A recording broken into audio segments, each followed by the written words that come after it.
Hello. Hi, everyone. Welcome back to Themis and Thought. Grab your coffee, water, tea, whatever you're drinking. Go and get that. Hey, Kilo. Hello, hello, hello, hello, everybody. Hi, everyone. Please drop a one if I'm using the right mic. Can you hear me well? Well, you might not know if I'm hearing using the right mic. Can you hear me? How are you? How have you been this week? It's been a rough week. It's been a really rough week. It has been, but I'm gonna give it all I got with what I got.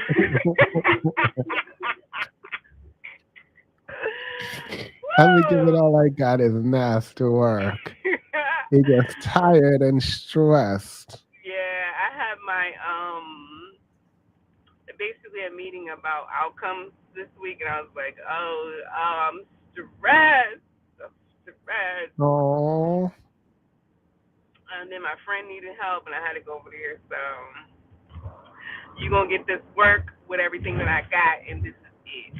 This is all I so got. because you can stay, Right? I think it is important that I showed you something because I don't even watch this man. Let me be very clear. Hi, everyone, again. Welcome, welcome, welcome. Um, I need to show you something because y'all say I can't vet, right? Y'all say I can't vet. Nope. So, like, what is this? Is this not vetting? Ready? You want to see this? I'm Hear this? ready. I'm ready. Listen to this. Because this is giving I can vet. This is giving I can vet. Skipping, I get that as well. Yeah. Yeah. Respectful, mild manner, man. Hey, bro, listen, bro. And you dogging the black women, like, bro. Let's stay out of politics and stick to talking about sports you never played. All right, just stick to doing that, bro. We not gonna vote for you if you talk. I heard you talking about running. You don't do that, bro. Right. We not gonna vote for you. No, Yeah. no. We're not. Street saying Serena husband had you backpedaling like Atlanta Falcons Deion Sanders. I think this is an interesting one and goes to the point that I was making. Stephen A. Smith never had smoke for Trump, Right. MAGA, January 6th insurrectionists, white Christian nationalists, rogue white police officers, racist judges, teachers, politicians. But black women, Mhm. exactly. And with Stephen A. facing so much Yeah, back- you're a fucking pussy, bro. You're a coward. This is the black conservative who attacks black women and attacks black people. The only reason you attack them is because you believe that they're an unprotected group. You believe that no one's going to stand up for them. Also, you believe that these people don't have the ability to elevate you with their support, which is insane to me. You don't respect black women because you see that white America doesn't respect black women. And so you believe that they're not worth respecting. But the reason white America doesn't respect black women is because black men don't respect black women. You know what I've never seen? I have never seen a white man talk tough shit to a black woman when you got, you know what I'm saying, some real black men around. I've never seen it. I have never seen it, bro. They only these white I've seen supremacists it. and corny goofs. All right. I've Okay. seen it. Okay. Wait. Okay. So I've seen it also. Let me be very clear. We did go through slavery. Slavery was definitely a thing in America. Like, Don't start. okay. They're gonna do you like they did on TikTok. Don't start Yeah. that. Okay. Right. But his sentiment, I get, I fully understand, I agree with it, and I'm here for it. But I'm only playing this part. I'm gonna play some more because I feel like I got a good vibe. Remember, I put him on here to drag him, and then I ended up agreeing with him and fighting y'all, well, fighting you and DJ. Mhm. I went back randomly to his channel randomly today, and I was watching this video because I did the cover of Stephen A. Smith, and I wanted to hear his take on it. And then towards the end, I was hearing this, and I was like, "See, I can vet. I can vet. I feel very vetty." Isn't this man with an Asian woman? Girl, we gotta count our wins, girl. You can't be. Okay, that's not even an L. That's not an L. Okay. Even if he's with an Asian woman, the point is, from my perspective, Mhm. the point. He ate that. He ate that that up with his little lips. He ate it up. Wait, no. The point is, like, you can date whoever you want, so long as you're not disrespecting the black women and people in your group, right? Mm-hmm. That's the Mm-hmm. point. Am I wrong or am I wrong? I Right. think it feels. Am I wrong or am I wrong? For sure. I just feel like when you're arguing about how black women are perceived as unprotected and how black men don't show respect for black women and there's lots of ways that they do this. One way being very loud and out about how they date out. And then for you to be dating out, I just can't take you very seriously, but I'm gonna let him have it. You can bet. He sounds great. He sounds good. Good job, Venus. Period. Thank you. Also, I will want to withdraw. I said he was. Oh. I was echoing on your part. I muted you, sir. I said he was dark skinned, and that's not true. It was a different light, so he looks very different to me here than when I said that. So the fine, I concede that he's not dark skinned because I did not see this. Didn't see that. He looks way lighter than I assumed he was. So there's that. Balls like Myron Gaines and Fresh from. Am I You still said, echoing? no, you're not. You're not. Okay. And you weren't echoing it with me. Whenever I spoke last, it just came through yours, but I can not hear it anymore. So good. Okay, great. He's a pretty red dime. I know you like him pretty in red. That's okay. Now, why would you ever say some foolishness like that? No, I am. There is a new group of men online. I don't know if the men are new or whatever, but they're defending black women, and I don't know, like there is something about this that I like. Like I It's like a it a lot. rebrand, Demas. It's a But rebrand. someone was like, "Oh, these men are pandering." Better than pander this way than like drag black women and disrespect black women. So I feel like even if I don't know, I can't decide if they're pandering or not, and I okay don't with care it. to. I'm Yeah. okay. Even if it's pandering, I'm okay with it. I'm okay. I too have seen like an uptick in like random videos of like randomly will come across my page of a black man, calling out other black men or saying black men are this or like I only date black because it's snowing, I ain't going, whatever. Like I've seen it, and okay, I'm gonna let them have it. Yeah, so when I just got online, there wasn't a lot. I didn't see anyone, black men. And None. so I remember, and this is so weird to me.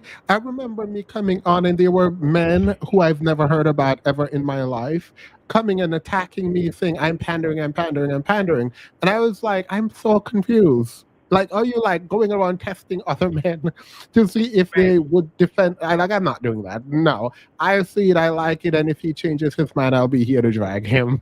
You know, like I don't got time to try to figure out this. No, so I appreciate it, but he gonna continue to go in, and I'm here for a quick going in. Okay.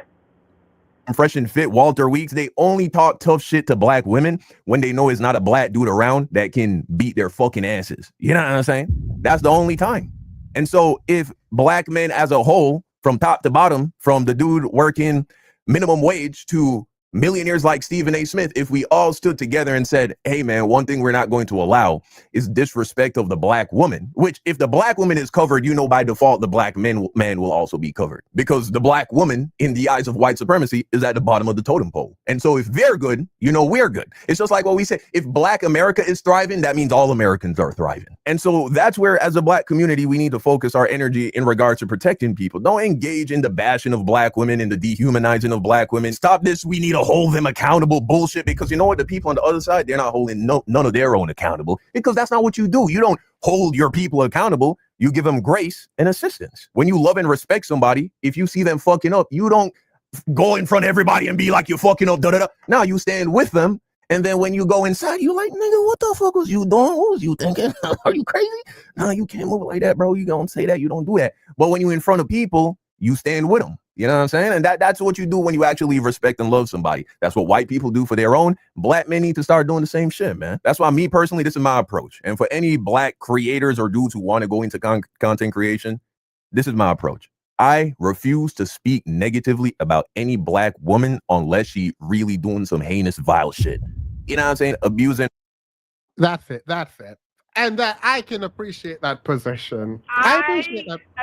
I do. I appreciate that position. I do. But I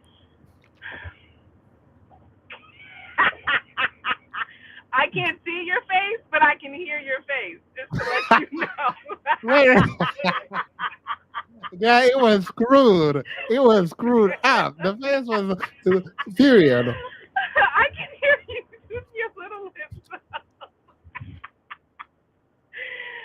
I am just very apprehensive about them. I just can't trust black men. It's just not in my soul. And I'm sure that's healthy, like a little healthy skepticism is good. But it just feels that like shitting on black women is just not lucrative in the long run, especially since black women are giving up the money. So I just feel like the men who are smart enough to look around are like, yeah, I'm going to rebrand because this is not beneficial to me. It's what I think it is. But I'm going to hope. Yeah. You went out a little bit. But also, this is not to say go support him, right? So I would never say that. Yeah, of course not. Yeah. I've just been seeing oh, you're going in and out a little. It is to say that I like that I'm seeing more and more men coming out, black men, and speaking this way. I don't know what it is. I haven't been seeing it, but I've seen specifically around Jasmine Crockett, which we'll get to in a minute.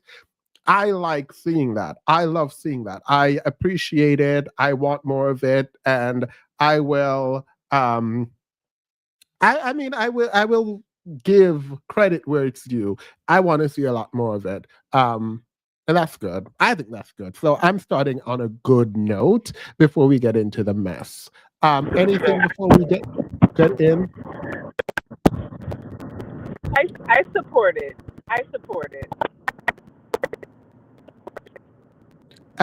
Someone said exactly. Themis has. Are you able to hear me? Yeah, it's kind of muffly though. Themis has too much hope. No. It's not hope. It is not hope at all. It is not hope. Someone was like, "Who? I don't care who is with." Like, here's the thing. It is what it is. People doing what they're doing. I've never been opposed to interracial dating. I think interracial dating is beautiful, amazing. Everyone, people should do it. I actually tell black women to do it more. So it would be real hypocritical of me to say black men shouldn't do it, right? However, my problem is never with who you're dating. It is the verbiage that comes from you being online. When you come online and you start disrespecting black women, like that becomes a problem for me. Date who you want, but leave black women out of your mouth when you're like talking about why you prefer this person or that person. It does not make sense to be dragging black women when you're saying this person is your preference.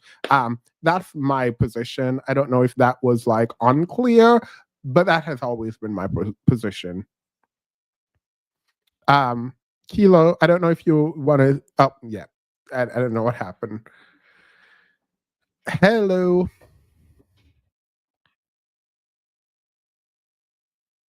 Hello. You're muted if you're talking. Hello.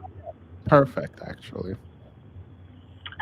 So I just wanted to say I support you and the black men coming together. Black men coming together to support each other. I support you, that supports them. I love that. Also, it's really funny to me that black men think that white men are scared of them. I don't know why, but that makes me laugh. That is funny. I think I think there is a measure of masculinity in a way that does not make sense, but it does make sense generally in how we understand power. But it makes sense when we think about ego and Mhm.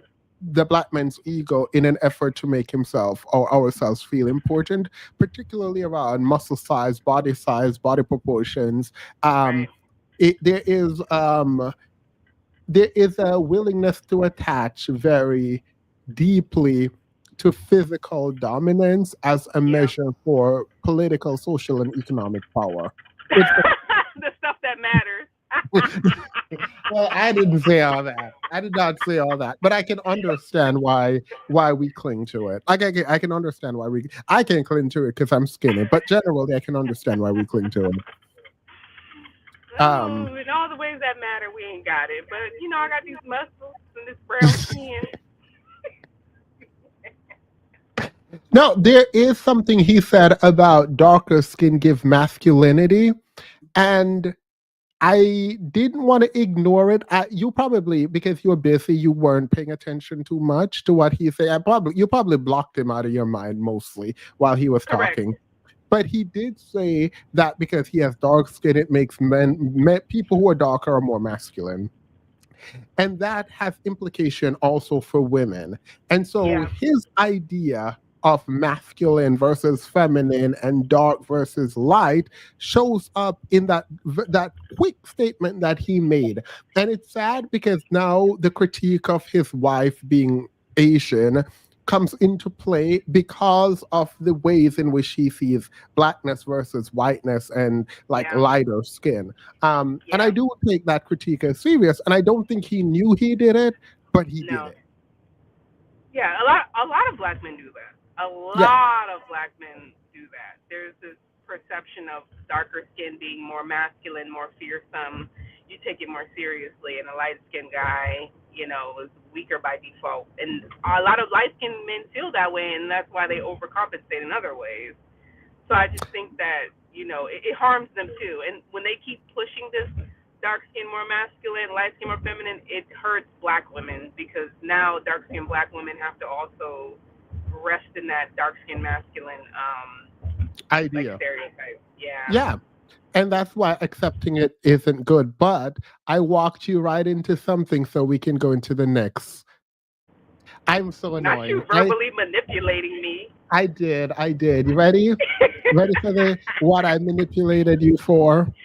What Uh-huh. did you say about dark skin and light skin I didn't say just anything. I now? don't remember. I don't recall. No, but you were talking about perception about dark skin and light skin masculine for men only. Yeah, and how it spills over and harms women. Yeah.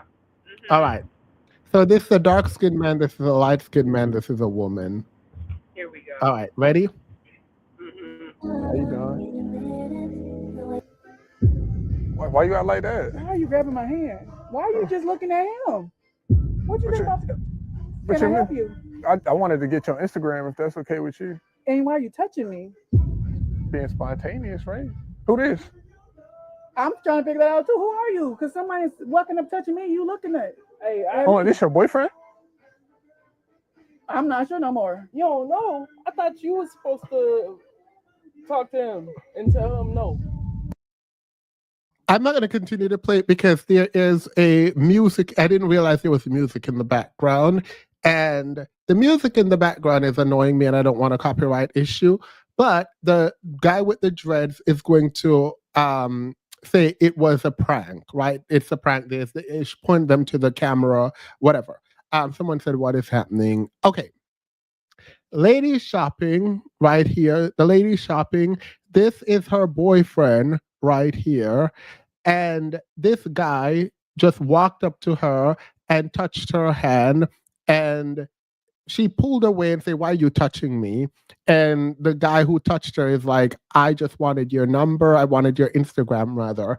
And she's like annoyed, like, why are you touching me? This is assault, by the way, battery and assault. And she should probably sue him talking about this was prank, whatever. But her boyfriend is just sitting there, standing there, not doing anything, and then saying, I thought you were supposed to tell him you're not interested. Some man just walked over and touched your girlfriend, and you just sitting there looking like Arthur, like this, like this meme. You ain't right. Wait You a ain't right minute. for that Why meme. am I not right? You ain't right. You ain't right. What does this You got to ain't do with right. skin tone? What does got to do with skin tone, Kilo? You know you ain't right. You know you How ain't am I right. not right? You know in your heart you ain't right. You know you not. This has nothing to do Nah. with skin tone, but I just want to hear your observation or not. I've seen this happen too with a white man and a dark skinned woman who were shopping, and like a black man comes up and tries to talk to her and be aggressive, and the white guy is kind of peeping the scene, and the woman is the one who's like, get off of me, get away from me, kind of just fighting back. And then the black guy's like, oh, he's weak, he didn't even try to fight me, he didn't even try to da da da da. And I'm like, you're harming yourself with this. You're harming yourself with this. You're filming this and putting it out, and you're harming yourself with this. And I said this before, that it's like black men don't know how they look publicly. They don't know how they appear to others. They don't. They can't. They can't. Okay, I have a two-part question. The first has to do with your understanding just now. You think this is leaning into a stereotype about dark skin I mean, I or think it men? can. I think All it right. can. And I just hate that we put it out ourselves. I don't Yeah. like it. Yeah. The second question is, would you still be with this guy? No, Why not? because you Patriarchy. saw somebody roll up on me and you just standing there. We're done. Weak ass nigga. Stop. Why would-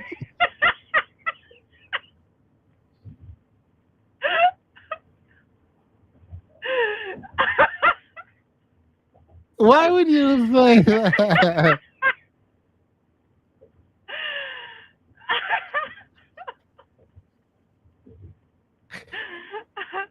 How you expect me to respond to that, Kilo?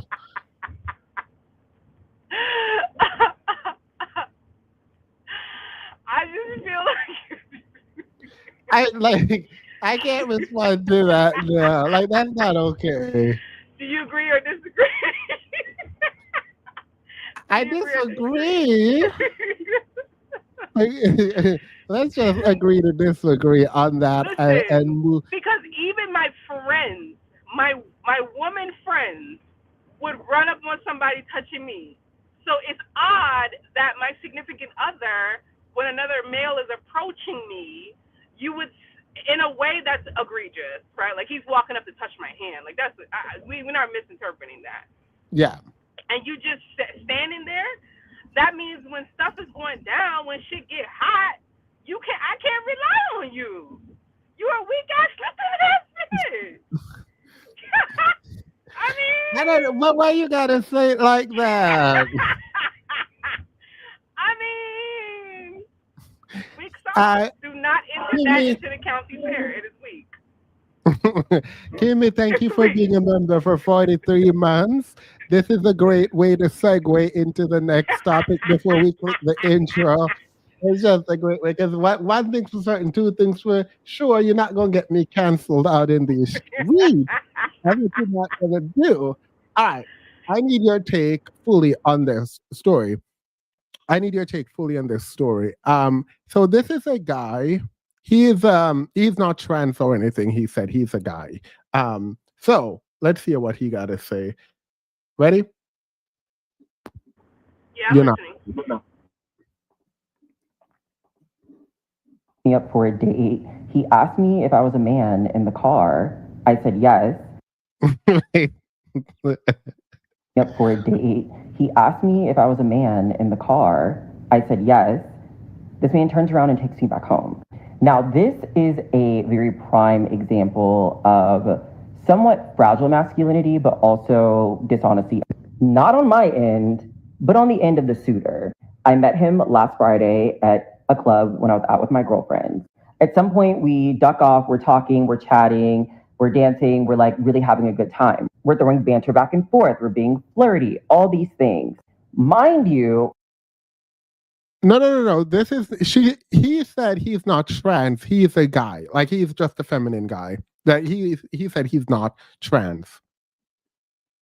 I am flat chested as fuck. I am not a woman. I'm just a very beautiful man. There. So like kill any trans conversation happening, kill it. Now. No more. Done. All right. I mean, I feel like beautiful man is a bit egregious, but go on. Go on. I have an open mind. Stop.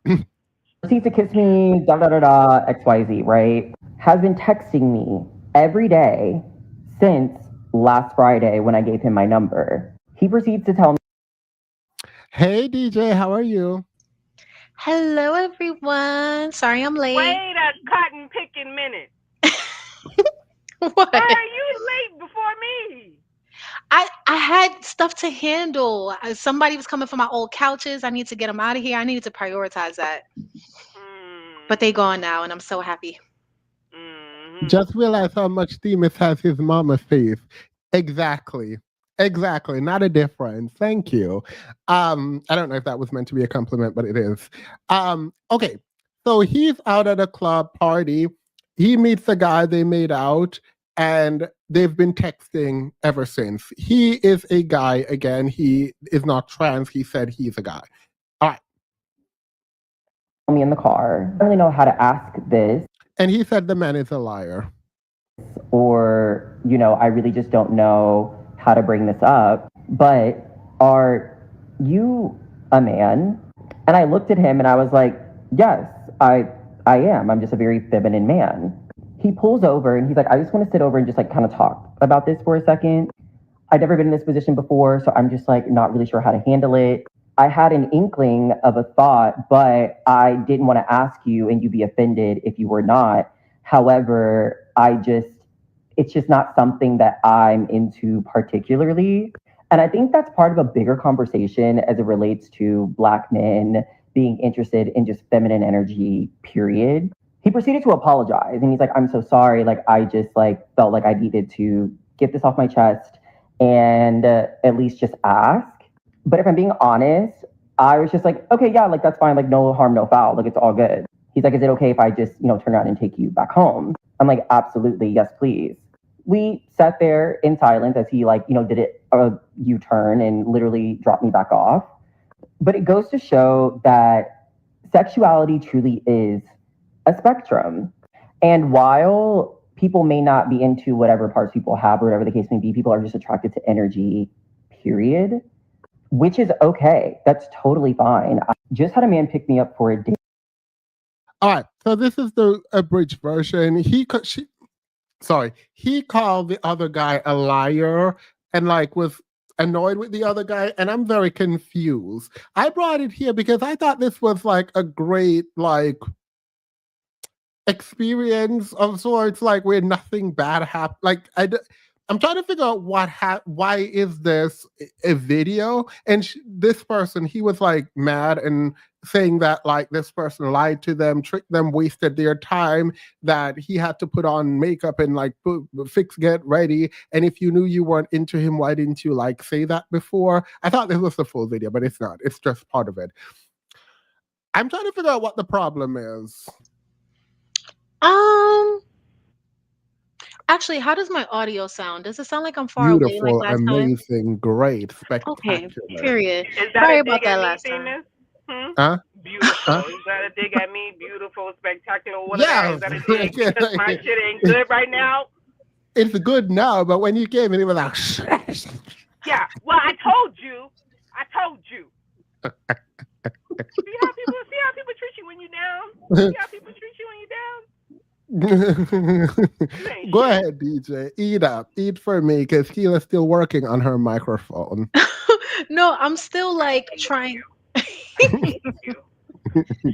I'm still trying to piece it together because, where I am right now, I'm trying to see it from both sides, right? So from the perspective of the date, I feel like he couldn't have handled this better. Like I am among the many that is glad that the guy wasn't assaulted, that it didn't take a really negative turn.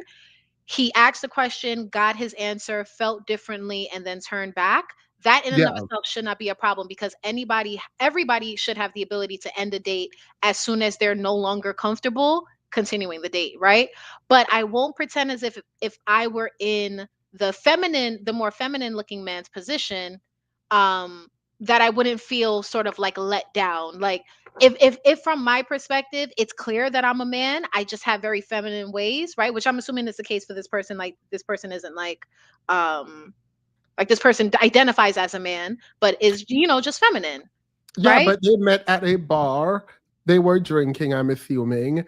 They went around, they kissed, exchanged number, only text, Oh. and then they were supposed to go on a date. But then on the date, the guy is like, "Oh wait, are you a guy?" And he's like, "Yeah, I'm a guy." And it's like, "I'm so sorry. Apologies, apologies. I'm gonna take you back home." Yeah. I Again, the guy couldn't have handled that better in my opinion, but if I were the person who made the video, I would kind of feel let down because from my perspective, I'm quote unquote clearly a man, so you wasted my time. But would you call him a liar? Liar, no. That's not the verbiage I would use. How was he a liar? He was probably like in denial, or he probably didn't want to do what a lot of people do, which is assume. Like I mean, I know we're having a lot of conversations right now, right? Where people are not trying to assume one's gender or one's identity and stuff like that. He was probably on the fence about it, but just probably assumed that you were a woman with some masculine features, and those Yeah. women exist. So, it's not as clear cut as people like to make it seem. Kilo, any thoughts before we go into the actual videos for today? I mean, can you hear me? Is this good enough for you? It's good enough, but is it good? I mean, Period. Sorry. I'm almost home, so All right. it wasn't giving niggas at the bar. Interesting. Fine, fair enough. I don't feel like that he's a liar. I feel like it's odd for you.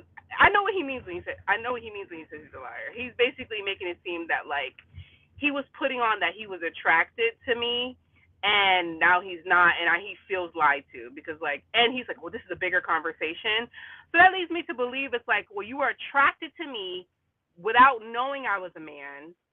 So now that you know I'm a man, that shouldn't change your attraction for me. That's a lot. That I know that's a conversation that's being had, and I think that's where he's coming from when he says, "Oh, we need to address this conversation." But I can be unattracted to you for any reason. I could be sexually into you, and then I smell your breath, and boom, done. Gone. Yeah. Am I a liar because I no longer want to be around your sticky breath? No, I'm no longer sexually attracted to you because I know things about you that now make me unattracted. That it is what it is. That's the end of that. Yeah. I don't think none of this happened.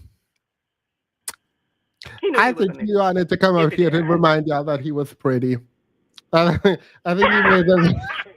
Oh, he just wanted to be seen for sure. Like y'all see this face card? Do y'all see this face card? I think he pretty. Like I think. Just to remind you, bitches, I'm as cute as you, and I'm still in your niggas.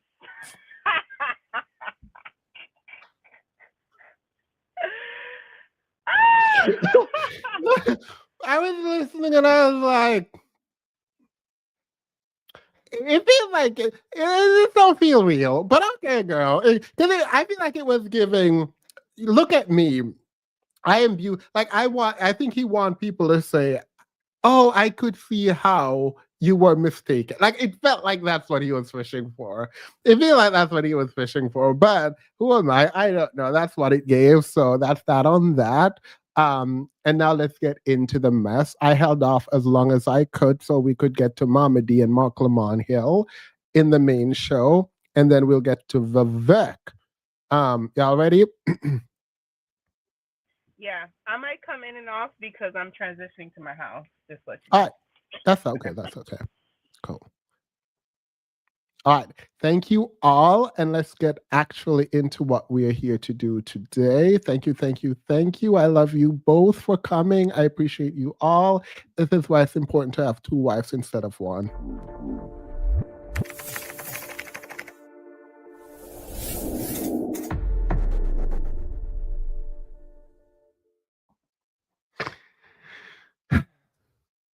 I didn't say any. All right. So Mama D was talking, and I didn't know this happened. I did not know that Mama D was out here with Scrappy throwing women at him while he was 14.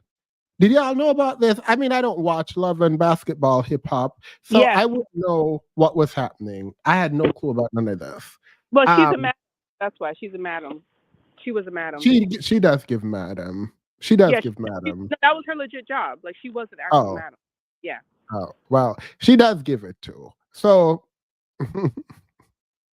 here's what the context, and then we'll get to her response.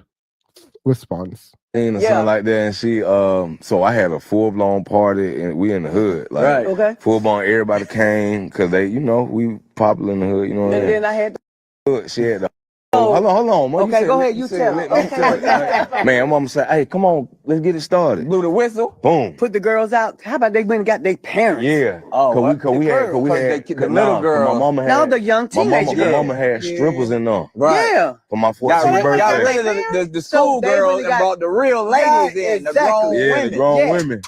And everybody came back. Everybody came back to the door. All the mamas came back like, hold on. Come get me. I stood my ground 10 toes down. She was like, yeah, this is my house though. This is my house. We're going in my house. Going in my house. If you got a son in here that don't need to be in here, please take him out. Please call him out. But we need to get up out of here. But yeah, we gonna do. We doing some things. Cause and then look, nothing then when wrong she with left, all the girls came back and we continued the party. Now we're 14 or something.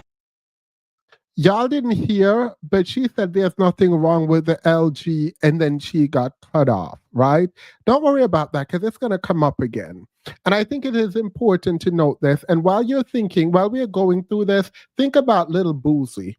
When you think about this, think about Bousie and what he was doing with his nephews, with women, and why he was doing it. Because I do think it is important to engage this, but I want, before we go to her explanation of this, because she got dragged apparently, and I missed all that dragging, for having strippers at a 14-year-old birthday party. She's going to explain why in a minute. But do y'all have any take before, or do you want me to just go back to her explaining why? I mean, honestly, this seems very on brand for her. Like, I either didn't know this or I completely cast it out of my mind, because why would I keep that with me? But I am not at all surprised that she did this. So, Yeah, Mrs. King, you got another wife. No. Yeah, it gives Mama D. Like this is how Mama D is. So no surprises here. It gives degenerate people, and when I think about mothers, this is the problem, I think, with certain kinds of commentary. I can only speak for motherhood from like what I've experienced, right? And what I see other people experience. So like, I am always quick to defend mothers as a general matter, because like my perception of motherhood is shaped, it goes through a prism of my own experience. And then I look into the research, and then I hear people's story, and then I keep adding to it. And there are women actually out here who are mothers who, one, should not be mothers, who are causing a ton of problems for their children. This being one of them. And this is her explanation of why she did what she did. And this fear of having a gay son is really bothersome to me, because women are going out of their way. Let's be clear, they're degenerate. These people are degenerate. That's my opinion on it. That's going to be my opinion. It's not going to change. But outside of like the degenerate behavior in terms of like having grown women with your children, the fact that you would traumatize your child in an effort to keep them or make them straight is absolutely insane. This is what she had to say. With Erica Mena, the bitch that thinks she's better than black girls, that called Spice a name and made animal sounds with it, is the one that led this war against me. I've never said anything about Erica. I've never, even she was friends with my ex-daughter-in-law, Bambi. I never, ever spoke an unkind word. I never got in her safari business. I never said shit. I never said nothing. But for her to jump at me at my weakest point in my life and try to come for me, that red, blinded, man grabbing, using, I said it. Around with Mama D, you uneducated, unorthodox, pipe weighing, sucking, running around. How dare you? When it was you, as I recall, Erica, the people that came for me, well, her son said she was traumatized. Scrappy used the wrong word. Scrappy don't know what traumatized. Ask them to define the difference. Even that, you're going to disrespect your son talking about he don't even know the definition. So to defend yourself, instead of taking accountability for what you did and how you in fact traumatized your child at 14, you're saying as an adult when he's talking about his experience of you as a mother and that you traumatized him, you are saying he does not know the word traumatize, or you're telling us to ask him to define it. So you also raise a dumb child. That's what you're saying. You're saying not only did you traumatize him, not only did you cause him problems, but you also raised him to be an idiot because you're like, oh, he don't know what words mean. Well, yeah, his the goal wasn't to make him book smart. If anything, it was to make him No, I'm being serious. I wouldn't be surprised if her goal was to make him street smart. That would definitely align with thinking that it's appropriate to have grown women dance for your 14-year-old son. Yeah, true. Yeah. Yeah, I mean, to be fair, she's right. He don't know what traumatized means. Her fault. Yeah. He's a very ignorant man. It gives that, she's from an era and a time, especially, I don't know about up northerners, but country black folks, a lot of them have this mentality that they're going to beat the gay out of these men. They're going to traumatize the gay out of these little boys because you can be any level of degenerate but gay. Yeah. So as long as you're not gay, you can be in and out of prison, you can be a murderer, you can be taking women, whatever you do, as long as you're not gay, we're good. Yeah. My son ain't smart enough to know that. Aparia, thank you so much for being a member for 18 months. DJ, I think you were saying something. Yeah, no, I was just going to say what I also hate, and it was a very tiny thing, but I hate this too. So she was emphasizing how she's never said anything about Erica, even when Erica was going through it with Safari, even when she called Spice a blue monkey. All of those things happened, and you did not feel the need to pipe up. But that was your decision. You should have, at the very least, said something about her calling a dark skinned black woman a monkey. But you chose to mind your business, and that's fine. Erica, I couldn't care less for her. But if she did lead this charge the way she's claiming, then good on her, Amen. right? Right. Kudos That's to her. one good thing she's done Right. publicly. You wanted that blind loyalty. You know that what she was doing was foolishness, just like what you did is foolishness, but you don't want to be called out on it, and that's the problem for me. Right. And even if your son is not traumatized in your mind, which he is, like you having strippers at a 14, he is traumatized. But even if he's not, at least engage your son with what he felt was wrong, because he brought this up. He brought this story up sui sponte to talk publicly about it and said how off-putting it was. At least he has sense enough as an adult to know that what you did was some degenerate foolishness. And for you to sit up there, this is pissing me off more and more. The more I think about it, the more pissed off I get. Because I know this generation of people. I do know this generation who refuse to take accountability for the trauma that they put their children through. These people refuse to take accountability for the fact that they were trash, disgusting, degenerate parents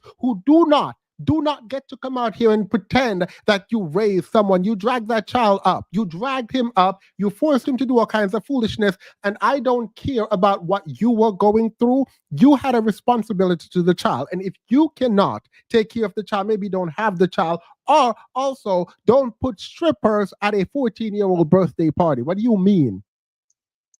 Trash. This is trash. She's pissing me off. She's actually No, pissing me off. seriously, because even though we can make all the jokes we want about Scrappy's vocabulary, it is insane that even in this moment, she's still dismissing him. Even if he Right. did not have the language to say that he was traumatized, he knew something was wrong, and that is what he's trying to say. And you're dismissing him even now. He's not That even man, allowed to tell his story. right. That man child never stood a chance. Like he being raised, being dragged up, not raised by this woman means you don't have it. You don't stand a chance. No, you do not. And also, I know as woke as the world seems to be, the Black community is actually very regressive and conservative. They don't believe in mental health. They don't believe in the idea of being traumatized, PTSD. They don't believe you're ever affected by abuse. Like none of that is a real legitimate claim within the Black community. I don't know how Yeah. woke people think we are, but we're not. There was a phenomena that I was reading about. I was doing some research on Carl Jung last year. And there was this research, I don't know what this lady, it's a Black lady, and she was talking about it might have been a TED talk or something. She was talking about the epidemic of fatherless sons whose mother turned them into their husbands, where they sort of they're frustrated with the boy child for being a child, and so they make them the man of the house and like put all of the emotional engagement that they think they should have with a partner, a male partner, onto a child. And we were talking, like, I was thinking about this, and I don't know their experience, right? I don't know what she did to her son and how they engage. And it's not sexual. Like that, this is not the thing that I'm talking about. It's not sexual at all. But there's putting responsibility on kids, emotional incest. Thank you. Emotional incest. There's this putting of a kind of emotion on a child that you should never do. Like no child should carry the weight of being your partner. That is your child that you're raising. And I was thinking about that just now with her, and it's getting really now disgusting to me. And her inability, like as I watch her talk about this and dismiss him, it feels like there is an unwillingness to reckon with the fact that she might have failed, and even as an adult tried to repair some of the harm she did to her son. Like she's unwilling to engage the parts of her that would be more vulnerable about how she failed as a mother. I dare you to ask him. He don't need no definition. Hell, how many of us were traumatized when we got our ass whooped by a belt by our parents? Am I clear? Was you traumatized when they held one arm and swooped your ass with that belt? I'm traumatized. I'm still traumatized. But hell, guess what? Life moves on. Oh, so you were conceding that he's traumatized, but you're saying he should just move on from his trauma without you acknowledging it at all, engaging with it at all, reflecting on it at all, moving past and apologizing for it at all. You just want him to be like, oh, okay, it happened, next. Trash parenting, trash person, trash everything. It is actually insane because I've never seen this video, mind you. But while we were talking, I was thinking about other overly like ways that or types of trauma that in our community is just like accepted or just like taken as a given and thus cannot ever change, cannot be avoided. And I promise you, I thought about like physical discipline. And I said that's another form of trauma that we've normalized in our community. Because I'm sure what happened to Scrappy has happened to a lot of young boys, which is why like the same way a black girl is like adultified in that she becomes a caretaker, or she becomes the maid. In those ways, a lot of the times the black boys are adultified in this way, Yeah. sexually, forced to Yes. become a quote unquote man sooner than they're supposed to. Yeah. Right. And then you wonder why they have such Antisocial behavior. horrible behaviors, but also really toxic relationships with other women and other men, because they're just doing they're responding in the way in which they were raised. I think another trauma, which I think we've discussed in the Discord, is also there's like this level of poverty trauma that we normalize in the Black community. I've definitely had that to me. Love my mama down, but was very much aware of how unstable the finances of my life was as a child growing up, and that can be very traumatic. And I think when you raise kids in a neighborhood where your mom's always working, trying to pay bills, and these kids know that. They know their moms are at work all day, every day. They out in the streets. They know the bills are getting cut off. They know what food they can afford. They know what what they have access to, and they don't feel stable, and that also traumatizes patients. So traumatizes people. Yeah. So I think that's also a level of trauma that we're just like, oh well, your mom did the best she could, and or whatever, you're the best situation you could, and you just got to get it out the mud. But getting out the mud is very traumatic. If I come to you as a parent, as great as I think my mom was, I go to her and like, I think you did this, and I don't know that I think it's right. And she sits with me, talk about it, tell me why something happened or didn't happen that I expected to happen. Like, I couldn't ride bicycle for the longest, right? And this is because I fell once, and then she became super protective, and she was like, no more bicycles. So it was in my adult years that I learned. Like, I still don't know how to ride a bicycle, but that's neither here nor there. And I was talking about that. This has nothing similar to this. And I remember her apologizing, and I felt bad because I was joking about it. And she just like, I am so sorry. I probably should not have been overprotective in that way. I apologize. Like, so seeing someone like this where you did some foolishness and your child comes to you and says, hey, this is how I felt about that, and you're going to dismiss it by saying they're just dumb, illiterate, and they don't know how to use words, is kind of a problem for me. Like, as a problem for me. She much rather have a degenerate son than a gay son. I hate that she validates all the dusty black mother talking points. They gonna love the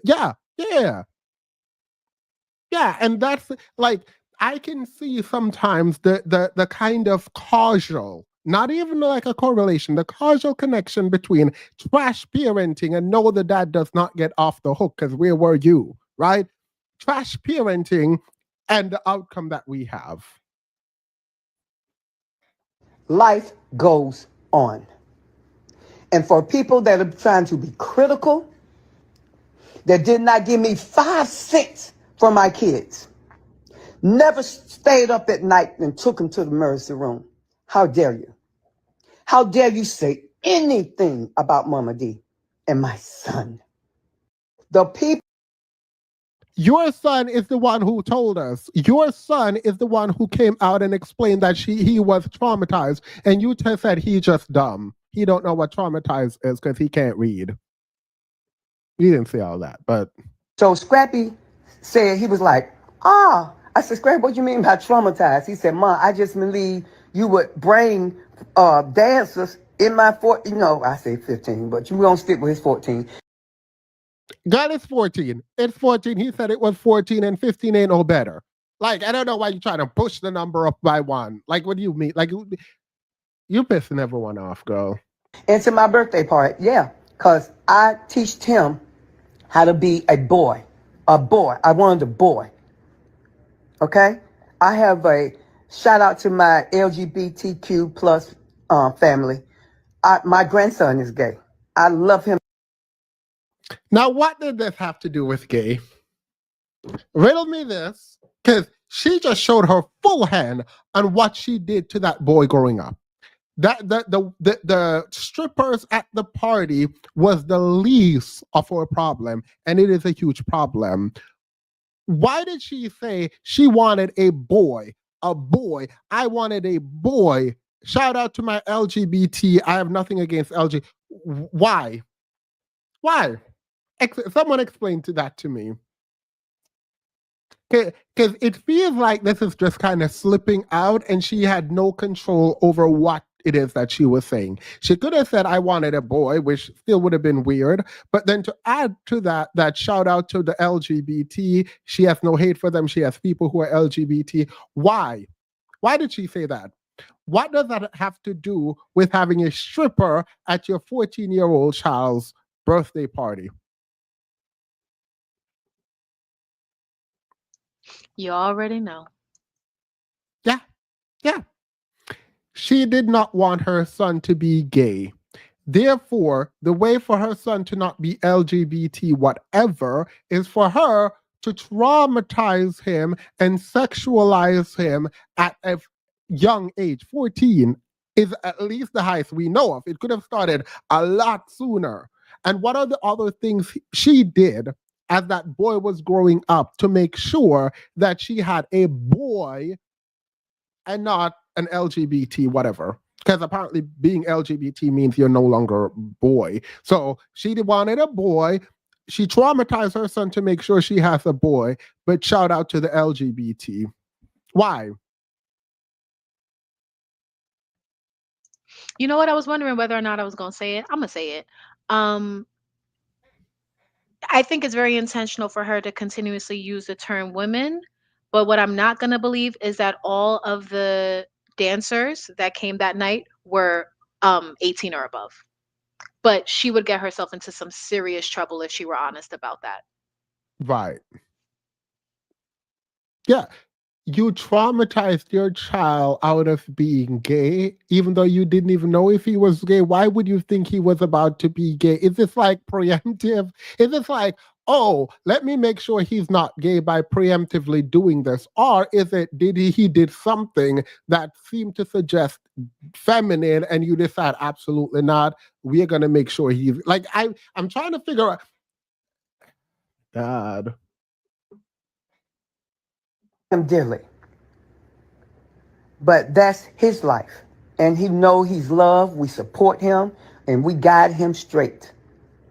Don't mess with all these young men. You don't know what they got. We do that and we tell them, now go out into the world. So we tell them, we teach them. That's how we do.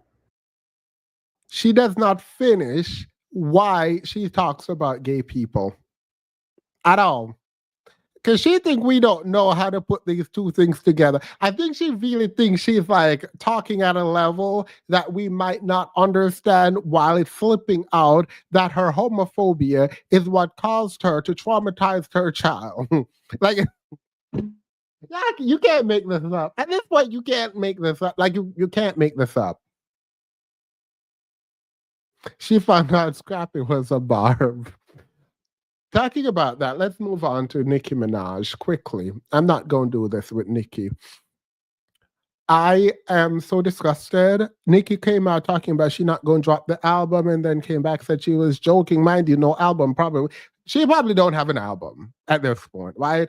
Then she says people stealing money from her, which is a strange thing to say after Cardi B came out and said your man is spending your money while you're high.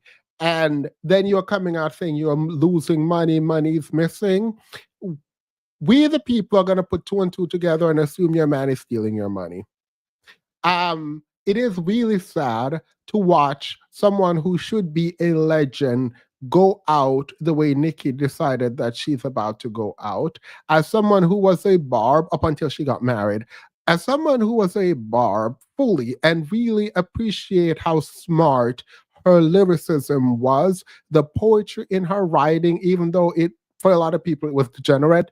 The way she wrote and rapped was like A1. I do find it really sad that it has come to this, but it has come to this, and it's time to hang it up. Like, for me, I'm over it. I'm hanging it up. No more concert. No more none of that. I'm good. I'm done.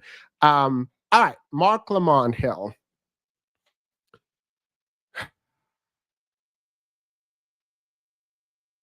How should I introduce this?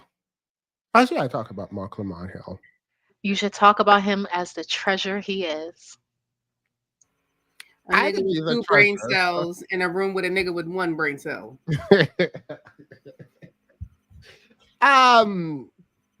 So I've been opposed to Marc Lamont Hill being on the Dusty podcast with Joe Budden. I changed my mind. I think that Marc Lamont Hill being on was Joe Budden's attempt at legitimizing the podcast, not just legitimizing the podcast, but being I don't think Joe Budden is a responsible person, but I think this was his attempt at being more responsible politically in terms of what he's putting out. I do believe that. I fully believe that, right?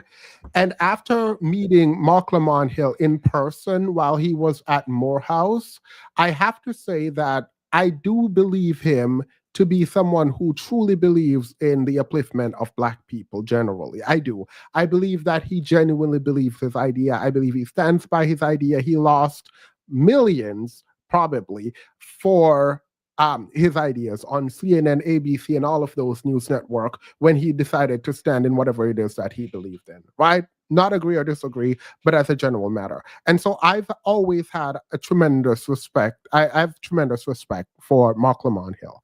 I juxtapose him a lot against Van Jones.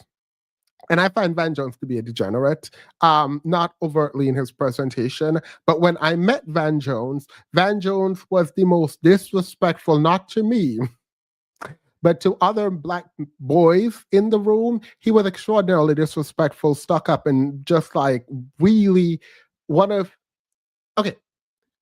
I know a lot of people like Van Jones, and I know a lot of people think that he's a good person and they listen to him for political information. I juxtapose them because Van Jones was who I thought was a good person. Met him, don't like him. Met Marc Lamont Hill, like Marc Lamont Hill. Trust Marc Lamont Hill to do what he thinks is right politically, right? Okay. So while I disagreed with him being on the Joe Budden Experience, the Joe Budden podcast, and I've always disagreed with it, I no longer disagree with it. After watching his engagement with Flip and wanting to fight Flip, I am now 50-50. I think he should stay on there now, but I'm 50-50 in whether or not he should have been on there in the first place. And here's why. The part that says no, he shouldn't be there is the part where I think his physical safety is in jeopardy. I think that he is at risk of being assaulted, getting in fights, and completely losing the respectability that he once has. And that for me is really sad. Now, a lot of y'all don't know what I'm talking about, so I'll break down what happened on the Joe Budden Experience the best way I know how to. So this is gonna be good. Because I saw it. I saw it. And I can't play it because Joe Budden be copywriting people and it's very annoying. So Flip does not. Flip is this man on Joe Budden podcast. He looks like his name sounds. Like if you go Google him right now, you'll be like, okay, that makes sense. His name is Queen's Flip or Queen Flip or something. The Queen Girl. I'm going to call him the Queen. And he does not like Marc Lamont Hill. There's hostility there because I think he believes that Marc Lamont Hill is an intelligent person, which would be accurate, and he's not, which I don't know. He's intimidated. He is intimidated by Marc Lamont's intelligence. And juxtaposed to him, he feels the pressure of what that means. Yes. And I think that when the pressure is on, especially when Marc is talking, and specifically how the fans have responded to Marc Lamont Hill. Yes. That's what really bothers Flip, because now when you put a dumb nigga next to a nigga who read a book it looks very obvious that the dumb nigga is dumb. Why And I would you? Why would you? I was just trying to wrap it up for you. Yes. Wait, do you think Marc Lamont is getting paid more than them? He Yes. should. Yes. And I think Mona is also getting paid more than them. Yes. It feels like they're really like pissed at him, and I think it might be money. Like I feel like it might be money. I feel like even if he isn't making the second most, he's going to become such an integral part of it. I feel like he already has that even when it comes time to renegotiate, he's going to eat down. He's going to go for that. The thing is, the fans have already been saying get rid of Flip. So I think, and the only reason I feel the way I do is the comments that Flip said during the argument and the conversation that preceded it when they were like, who do you think makes the most money on the show? And would you walk away if you had to make less money to give another member on the show more money? So that let me know that there was some financial issues in the background going on, because why are we discussing money right now and who gets paid more? Why are we discussing this? Yeah, there was an announcement like a month ago or something where Joe Budden was supposed to be the podcast was to be signed on for like 20 million, and we saw the Patreon with like apparently like a lot of money, and I don't know if the hosts are seeing any of that money, but also Joe Budden is messy and he likes this because it's his moment to go viral. But if I'm Marc Lamont Hill, with the degrees I have, the experience in media that I have, you're gonna come up out of them pockets. That's the phrase, right? Come up out of them pockets mean you're gonna pay me. Sure. You make them up, but I'm with you. You what? You try your little hardest. I'm with you. You be like, it's the pot with the pan, right? I'll be like, period. Wait.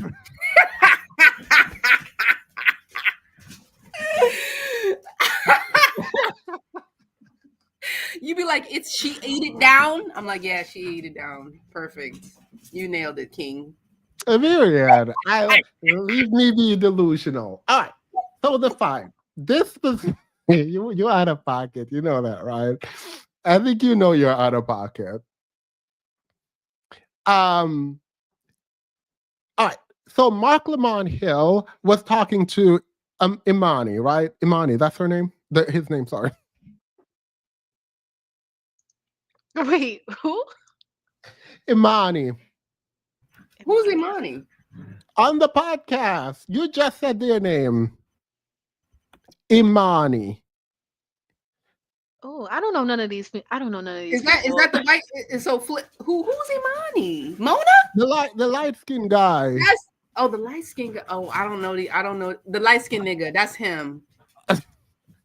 I don't know these men by name. Why are you laughing? No, because I don't know people's names generally. I know the story. Let me be clear. I know the story. I watched the full episode. Let me give you the story. If his name is not Imani, girl, we're gonna call it Imani, tall guy, light skinned guy. It is what it is. That guy. Stevens, if his name is not Imani, you're done. You're done. If it's not for real, if it's not, because I've been making up names. The way I've been making up names. Anywho, I'm not gonna pull it up. I'm not gonna pull it. It is what it is. We're too far gone at this point. All right. So Marc Lamont Hill turned to Imani and asked about Imani taking a short, right? We're in the last negotiation, lower pay. And Flip says this is how Marc Lamont Hill likes to talk to people and sneak diss, because he thought Marc Lamont Hill was sneak dissing Imani or something. I don't know what he's talking about, girl. It is what it is. It seemed very clear to me that Marc Lamont Hill was asking a question. Flip would then say he's a team player and suggest that he would take a pay cut for the team. So Marc then says to Flip, you really think you're a team player? You really think you're a team player? So you think you're a team player? You think you're really a team player? Like he was just asking, and Flip was like, yes.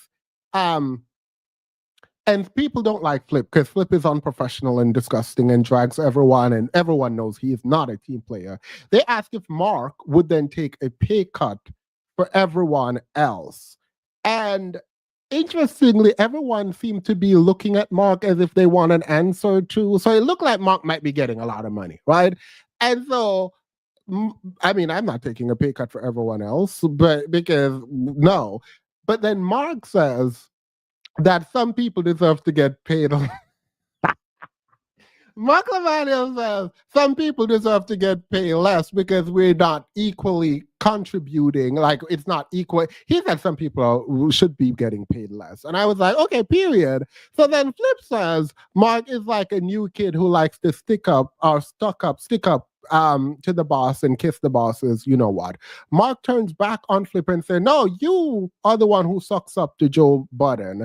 Flip then says Mark is like sneaky behind the scenes. Like even if he Flip is online talking to Joe Budden and sucking up to Joe Budden, that Mark is sneaky behind the scenes and tries to manipulate, essentially saying that Mark is a snake. So Mark now is upset and asks Flip about it. Like, what do you mean? What do you mean? I'm not a snake. So Flip says, no. You're not a snake. We all, at least I don't know if you're a snake. So he goes, you're not a snake. And then you're not manipulative. You're not talking behind people's back. And then he stops himself and says, well, I don't know if you are. And so he got up now. Flip gets up and Mark says, don't worry. He will keep Flip's secret, right? Flip didn't stand up. He was just like moving up. And then Mark was like, you know what? Whatever. I'll just keep your secret. Flip then says, what secret? Mark says, like, what secret are you talking about, Mark? You try to be tricky. You use tricky words. And then Mark Lamont Hill responds that the word is only tricky to Flip. Everyone else understands my word. It's only tricky to you. Flip says Mark is trying to gain acceptance from the fans. And Flip says Mark is a sucker or like is on some sucker-ish. And Mark says, don't call me no sucker, F you. Flip says he wasn't calling Mark a sucker, but that Mark has sucker behavior. Flip stands up and Mark then stands up and say, okay, let's go outside. It's about to be down, basement. We're going to fight. We're going to go fight. It is what it is. We're done. You try to talk down to people. You try to be hood. You try to make everyone, you try to punk everyone. I'm not a punk. So we're going to go outside and fight. It's going to be a fight. Like, it's done. I'm done talking to you. Let's go fight. And that's the full thing without the dramatics and the fighting. Marc Lamont Hill was dead wrong for proposing a fight, I believe. However, in a case like this, I don't think you get the respect you want if you are not willing to go there, unfortunately. Sadly, why do you think he was wrong for proposing to fight? I think it is unprofessional to be sitting up there talking about you want to fight someone. This is the Joe Budden podcast, Demas. What are you talking about? Right, yeah. Right, Professionalism is never in the room with them. I'm sorry. sorry. I don't know what you mean. Wait, no. I think Queen is wrong, right? Queen and Slim is wrong. But I think that the problem is that we have now a toxic work environment. This has been repeating over the years, right? And Joe Budden just filters through hosts and scandal after scandal and people wanting to fight on his podcast. I understand that Mark is defending himself. I understand that he is like, yo, you are not going to punk me. And I actually fully agree with him. Even until the fight-ish, I don't believe in like throwing hands and fists and feet. It is throwing hands. I'm not going to ask you nothing again, Keela, because instead of just answering me, you have to disrespect me. You have to tell me that I don't know anything about these lingos. So I'm going to say throw hands. Right, DJ? It's throw hands. Right? It is throw hands. It is throw hands. Why did you ask DJ? Because instead of just telling me yes or no, you have to go on like a lecture. And I'm trying to hear this lecture today. All right, we will throw hands. Fine. So instead of, I don't know, speaking like adults, Flip decided to call him a sucker. Marc Lamont retaliates. I don't know that this is a safe place for Marc Lamont Hill, particularly with his reputation on the line. And while I think everyone has potential, I think some people already maxed theirs out, and I think Marc Lamont Hill has a lot further to go if he's willing to go the extra mile. Aw, Demons, you're so cute. You defending niggas again tonight?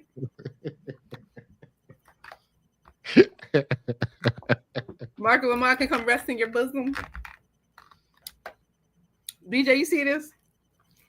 But at least this time, like I'm fine with Marc Lamont Hill getting the defense.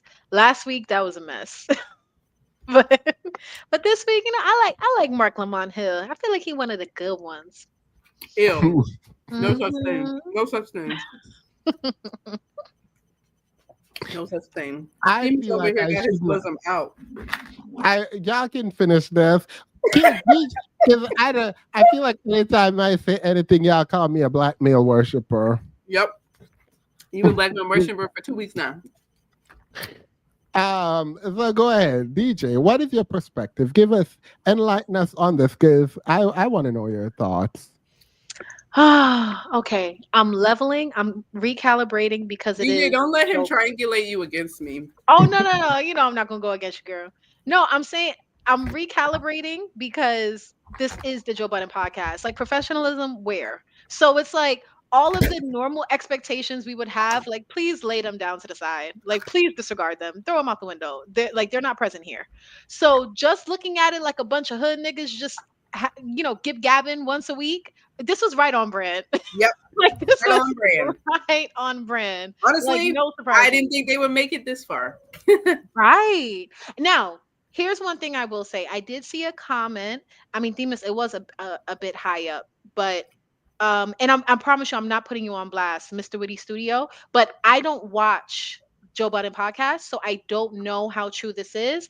But if it is true that since Marc has gotten there, he has been throwing digs, I feel like that will change my opinion if I'm not gonna lie, because what I don't like is when somebody knows they're the intellectual superior and they constantly kick down. Like I don't appreciate that. Like it may be an unfair standard. Wait, I think that's unfair.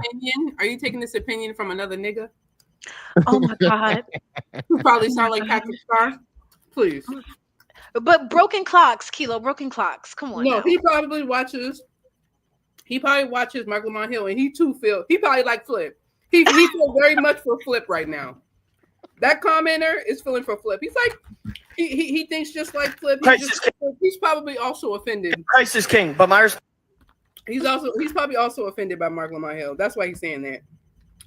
He feels personally attacked when Marc Lamont Hill uses bigger than 4-letter words. Oh my God. Stop.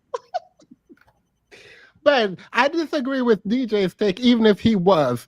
What do you mean punching down? If we're both going to be sparring, am I supposed to pull? To be fair, No. I do. On a personal, individual level, I do. But I don't think it's fair to say, he dumb. Please don't talk to him that way. Let me explain. When it comes to going back and forth, if demolishing him is something that you can effortlessly do it. That's not what I'm talking about. So I'm not necessarily talking about holding back in normal conversation, but like the if you're making slick comments, that's a bit different. That's different from having an actual debate with somebody who you aren't in the same class as. You know what I mean? I'm just talking about like if you're throwing digs, like if you're throwing subs, if you're like saying like, backhanded things, just that behavior, period, I don't care for. Like, I don't care how smart you are. I don't care how many accolades you have. That's the type of behavior that would make me see you differently, even DJ, if you lost him at accolades, girl. You lost him at accolades. Stop. They don't know what you're talking about. And they're offended. They're offended that you said accolades. That's what it's giving. That's what it's giving. That's how I feel. That's how I feel it. But he's supposed to be the jokester, and he's not funny. Well, so like if Marc Lamont, like I am someone who like do little jokey here and there. So if Mhm. I'm there with like a mediocre intellect, I'm like, so do I have to dumb down myself with these? Nikki, now why did you go in my head? What's she doing? What's happening? No, I just that was a Nikki line. Oh She my said, "Get on god. your good foot." What'd you say? I'm not gonna dumb myself down for the knowing that. Well, you smile, it be cricket. Zoom. I turn every head when I walk in the room. Pretty in real life, hit my pick with the zoom. Attend when the radar like tomb. Elevator to the penthouse. We ain't stopping anytime soon. Anyway, we gotta drop Nikki out of this. So, Period. thank you, KG, for being a member for 8 months. I appreciate you. All right. Period. Are we good on Marc, Lamont, and them? No. Are they still defending him? And who's defending him? No, DJ, I understand what you're saying. I do think that if you are the intellectual in the group and you see that you're surrounded by a bunch of dum-dums, you got to be careful. My money on Marc. If they did go outside, my money on Marc. You don't want to offend people. The problem I have with Flip specifically is that he's a really sensitive guy. Every time that I've seen any type of, when I've sat through a whole episode, which kills me, or if I've seen a clip, he's a very sensitive man because his ego is so fragile. So emotional. Like these men are so emotional. It's really frustrating. Like you can't sit beside a man who is your superior intellectually and just be like, all right, he got it. He got the PhD. Listen. Like this man got a whole PhD. Like sit there and be humble. But also, like Marc Lamont has chosen to surround himself with a bunch of emotional, violent men. So that's also on him too. And with a man of his caliber, you've chosen this environment. So when the environment shakes out the way we know it will, then that's on you. We do. I'm gonna fight for him a little bit, just a little bit. Here you go. Here you go. Just a little bit. Here you go. No, I'm sick of you with Themis. I'm sick of y'all. Themis leaving is insane. You see, I immediately learned my lesson. I should No, have girl. I think beside you. So trust in that nigga silly girl. How you think? Do not speak your truth. Speak the truth and shame the devil. Do not let Kilo back you into a corner so that you don't get to speak your truth and blackmail. I mean, support say the truth. What? All right, you see, that's Flip. You see that Flip? I don't like that. Tell the truth. No, I mean, DJ, I am what gonna can you say? What can you say? Put your tell us how do you is Marc Lamont Hill attractive to you? Continue. Go ahead. What? DJ. Hold on. Go ahead. First of all, what are we doing? Nothing, Kilo, and nobody asked you anything. Let's get back on track here. I don't know where I went. I am gonna state a fact, and the fact is, I really am the middle child. Pit for real. The fact of the matter is, a Joe Budden reaches a lot more black men than a Marc Lamont Hill ever would. So even though I completely agree that he chose to be here, and this is what comes with it, which is why me personally, not to say I don't have a problem with the back and forth, it's just like it was par for the course. Like we all kind of saw this coming, right? Yeah.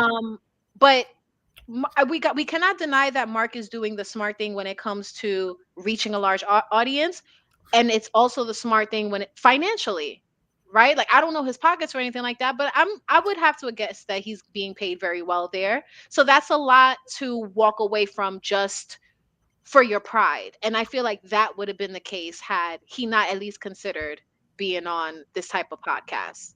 He's going to reach a lot of people and he's going to make money doing it. I feel like, hey, at least he's not adding to the fresh and fit.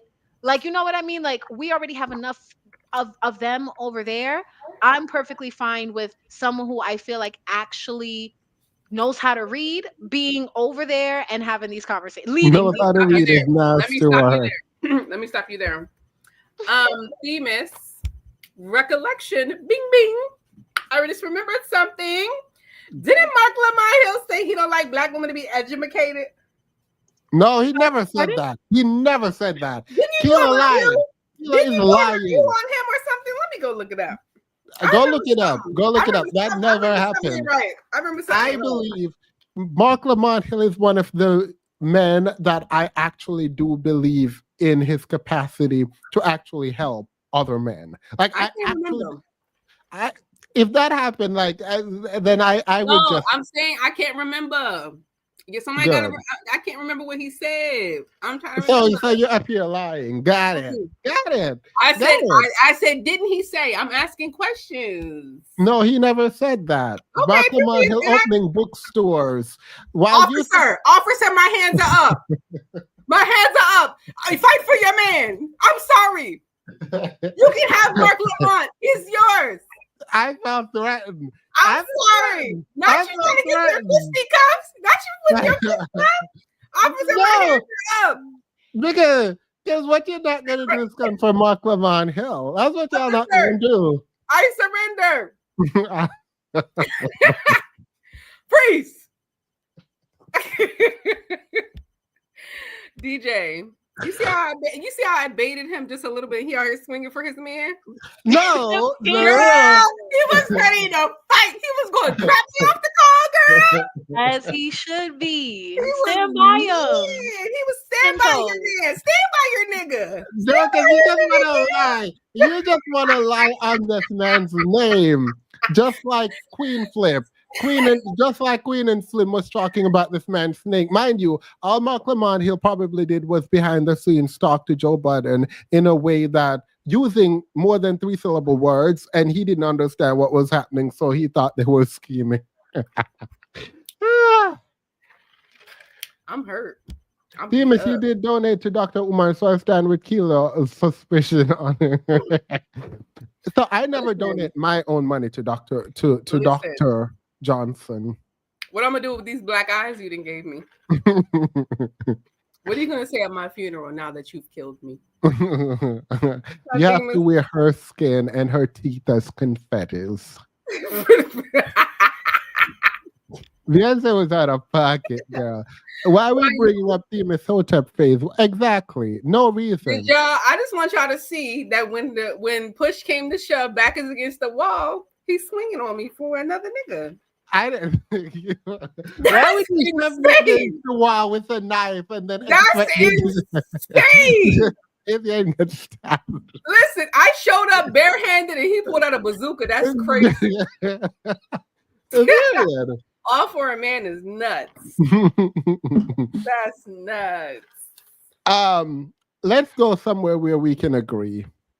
Yeah, let's go. No, so I'm fighting all night. Vivek. Y'all know Vivek? Mm-hmm. So Unfortunately. Vivek, I think he would be a good politician if he had substance. Because I do think he was trained in the Obama-esque like politician aesthetic without the charisma. So like he does remind me of Obama minus like charisma. I don't know how to fully explain that. Anywho, we know that he was over there twerking for them people. And he decided that he's gonna run to be governor of Ohio. And he went to a Turning Point USA event, and he's talking to some people. And I find his engagement with these people very interesting because they essentially told him they can't vote. They told him what Unculture told him that we reviewed, that we can't vote for you because you're Indian and you're Hindu. So it's not giving governor, it's not giving president, and it's definitely not giving one not like us, right? Any thoughts on this, or do y'all know anything about this before I play it? Hopefully not. Hopefully y'all don't know anything about this. No, this new thing that you're about to share, yeah, no idea. Okay, period. Here we go. So you didn't want to hear if I knew about it or not? Oh, I see what you're doing. I see what you're doing. My bad. Hi, Sheila. How are you? No. How are you, love of my Absolutely life? Absolutely not. I hope y'all see the favoritism. No favoritism, The favoritism. All the tisms. All of them. My bad. Well, How have you? Do you know what I'm about to pull up? Funny enough, I won't be dragging him. I won't be. It's complicated. Let's play this. Now, first of all, Vivek, girl, Vivek. why is your face and your neck giving to different shades? Whoever the makeup artist is, whoever, That's a light spray tan, baby. Like look, I like little spray tan. He told the makeup Girl. artist, he said, make me as white as possible. whoever did this Like to that him hates him. You want to know? Maybe it's just the light. Because you know how you can put on, I don't know this, but I'm assuming, you can put on makeup and then go under a light and the light changes the color. Well, thing is, you know how white folks they put makeup on and they don't be matching with their like red necks or their white necks, and they don't like match the makeup. Maybe he was trying to give Caucasian. You know what I mean? He was like, I'm one of you. I'm so confused. Girl, if I am Vivek and I look down at any other screens, maybe there's not a screen to look back at yourself. I'm leaving immediately to go redo it. I'm not going out there looking like I'm about to lay in it. Let me not say that. But like, I know a cake soap user when I see it. That's all I'm saying. Somebody said Vivek Jackson. That is insane. I don't understand what is happening with his face. Like, who did this to this man? Other white people, I'm sure. There is no way you put this on his face and thought it matched. So whoever did this did it intentionally. Somebody should have Republican makeup. Remember how they had that video of the women's?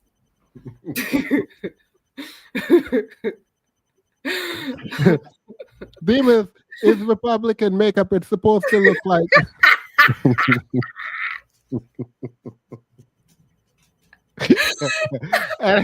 I'm just so confused as to what is happening. Like I am, girl.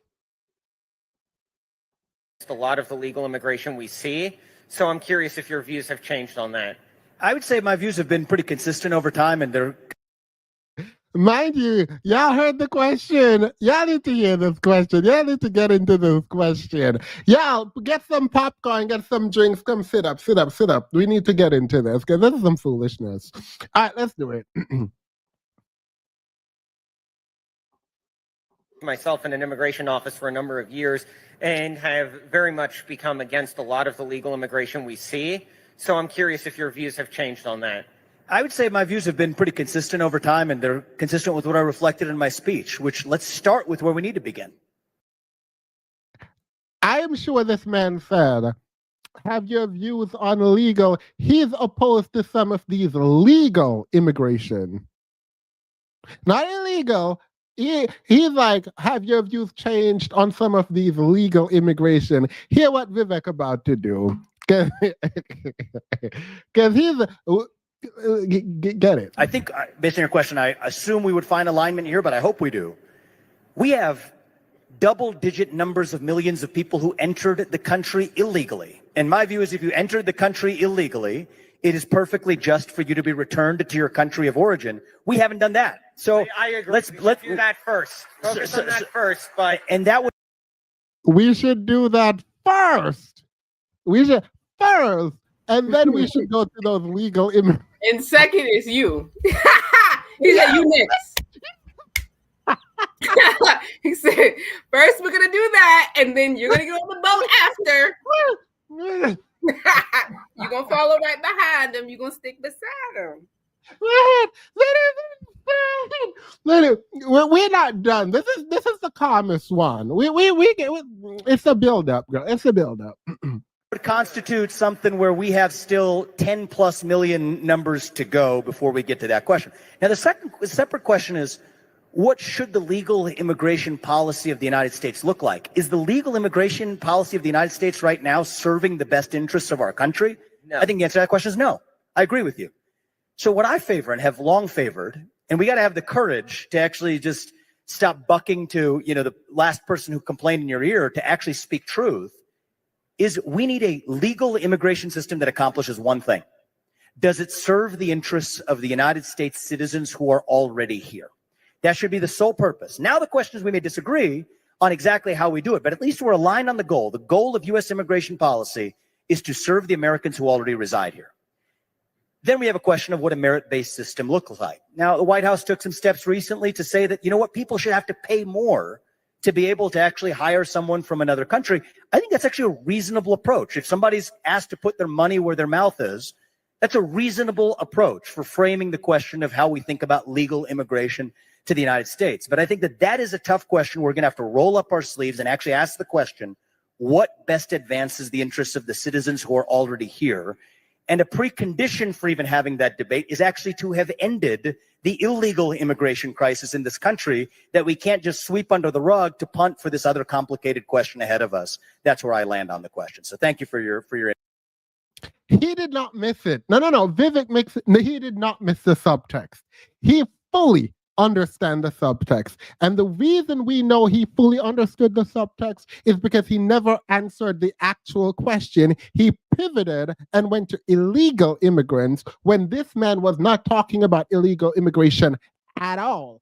This man was saying, you need to go, I need to go, and everyone who is not white needs to go. He did not miss it. You have to release a part of you to do the work he's trying to do. You have to fundamentally, we're going to see, look, again, I said this was the easiest one. Y'all can jump in at any point, by the way. No, I was just going to say, agreed. Like, you guys hit the nail on the head. It's you need to go, but that additional detail is that you need to go once you clear up this more difficult problem, right? Like, you need to be of use to us before we kick you out of this country. And I'm trying not to be shady. I'm just saying what I thought about as I was listening to him. And I thought about when Mr. Myron done went to that certain area. I don't even remember what app it was, what program, whatever. And those white men told him, you're supposed to just help us get back to power and then go back to your home country. And that's exactly what I'm thinking about in this moment. Perfectly put. I remember, and I'm going to find this is an easy clip to find. 2 years ago when he was running for president, you know how you said he needs to be useful, right? Like, you need to do it for us and then we'll kick you out, right? That's essentially, did I summarize you correctly? No, yeah, like that's literally, I mean, the white man said it to Myron in an even worse way than I'm saying it now. But yeah. And no, I love this. This is why I love talking to smart people, actually. This is right here. So someone just said he missed the subtext, right? He missed the subtext. I said he didn't. And then you pointed out that he needs to be useful until it's his turn, right? Look what Vivek said during his campaign, how I know he does not misunderstand the subtext. He fully understands the subtext. This was him 2 years ago. I love how my memory works. Like, you just jogged a really good memory. He fully understands and he's willing to be used in whatever fight to do what he thinks they want him to do. Listen to this. You mentioned your faith, which has become an issue on the campaign trail. Yes. In fact, a Democratic congressman, prominent Democratic congressman, came to your defense when you were attacked by a bigoted MAGA pastor over your Hindu faith. We just came from Iowa. They have a history of electing and choosing in their caucuses conservative Christians, right? Pat Robertson, Mike Huckabee, Rick Santorum, the list goes on. Faith has become an issue in presidential politics, right? We've got Obama and Reverend Wright, Mitt Romney, Mormonism, John Kennedy and his Catholic faith. Is your faith fair game in this election? You know what? I'm going to be very honest. Everything is fair game to ask about in this election. We have to build trust with the public. And so the way I'm running this campaign is nothing's off limits. I'm asking you to put me in the seat of leading this country forward. My job in this election is for you to know, the voters to know who I am and what I stand for. If the voters want what I'm putting up, and I'll be their next president. And if not, I will put my head on my pillow at night knowing that at least I did my part. So am I religious? Yes, I am. I'm Hindu. I'm not Christian. And we are a nation founded on Judeo-Christian values. But here's what I can say with confidence. I share those same values in common.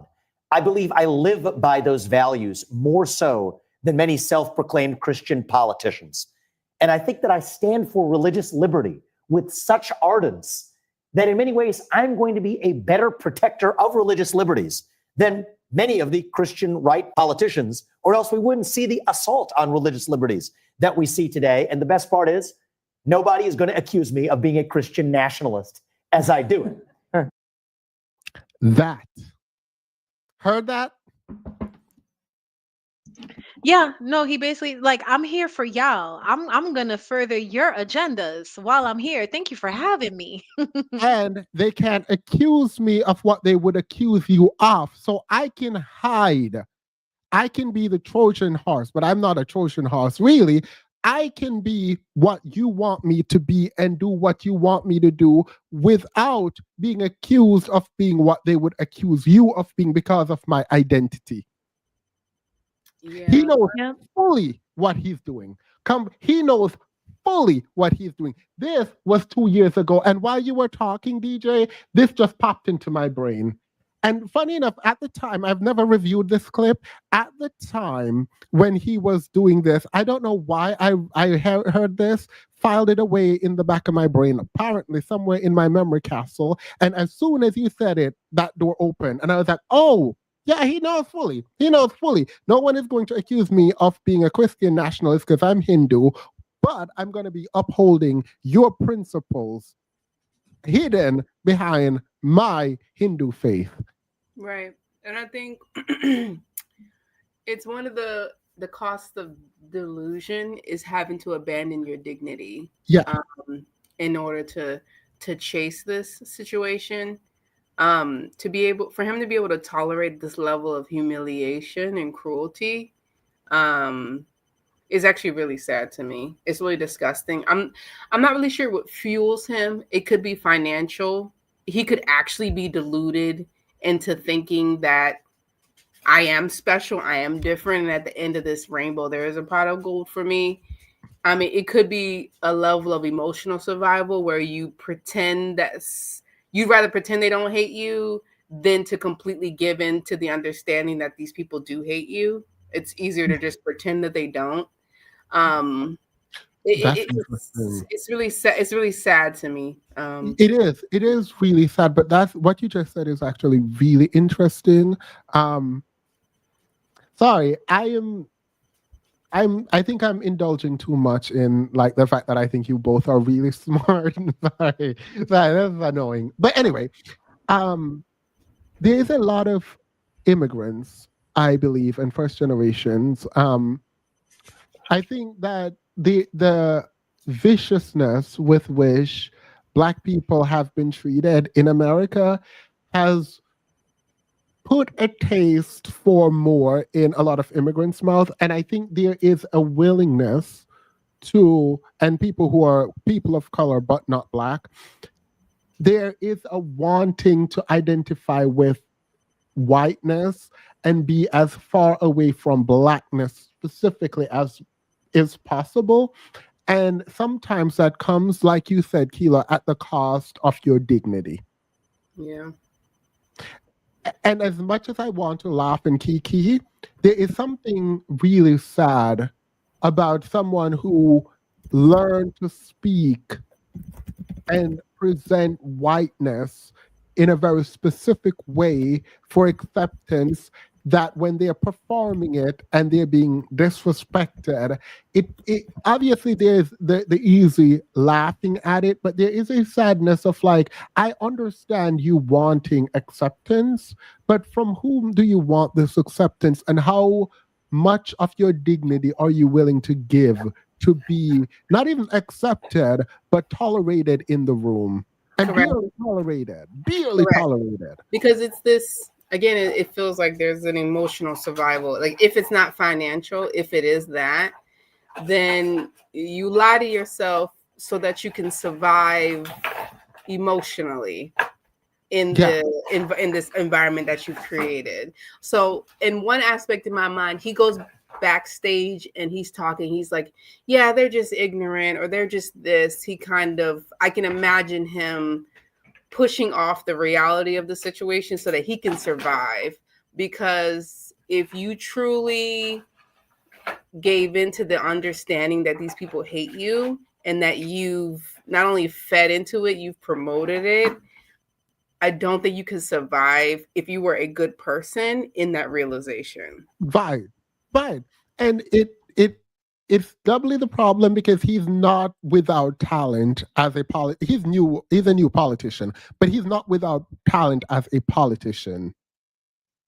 But he is subjecting himself to kind of racism without like having to like you don't have to do this. Yeah. You know. Well, I think it's for some reason it's a matter of the rooms that he wants to be in. Like, yes, he Correct. may be the least acknowledged in the room, but he's still in the room.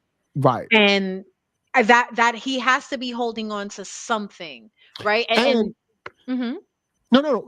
I was gonna do an and he has contempt for the people who hate him. I know this because of the response to Americana and American culture broadly that he put forward in his tweet, dragging people for not being smart and not being able to read. And he dragged white America in that tweet without saying white America. When they were talking about the H-1B visa situation, he was very much opposed to this idea that America and Americans are better than other people, right? And so every so often the contempt comes out, but he kills it at every turn by being subject to their rule. Yeah, because he has to. He has to. Because even if over time you would build up an anger, a contempt, a resentment, and during those times where that seeps out, that's where you would get that. Yeah. But you have to regroup and refocus because you can't let that overcome you, especially if, like DJ said, you want to be in certain rooms. It's just I mean, he may also be holding on to some type of identity. Yeah. That he's, I mean, I'm sure there's 1,000 things happening here. I can only imagine how complex psychologically but this person is. It is. And unfortunately, we do turn a lot to psychology to understand a lot of things that might actually be sociological. But I agree with you. And not only do I agree with you, the one time that we saw publicly where he stood up for Indians, for example, and H-1B visa and whatever he thought was right, he got fired from Doge immediately. Yeah. The pushback was swift. So I think what he's learning, probably unfortunately, is that he does not get a real voice unless that voice is being used to amplify, add to the chorus of voices calling for going back to racism. Correct. In an overt It kind way. of sucks because whether this is delusion, denial, or anything in between, unfortunately, it's still ultimately like a self-destructive process. Yeah. Where you're exposing yourself to this level of humiliation over and over again. And, it could be a person who just literally doesn't care and they're just doing it for whatever. But I think if we try to grasp at something a bit more meaningful, this behavior is it's extremely sad to see. Yeah, and it gets, mind you, this is not the worst of it. Yeah, it gets worse. Like, I actually felt bad for him, and as I'm listening to his answer, he's sounding more and more liberal than he probably wants to be. You're about to hear it in a minute. Input. Thank you. Appreciate it, man. Hi, nice to meet you. My name's Luke. I got a question. Here we go. So in my opinion, the mental health crisis in America is the biggest threat to the future of society, and the numbers speak for themselves as in the past. Sorry, I'm just going to go to the worst ones because ain't nobody got time. Here's one of them. That's allowed. So based on the press, based on what the press says about your beliefs, you call yourself a Hindu, but you also call yourself Christian. I don't call myself Christian. I call myself a Hindu. I know that may be a hard thing to process. I will tell you, I'm not running to be pastor of Ohio. I'm running to be governor of Ohio, and I didn't run to be pastor of America. I ran to be president of the United States of America. Do you think it's inappropriate for someone who's a Hindu to be, say, a U.S. president? No, I think it's no. Well, you be honest.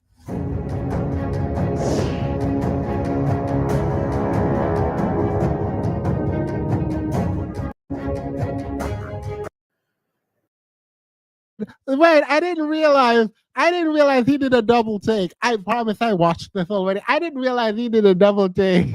All right, let's watch the engagement. I'm so sorry. Yeah, I mean, no. Wait, ready. So based on the press, based on what the press says about your beliefs, you call yourself a Hindu, but you also call yourself Christian. I don't call myself Christian. I call myself a Hindu. Okay, so based on what the Turning Point's values are, which is Christianity, I'm a little confused on why you believe in I don't know. Wouldn't it be logical to conclude that a monotheistic organization would be more? I don't know. I guess I just don't understand why. I guess a polytheistic. Mind you, what he's filtering right now is racism. He So is I was just about to say, he really want to say it. Just say it. You're a Hindu. We're trying white not to. Christians. He Why is are you filtering here? racism. Like he's like, I can't say that. Can I? Oh wait, did it just? Hello? Computer. My computer was freezing up. He is trying to figure out, can I say this? Will I? I felt like Vivek running for president was calculating moves so he can get exposure to go run for governor. He probably felt he stood a better chance. No. He really wanted to be president. This is the truth, I believe. Even running for governor, he is not running a local campaign. He's still running a national campain. Well, that's what leads me to believe he might be a little delusional, because I don't understand why you think, you know what I mean? Like the numbers aren't really panning out here for this. I don't, and you're getting the vitriol in your face, and I'm sure on the internet and behind closed doors is 10 times worse than this. So I'm not really sure what the ultimate push is from him. I think that he's a supervillain that celebrated a bit too early with the whole Doge thing. Because when I think about it, I forgot about him saying a lot of not so great things about like white society, because he figured he had made it up far enough to be untouchable. Yes. That's what he wants. I But feel like why would you think he's that? biding his time, and he's just like biting his lip and letting them say whatever, and he's still trying to, because Themis, even you talked about it, right? Like the way that he speaks, the way he presents, he is trying to be the closest thing to white without actually being white. He's trying to be exactly Why what would they he want. think that work when he's nigga adjacent? But he made it. He made it to Doge. Yes, he made it to but he Doge, made and it the for a moment very he specific thought, reason, right? but no. But the moment he thought he was above them, he dragged them. Yeah, you're not above the program. Yeah, but but then they reminded him that he's not above the program. Yeah, so he's gonna go. That's why I'm wondering why did you think he was? He's trying to now go for I think he's gonna continue to chase after that untouchable position. He's not gonna stop until he reaches that untouchable position. Yeah, but then he's delusional, because I don't. Yeah, he's very like, then he's delusional, because I mean, but to be fair, what's his name was delusional. Myron was delusional too. Very delusional. And Myron was fighting the racists to tell them they wasn't racist for real. You know what I mean? And he's still over there. You see how they're still on the right? They're still on the right because they know that that's really the only option. It's too late for them to navigate towards the left. Like that. Also, and that some ship of has those failed. principles they really like. They really like them principles over there. Mm-hmm. Kilo. DJ. Mm-hmm. Yeah. We're both here. I think he froze again. He froze again. That struggle internet, that poverty Wi-Fi. You're the fuck, yeah. To be fair, I don't know what's happening. Mind you, they took $200 out of my account today and sent me a text talking about thank you for your payment. I remember paying you, and then I was like, oh wait, auto pay. But like, yeah. Umar Johnson said it. Struggle streamers. I felt like Vivek wedding. Oh yeah, thank you. Anyway, let's continue. Because I didn't hear anything that you said until like you dragged me from my internet. That's all I was talking about, so don't worry. Period. All right, let's see if this boy can get over his racism and actually ask a question that isn't racist. Ideology would support some sort of, I guess, monotheistic perspective which Christianity is. So I guess I'm wondering why you have Christian values in that way. Sure. Happy to address that. What's your name, sir? Liam Birmingham. Liam. So tell me about what you know about Hinduism. Hinduism is a polytheistic religion that. So with due respect, I'll just. All he needs to know is that it's not Christian, girl. I don't know. Absolutely nothing. Me white, you brown, it different. Like that's like, yeah, like when you know, girl, Shiva. He said, "Ain't y'all the niggas with the red dots in the tigers?" He don't know nothing about. He don't know nothing about Hinduism. He don't know nothing about Indians. This man, when he asked him a question, that white man stared off. Didn't know. Look at him. He was like, girl, why you asking me question? You're here to beg me to vote for you. Like, anybody have time? You are not Christian. Christianity says everything is demonic. We're going to get to that one in a minute. Correct. He's still trying to figure out if you're a Native American Indian, if you're a regular Indian. He don't even know what's going on. Right. Like, and that makeup ain't helping him. Cut in right there because there's one thing I have a little bit of authority on. I'm actually a monotheist. I believe there's one true God. It's from the Vedanta tradition of Advaita philosophy, not stuff that we need to spend a ton of time here on. But since you asked about it, I wanted to address it. I believe there's one true God. Now let me just ask you, because I know that may be a hard. That's cute, but is it Jesus Christ? Another like, you can believe there's one true God all you want, but who is that one true God? Because if it's not Jehovah, it's not going. Right. You might as well have lit a fire and started dancing. Yeah, you don't know what you talking about, bro. You might just like, mama. You don't know what you're talking about. You don't know what you're talking about. Like, you can look at his face while Vivek is talking. Look at this man's face. He don't know what you're talking about. It's not God. It's not Jesus. He don't know what you're saying. Right. It's the devil. It's Satan. Right. And someone is about to tell him that in his face in a second. Hard thing to process. What's your faith? I'm a Christian. I'm a follower of Jesus. Great. Do you believe in the Holy Trinity, the Father, the Son, and the Holy Spirit? I think a lot of people here do. So good. And that doesn't make you a polytheist, does it? Probably not. No. Great. Because I think this is it's a great spiritual question. There's good. He better cook. Vivek, you better cook. To be honest, Vivek's responses for someone who's completely ignoring all the racism and like intentionally bad faith questions, he ain't doing too bad, to be honest. Thank you. Oh my God, that's what I was going to say. No. He's actually eating. Yeah. I'm going to drag him in a minute, but he's actually like, he's breaking this down. Unless you believe they're the one in the same, right? This is one person. It doesn't work. A one entity, not person, right? But he's like leading them down the path that he wants them to go. Correct. I'm gonna drag him in a minute because he's still wrong. Yeah, but they don't know that. They don't know. But also, they're not smart enough to fight back. So, like, this is light work. This is actually light work. They were like, "I hate you, want you to die." And he's like, "Well, that's interesting. You say that. I was thinking about hate yesterday, and I feel like it doesn't really." It's like, oh, okay. Yeah. And they be standing there looking like, "Did I say that?" Right. Because you can say it. We're gonna get.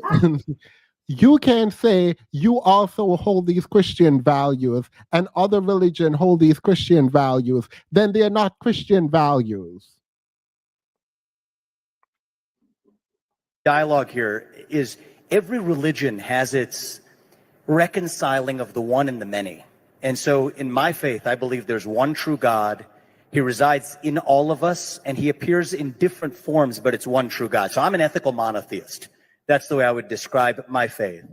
Now, I will tell you, I'm not running to be pastor of Ohio. I'm running to be governor of Ohio, and I didn't run to be pastor of America. I ran to be president of the United States of America. Can I ask you a question in response? Because I love dialogue like this. Sure. Yeah. Do you think it's inappropriate for someone who's a Hindu to be, say, a U.S. president? No, I think it's no. Well, you be honest. Isn't Hinduism? Well, I mean, I can ask yourself that Hinduism believes in Shiva and what is it? The flute god. I forget. No, this is just me. I'm telling you, they ignorant as fuck. Okay, you know what I was thinking? The flute god is wild. The Pied Piper is wild. Now, Themis, when I said he thought he was a nigga adjacent with the red dot and the tigers, you thought you was mad at me. But that's exactly what he did. He's talking about the flute. He said the flute, the drums, the feathers, something feather. Yeah. You believe in that Mortal Kombat character, right? The one with the arms. I'm surprised he didn't start voguing, just putting his arms up. Are you one of these Indians?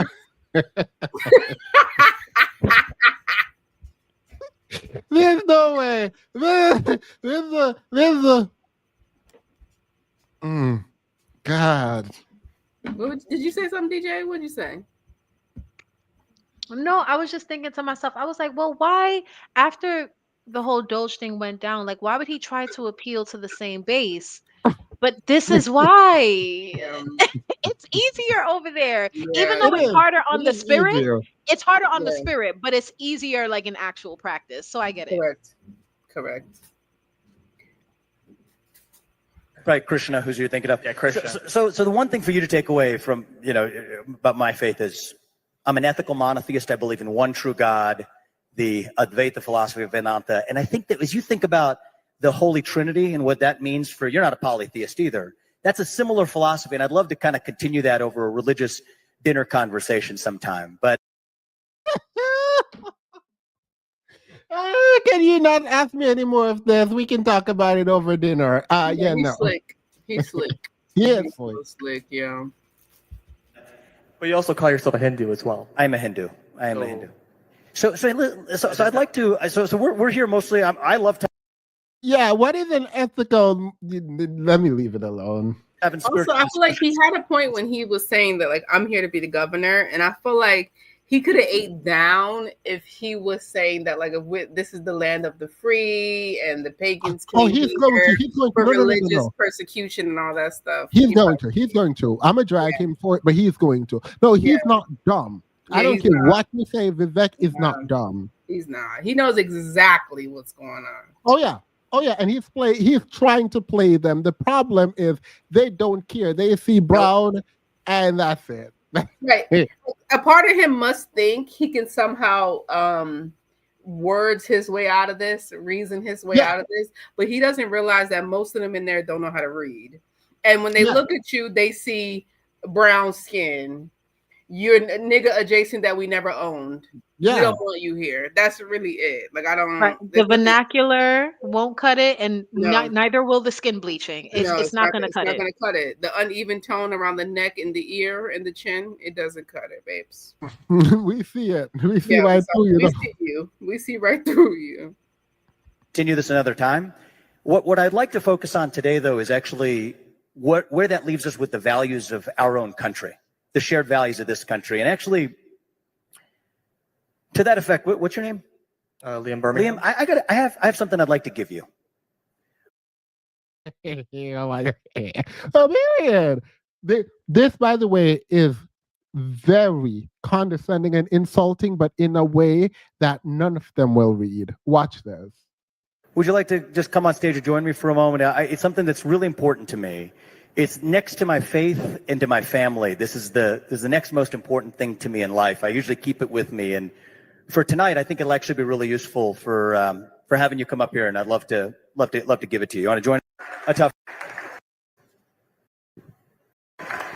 When I think about our journey of leadership in this country, What matters more than the differences in our faith is our shared value set. And next to my faith and my family, this is the next most important thing to me.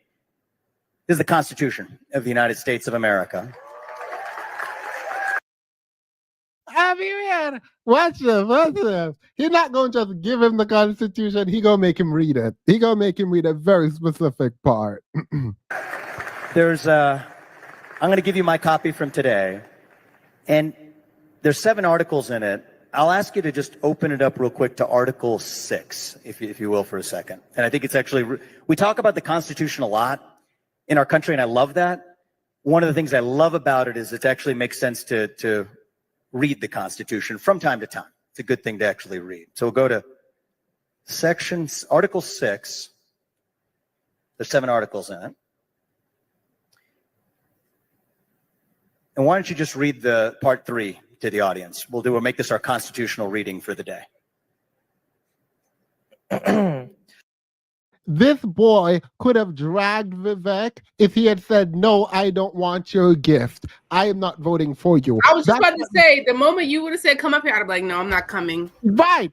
You should have just leaned fully into your you know what and dragged him. But because you went up there, and I know people are dragging Vivek and he should be dragged, but what he does to these people, how he reads them, this is A1 level trolling. Yeah, and this is how he get his aggression off. This is how he get that. This is how he get. You look at him smiling. You see him smiling? And he wants his lick back. He wants his lick back. There is contempt there. Yeah. He wants it his lick back. Yeah. And I think this young man is new. He gives new. He hasn't been on that side for that long. Well, that's my thing. Like a lot of time, the new guys usually don't really do it for me because the racism is.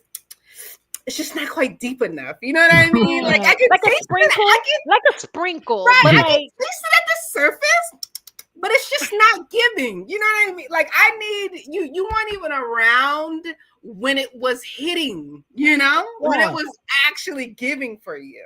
But like the separation of church and state is obviously what he's about to do. How do you not know this before you go up there? Don't go read that now. But anyway, he gonna read it. The senators and representatives before mentioned and the members of the several states legislators and all executives and judicial officers both in the United States and several states shall be bound by oath or affirmation to support this Constitution, but no religious text shall ever be required as qualification to any office or public trust under the United States. Cleared him. Yeah, boots. Now, Boots. Yeah. Now we get to the real one. This is where he was shook. This is the one who's been taught racism real good. He got all his racist lessons Monday through Sunday. My response to that would be the same way that my church would let a practicing Hindu, a practicing Muslim, a practicing Jew come in and enter and worship with us on a Sunday morning. That person would not be allowed membership. And I'm not saying don't give other religions citizenship. I'm just saying you can have freedom of religion in an extremely religious environment. And that is what our founding fathers intended. If you look at the structure of our government, it is a replication, a mirror of the structure of Reformed churches in America in that time. Absolutely. I think our nation was founded on Judeo-Christian principles. The question is, what are those values? They're the values enshrined in the 10 Commandments. Do we share those values in common? You're darn right we do. And I think that people of most faiths across this country share those values in common. What we're failing to do is actually standing for those values in the government as it actually runs. And so, what I suggest is study U.S. history, study what made the country great. And if you think Thomas Jefferson or Benjamin Franklin were not eligible to be founders or leaders of the country because they were deists, then you and I respectfully have a difference of opinion. And yet the beauty of our country is we're still able to have that difference of opinion and still call ourselves fellow citizens. Thank you. All right. Before we get to them calling him demon, here's the thing. Actually, I probably won't play that. But here's the thing. He is wrong. But they don't know how to address this.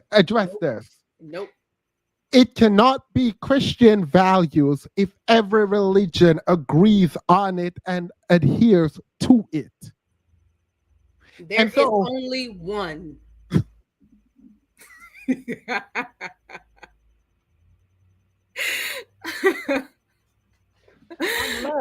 Unless it is Christian and then they adopted it as their own. But that's not what the argument is. It is the idea is that there are Christian values separate from other kinds of religious values and other kinds of values generally. So what he's trying to do, which is his articulation of history is actually pretty accurate right here. And I'm in agreement with him. But what he is trying to do is suggest that the people who are saying this is a Christian state and they want Christian values and Christianity should reign supreme and that the people who lead should be Christian, he is saying, no, that's not actually accurate. Anyone who believes in Christian values, even if they're not Christian, should be able to lead. And that's not true, because if you're Hindu and you're Christian, there is, from a Christian's perspective, something wrong with your religion. This is what, I'm not going to play this, but that same guy there will say that your gods are demonic. And that's what Christians believe.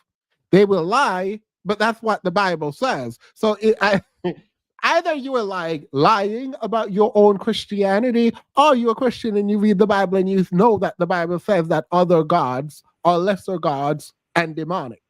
Also, what's kind of sad is that if you're a true Hindu, it's also kind of sad that you're kind of bastardizing your own religion to kind of fit into this, to agree with other Christians, right? Because Hinduism is not Christianity. It's not. And for you to try to present it in a way like it does is actually very disrespectful to Hinduism, in my opinion.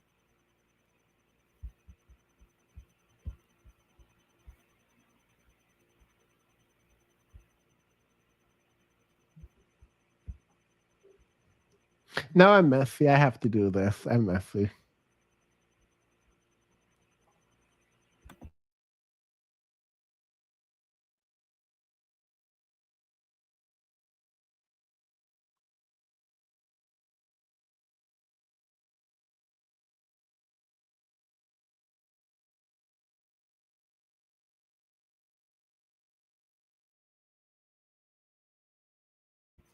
I can't hear anything. Is it just me?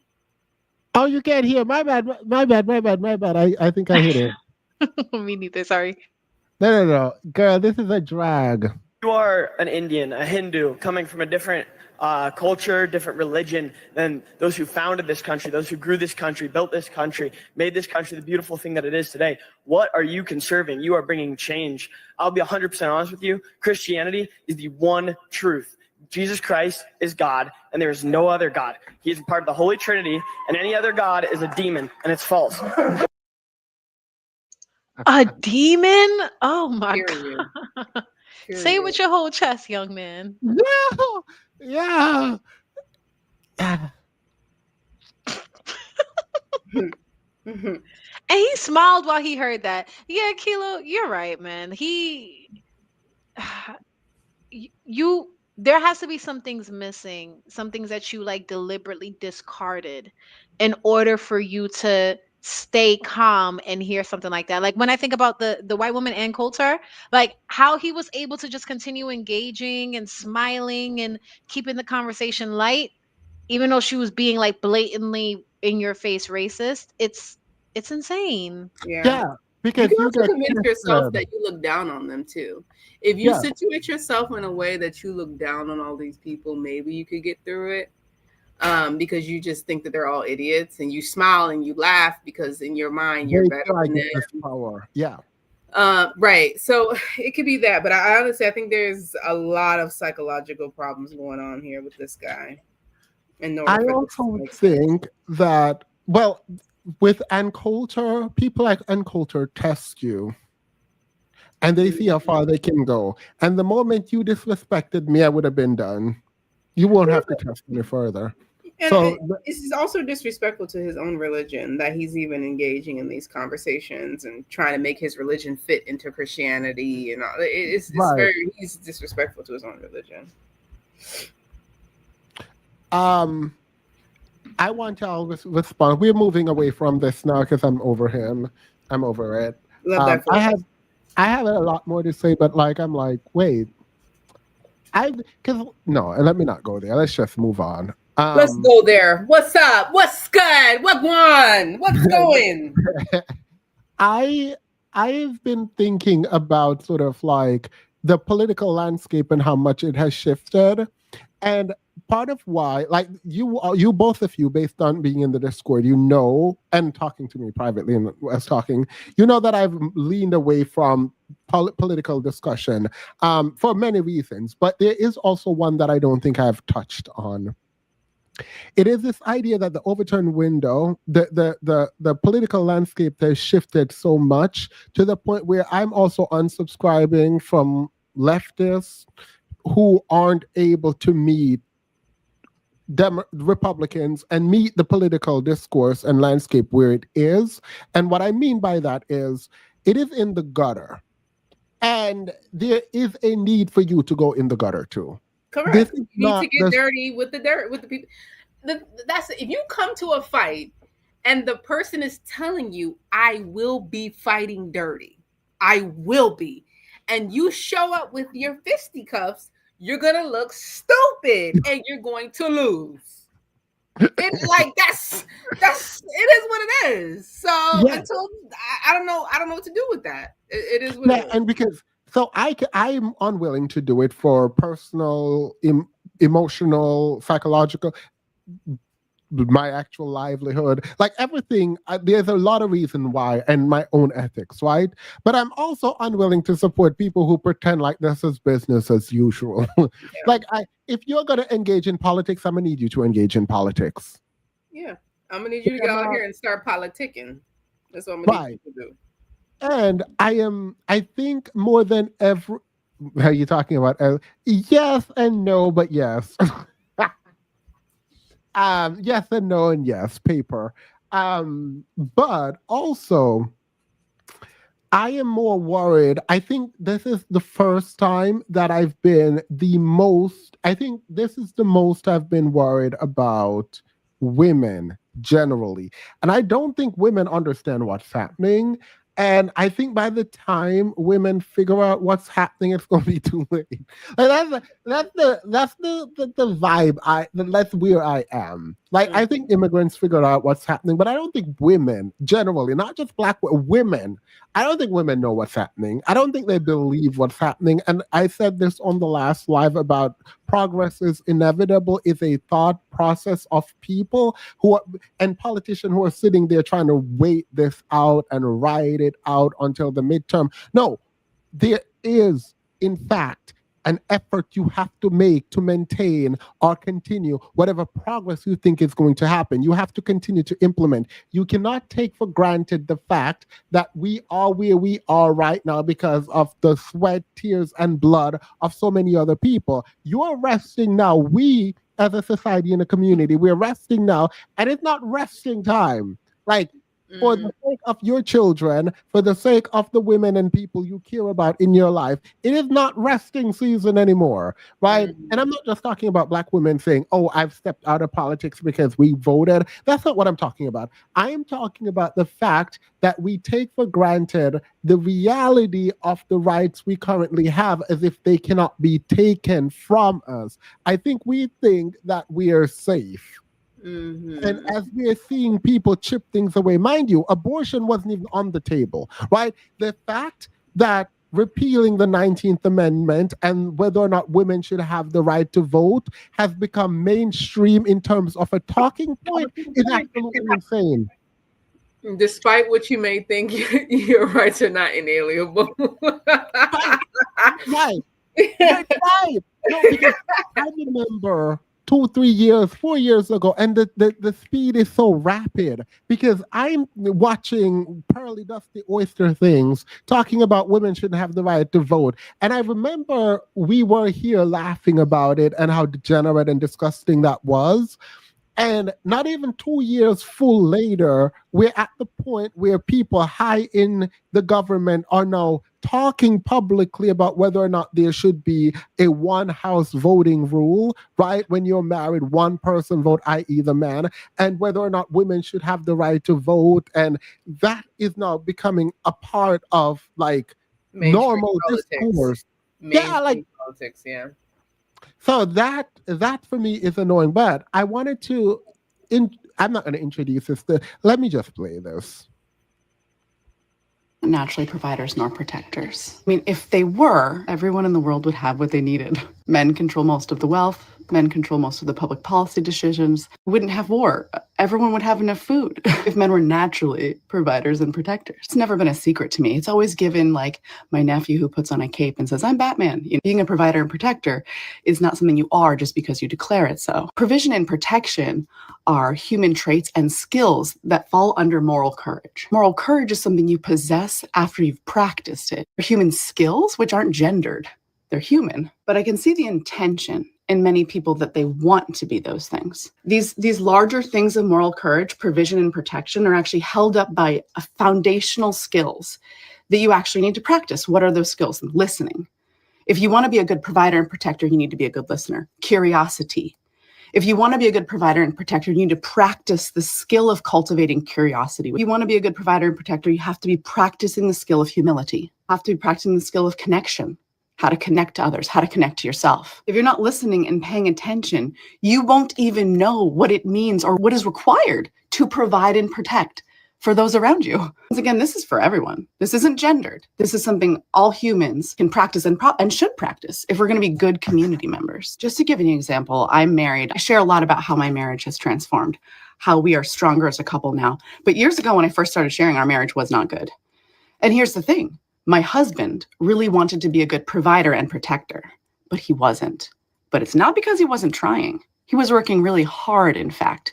But because he was a bad listener and because he wasn't paying attention, all of the actions he was doing were almost entirely useless because he wasn't really addressing the provision and protection of the needs of people around him. He had simply made a list in his own head of what he thought provision and protection should be, and then worked really hard at that, regardless of what was really going on in his life. Blah, blah, blah. I don't care about your personal life. But what I do care about is the idea that if men were natural providers and protectors, everyone would have everything they need because men control a lot of the resources in the world, right? And the levers of power, right? And if they were protectors, there wouldn't be all these wars, right? And so I think this comment right here that I was trying to highlight says it all. Think about it. Who fed you? Who took care of you? Who kissed your knees when you fell? Who taught you? Most providers and protectors are mothers. Now, I don't want to gender it because I think anyone can learn to take care of people. I think so. But historically, who was the one doing it? And so this idea that men are providers and protectors is weird. Y'all being weird, not you all, but people are being weird by saying, oh, men are providers and protectors. Protecting you from who? Other men. Oh, got it. Cool. And so I'm at the point now we're listening to like people lean so heavily into patriarchy, for example, and lean so heavily into this idea of what a man is really getting annoying to me. It's not even something that I can like debate anymore. It's just like, this is self-evident at this point. I don't care about your acculturation process. I don't care about where you came from. I care nothing about none of that. You now need to know, as a matter of fact, that you are a human being with agency, and that's the most fundamental part of how you will engage with other people. No one is made to take care of you.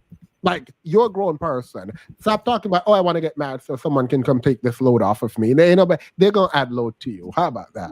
Anyway, that's... On that note, did you catch... I agree with you.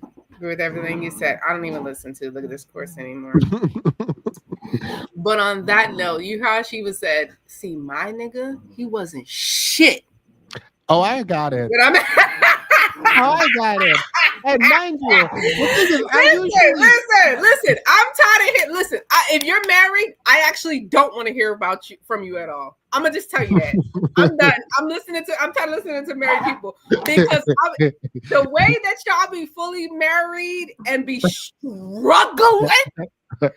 I no longer want to hear from y'all. I don't care what y'all got to say. You have no advice for me. I don't want to hear it. Because every one of y'all, my husband used to treat me like garbage and he used to drag me. And now he's like, girl, how long did that take? 15 years? I don't have time for that. I don't have time for that. Like, how are you struggling? Not how are you? That's not fair. That's not a fair question. But it's like, I'm done. I'm tired of hearing the married people. I don't want to hear from y'all no more. every time a married person comes out here and start talking about their relationship, you're like, few things. As a 20, I don't want that at all. No. I do not want that. No. Specifically the married people who tell you it took them 25 years and they done lost 2 heads of hair wearing a wig. They lost a kidney and a big toe. It's like, girl, I don't want that. I don't want that.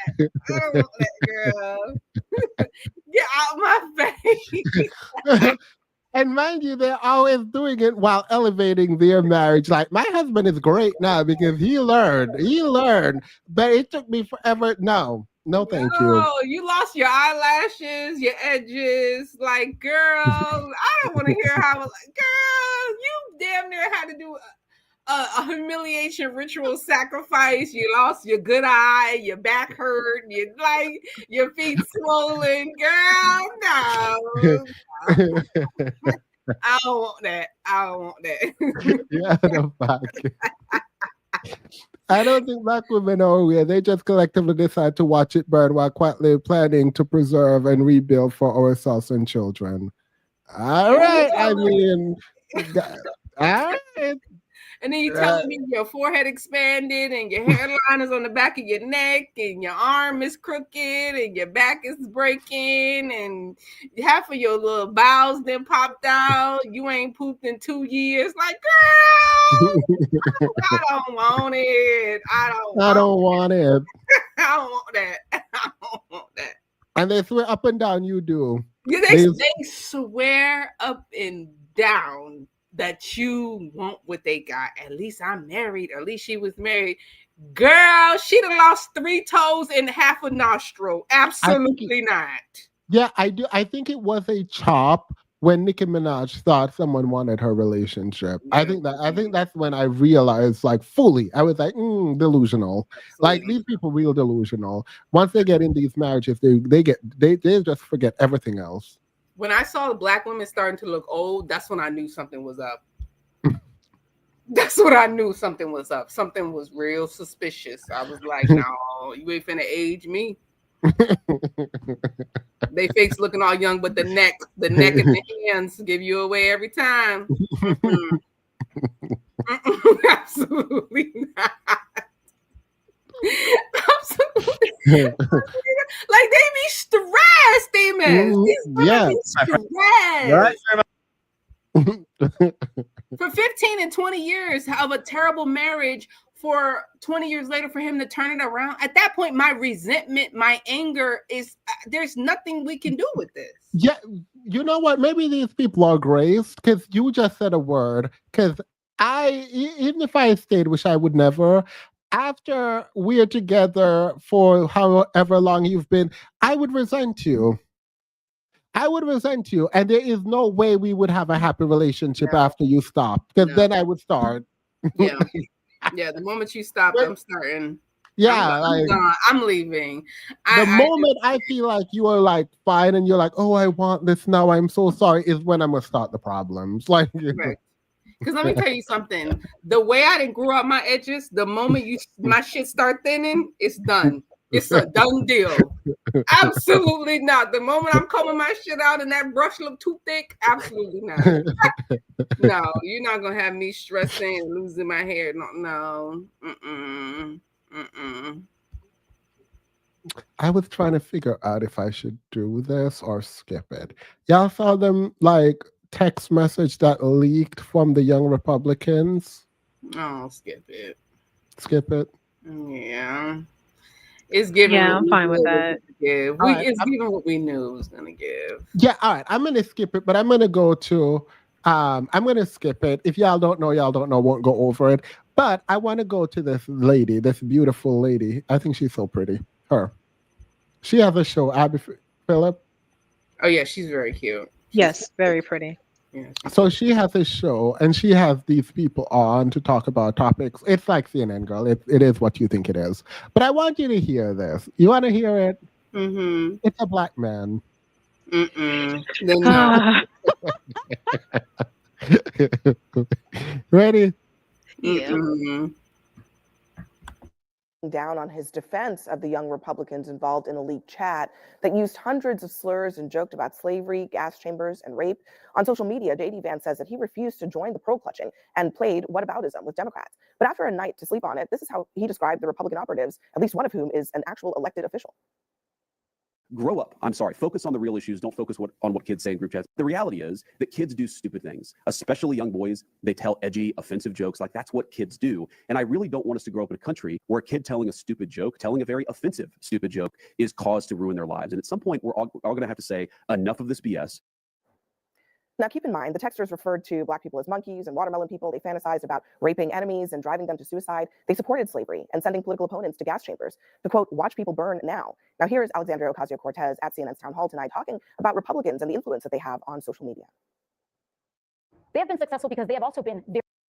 Joining us at the table is Camille Foster. He's the editor-at-large at Tangle. Camille, what do you make of what she said there and how it relates to this conversation about the liberty and the freedom with which... All right. So I don't think it's fair to Camille to have him speak without introducing who he is. So before I reintroduce him to y'all, because I've introduced him to y'all before, let me do it again. Big so y'all can see it. I am an individual. Race is a preposterous social construct. Do you feel like that when you get pulled over by the police? I do feel like that when I get pulled over by the police. Nice. You know why? Because when they talk to me, they're engaging with this vernacular. They're engaging with me in this particular way. And it's impossible to misconstrue what's going on here. Massa,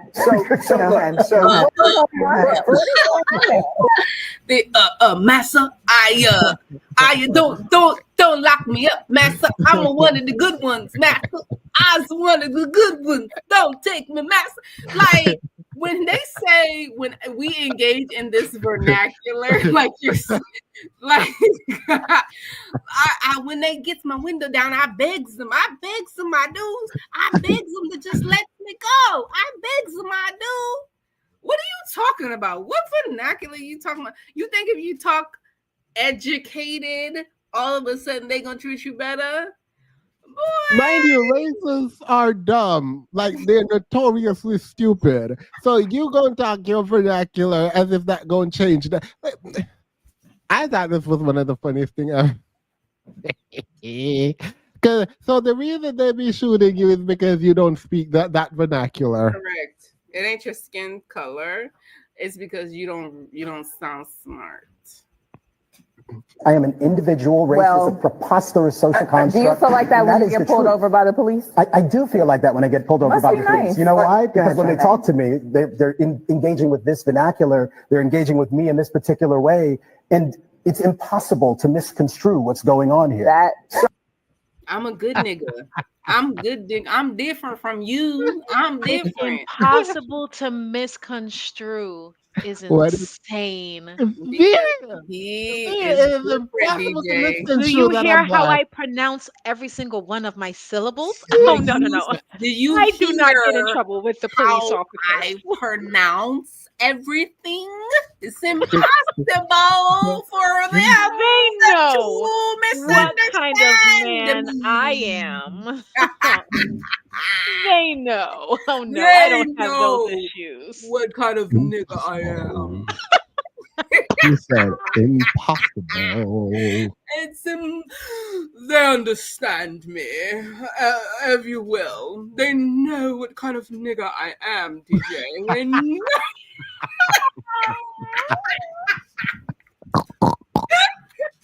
Why would you say that? Why would you say that? They know what kind of nigga I am, and they accept me at my lowest. They love me. They love the nigga that I am. There's no way they could misconstrue what kind of nigga I am, DJ. Yes. Period. I love that. I love the confidence.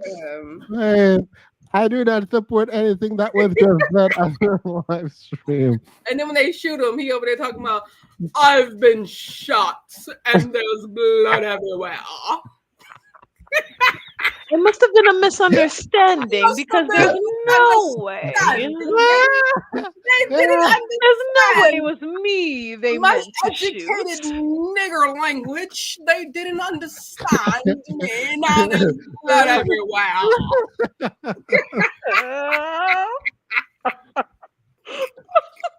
Oh my God.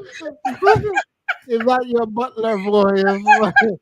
They know. They are very aware of this, the worship of white men that I have. You have to put they know. You have to put know.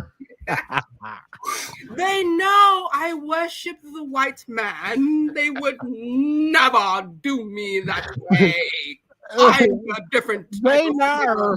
When They I was a know. child, I was told I was an Oreo, and ever since then, And the black people never embraced me because I was too smart sounding for them. They know. They know. I've been shot and there's blood everywhere. How is this possible? How is this possible? How did you misinterpret my English? My vernacular? My vernacular? My vernacular?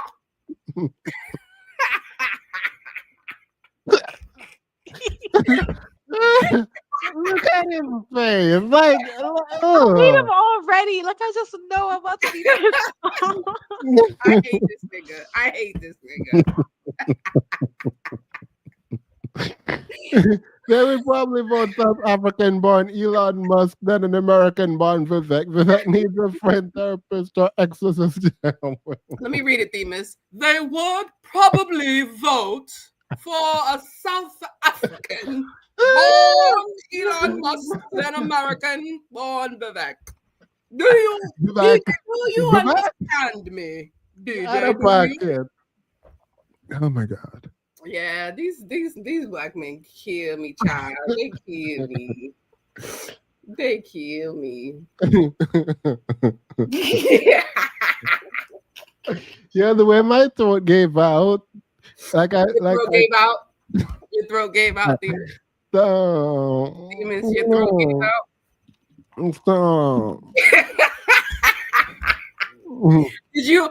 Oh, I know how your throat gave out. You opening them throat chakras. Yeah, the chakra is open. The chakra is open. The chakra is open. The chakra is open. White man, don't misunderstand me. I love you. The love that I have for white men runs deeper than my black skin. You cannot misconstrue this vernacular. Swallowed up. Have you this vernacular? White man, I am here to swallow you up. Whenever You said I'm a good boy for my master. All right, so what you got for us, girl? Let's hear this vernacular. These guys thought that they could spew this kind of stuff without any kind of consequences. Yo, she is so pretty. She is so pretty. Oh, I swear, I only watch these clips so I can look at her for sure. Yeah, period. Yeah. Well, thank you for having me, Abby, first and foremost. I have a lot of issues with the conversation around this particular story. He don't got a problem with the story. He got a problem with the conversation around the story. Hang it up. Hang it up. Hang it up, girl. Absolutely not. Is he married yet? Like I hate. Someone go marry this man. I hate him. I would tend to agree the comments in the thread ought to be condemned universally. But this is like kind of what you would expect, this kind of idiot, LARPing, edge. Who would expect this? Why Lord nonsense inside of a private group chat. I think the words you used a moment ago, that they think they can say this sort of thing risk-free, consequence-free. Well, they were saying it in private. And does that make it better? Oh my god. Oh my god. He's so oh my god. Wait, really no. quick, because I got curious and I definitely looked it up. He is married to a beautiful black woman. No. Yeah. Poor woman. He about to take her up through there. All up and through there. Once it's that, this one right here, we good. Yeah. I mean, it it bothers me, Themis, because the way your throat is full here when you're trying to defend white people, white men, is so embarrassing. But he doesn't care. That's the part that I don't understand. He does not care. Black men don't know how they look. Like it's got to be something. I don't know if they're just not. I don't know. Because how do you sound right now? How do you? Maybe he gave up on respect as a group, and he's just okay with tokenism insofar as they're racist behind his back and not to his face. Yeah. Oh no, it's definitely a change in priorities. Like there is something that men like him, black men in particular, like him, are chasing. Why they are so easily able to discard. Oh, immediately. All of this, like their humanity, their integrity, their the love of their own blackness. I've been saying this for a very long time. Black men do not. The only time black men feel connected to their blackness is when they're trying to use it as an excuse for something. Otherwise, black men are not committed to blackness at all in any real meaningful way. They've never experienced racism. They don't know what you're talking about. Why would I care about the community? I'm just one nigga, I'm just doing me. And like, it's just like, they never cared. It never gave community. They don't feel connected. Black men do not care about black people, children, black women. They never cared. Their actions show it. Statistics show it. They have no connection. They do not care at all about the black community. So when a black man comes out and goes, "Oh, I don't know. I'm like, oh, okay, that makes sense." It gives. You don't care. Yeah, it does give no care here. I'm sure they were saying different things in public. Do they mean these things authentically? In some cases, they almost certainly do. There has been a resurgence of white nationalist sentiment in this country. I think it's interesting, though, to try to trace this back and to think honestly about how we got to here. And I do think that a lot of the renewed interest in race and identity things for both noble purposes and otherwise has actually helped to create the circumstances that we see now. That is not. He said it's our fault for thinking and caring about race that led to racism being in private chats. So it's our fault for talking. It's DEI that caused racism. Yeah, it's you niggas. You're the problem. No, that's what I heard. Y'all the problem. Right. That's insane. Yeah. I know it's mean, but that forehead and eye positioning tell me everything. Mia, sit in the corner. You're on timeout. That ain't even right. I get what Mia. It's a type of a coonery look. You know what I mean? There's a coon look to it. There's a squareness to it. The eyes are a bit close. I get what you mean, Mia. I'm with you, girl. I support you. I don't support you. Shut up, Themis. Erasing any. All right, period. People have for embracing and endorsing these kinds of sentiments, even in private group chats where they're doing this kind of idiotic locker room talk. They deserve to face consequences. But I do think that JD Vance's comments about this are worth actually focusing in on for a moment. This has shades of that whole. This is our girl, Kilo. This is our girl. Forgot her name. This is our girl. the cats eating the dogs nonsense from during the campaign I mean, cycle. My girl about to eat. Themis, my girl look like she gonna eat down. That's my boo. She said, I am ready. I am made up and I'm ready. You can tell she looking at him like, look at this house nigga. She's so disgusted. Yeah, She yeah, is yeah. so- you can look at her and you know what? She can't really say how disgusted she is because then it's not gonna come off right. Correct. And that's where Destiny.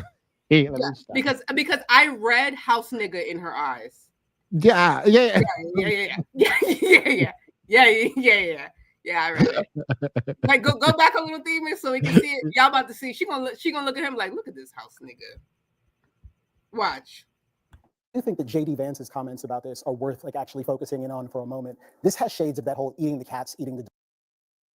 She is so disgusted. She is so disgusted. She's like, wow, look at him just on the ground, just sucking on toes. She's disgusted. And the thing, even on her podcast, she's very consistent. I'm gonna give her that. She's very consistent. But like you said, this has come up before where she's talking about, and she says, I can't understand how a black man would agree with a group full of racist white men. Yeah.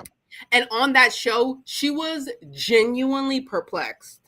Yeah. Yeah. And she was like, I don't know what the fuck is actually wrong with you. Like something is actually wrong. Like she was sick and disgusted that your genetic makeup is making you like this. Because she said she grew up with them. She grew up She with these listens to them. people She who are knows how racist. they think and she knows what they're talking about. Yeah. Yeah. And so she's like, wait, why? You know, they don't like they think of you as the scum of the earth. Like they don't like you.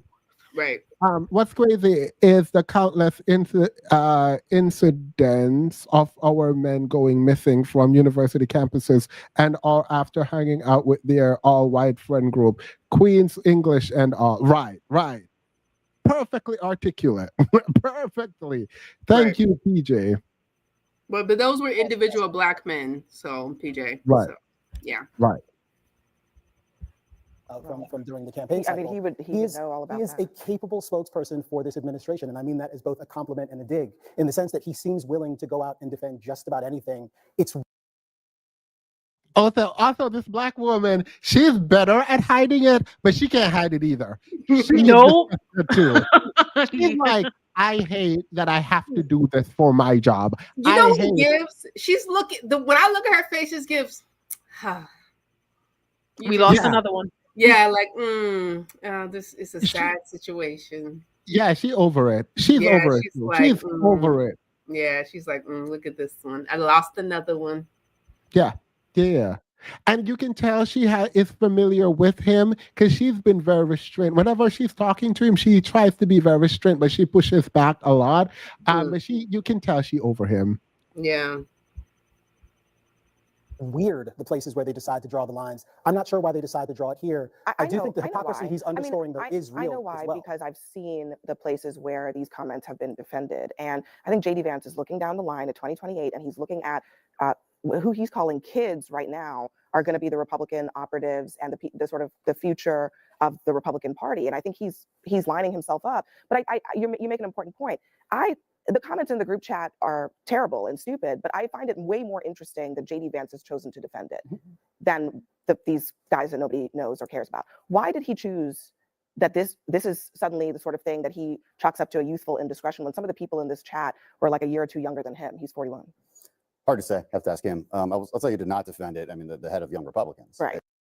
He defended it.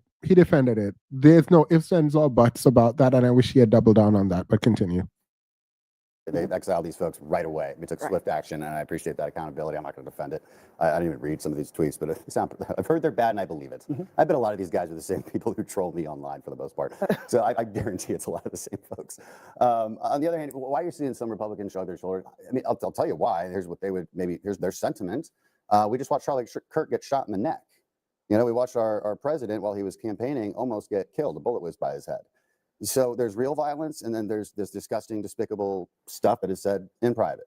And like, it is disgusting, despicable. You're not going to see me try and defend it. But I do. Demas? No, just let it go. Oh. I hate when people try to So you Both have sides it. no. It's they try to divorce the steps up to the actual action, right? Yeah. Everything that happens to you before you actually lead up to the violent act, they try to dismiss that as nothing. Yeah. Right? Like all the inappropriate group chats, all of the disrespectful comments, all of the hate mail, all of the anger, all of these disrespectful views. Oh, that's nothing. It's no big deal. But what's really happening is this violence over here. It's like, what you need to understand is that no one wakes up one day and decides to be violent, right? There's a lead up. And I realize that Republicans love to ignore the lead up. None of that's happening. You know, like these sentiments in these text messages are what actually lead to violence, right? Because if you didn't believe in any of these things, you would never take any action to do anything. It's the lead up. This is the build up. This is the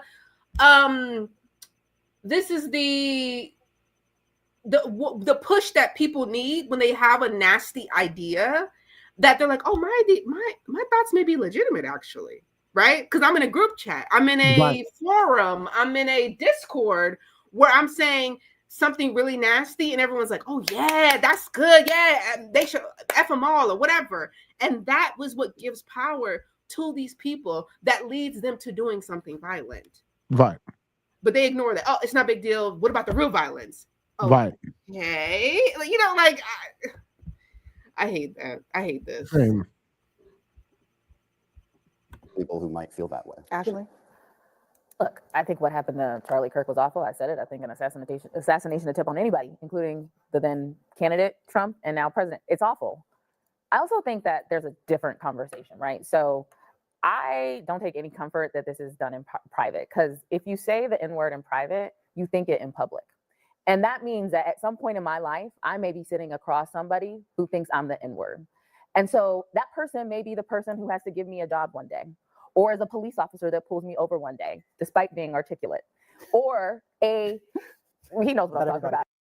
Ate him up real quick. The one thing, despite being articulate. That was so cute. That was so cute. Ate him up, period. It was cute. And like she said, there's a lead up to the behavior. It's the thoughts. It's the little thoughts that have actions. These men in the group chat are interacting with normal people every day. Right. Despite being articulate. Or he knows what I'm talking about. Is that an inside joke? It is inside. It's between me and the brother. You gotta watch the show to know. You gotta watch Table of Five. Last time we were on together. Right. But that's what I mean, and that was what it manifests. It means that could be somebody's teacher one day, or it means that could be somebody's congressperson one day. And what am I supposed to think as a Black American, as a person who could be called the N-word? I think it's great that the young Republicans push folks out. And I also think it's important on the left when we say, or not we, because I don't do that, but when people say terrible things, that those things be condemned. And that's what I was saying earlier, is like, we got to call balls and strikes. Yeah. But there's something bigger than it just being private. These people live their lives publicly every day. And if you walk through your life and you don't know somebody thinks you're a watermelon person, or that you should be raped to the point of suicide, what are we doing? Well, there are people saying things like this in public, and some of these people are conservative adjacent, or they would perhaps just describe themselves as conservatives, like Nick Fuentes. And Nick Fuentes is a guy who has been on a number of prominent podcasts in recent weeks, who just today announced that he's got some major announcement and will be sitting down with some other conservative figure. Conservatives have to know that this is taking place in the ether right now. I'm like, and speaking out about I'm this, like on the front lines of that battle. I think you I probably think know. Congressman, I know you. I'm not directing this at you in particular. I'm just saying that we should be speaking out. I mean, I have often argued that, this is not about canceling people, but just creating the boundaries of your movement. I mean, would you say that Republicans need to establish? Well, of course you're right. Just as Democrats do. I'm not. I don't know what happened. I think they edited this. I know this is the tape. She comes in, our girl comes in and says, racist test. The Black guy was talking, and she interrupts him to let him know that racists test the boundaries with people like him. And she was explaining that, like, you're not special. They're going to treat you like trash, essentially. But before she could finish, the other Black lady that is up there interrupts, and that's the moment I wanted to comment on. And I know, because I saved this link in my outline, so I know. They cut our Buki out? Yeah. They cut her out? No! I know this is in fact the link. I was waiting on her to talk. I was waiting for her. I know this is the link. I know it because I copied it and oh my God, I'm so annoyed. They cut it. We gotta find a video so we can introduce the people to our girl. We need a good intro video. We need to find a good drag so they know who our girl is. Let me go find it. I'll be right back. Let me go find it. Because our girl be dragging. I don't want to watch this now either because they pissed me off. Like, what do you mean?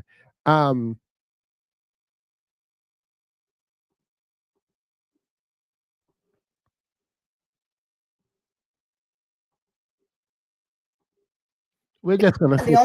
We're going on a commercial break right now. Saw the clip of a mother. She confronted her fiance and daughter for sleeping together behind her back.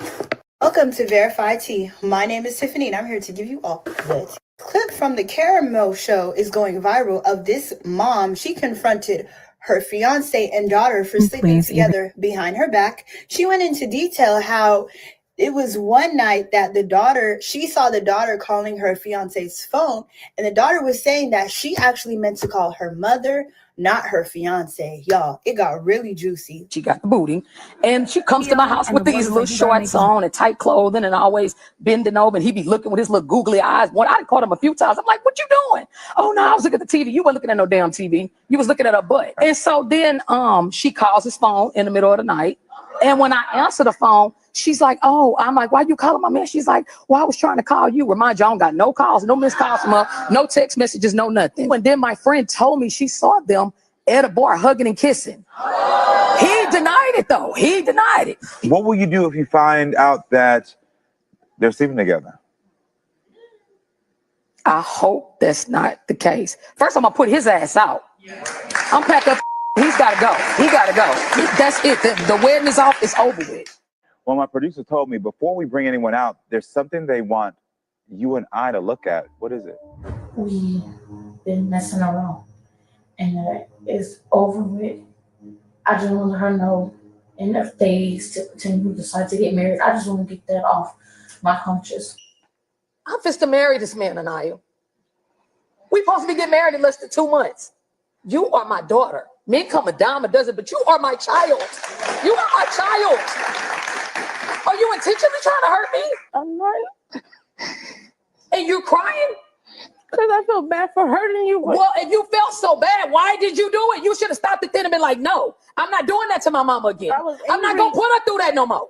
I was angry and upset with you. And you don't think... Wait, what do you mean again? Right. Again? Again? Oh, this... But somebody made a good point. I am curious to know how old the daughter is. True. She said come over, so I'm assuming she lives by her outside of the home, which in my mind means she's an adult. I'm assuming she's over 18. Yeah, I would definitely agree with that. I guess the question is how much over 18? Not to say that there's an age where if she was underage, that would be a completely different situation. I don't think she's underage either, but she does look pretty young. Yeah, she does. But I mean, I feel like if she was underage, there would be police. Like they're on a TV show, right? So like there would be like intervention, hopefully, right? Because even the way the mom talked, and she was like, "You came over with your little shorts," and it was like, wait.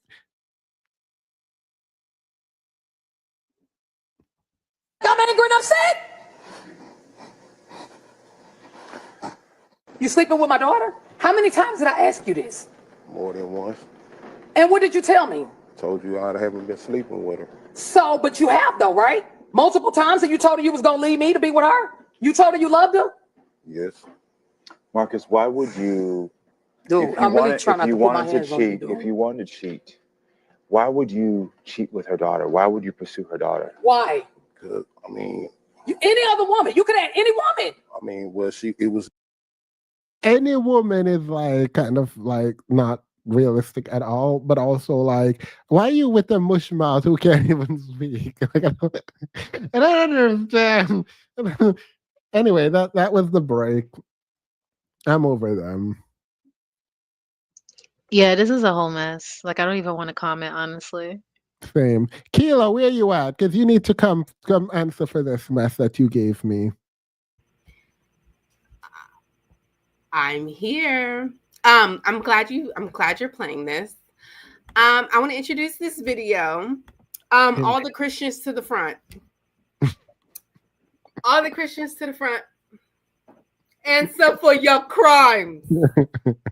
Answer for your crimes. All the Christians to the front. I want y'all to be able to explain this about what's going on. My girl is basically telling me that she has a direct cell phone number to Jesus himself. So I don't know what you bitches is doing, but she's talking to Jesus himself directly, who's telling her, giving her signs about her husband, her future husband. So I don't know about y'all, but this is how my fellow Christian girlies do sound.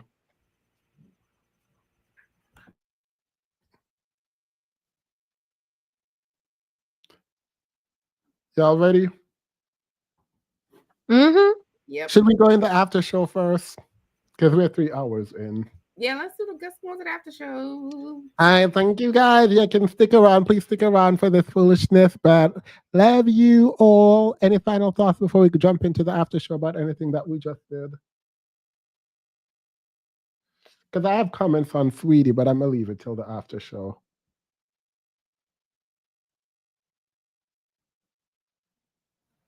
All right. I'm guessing that's the no. Let's do it.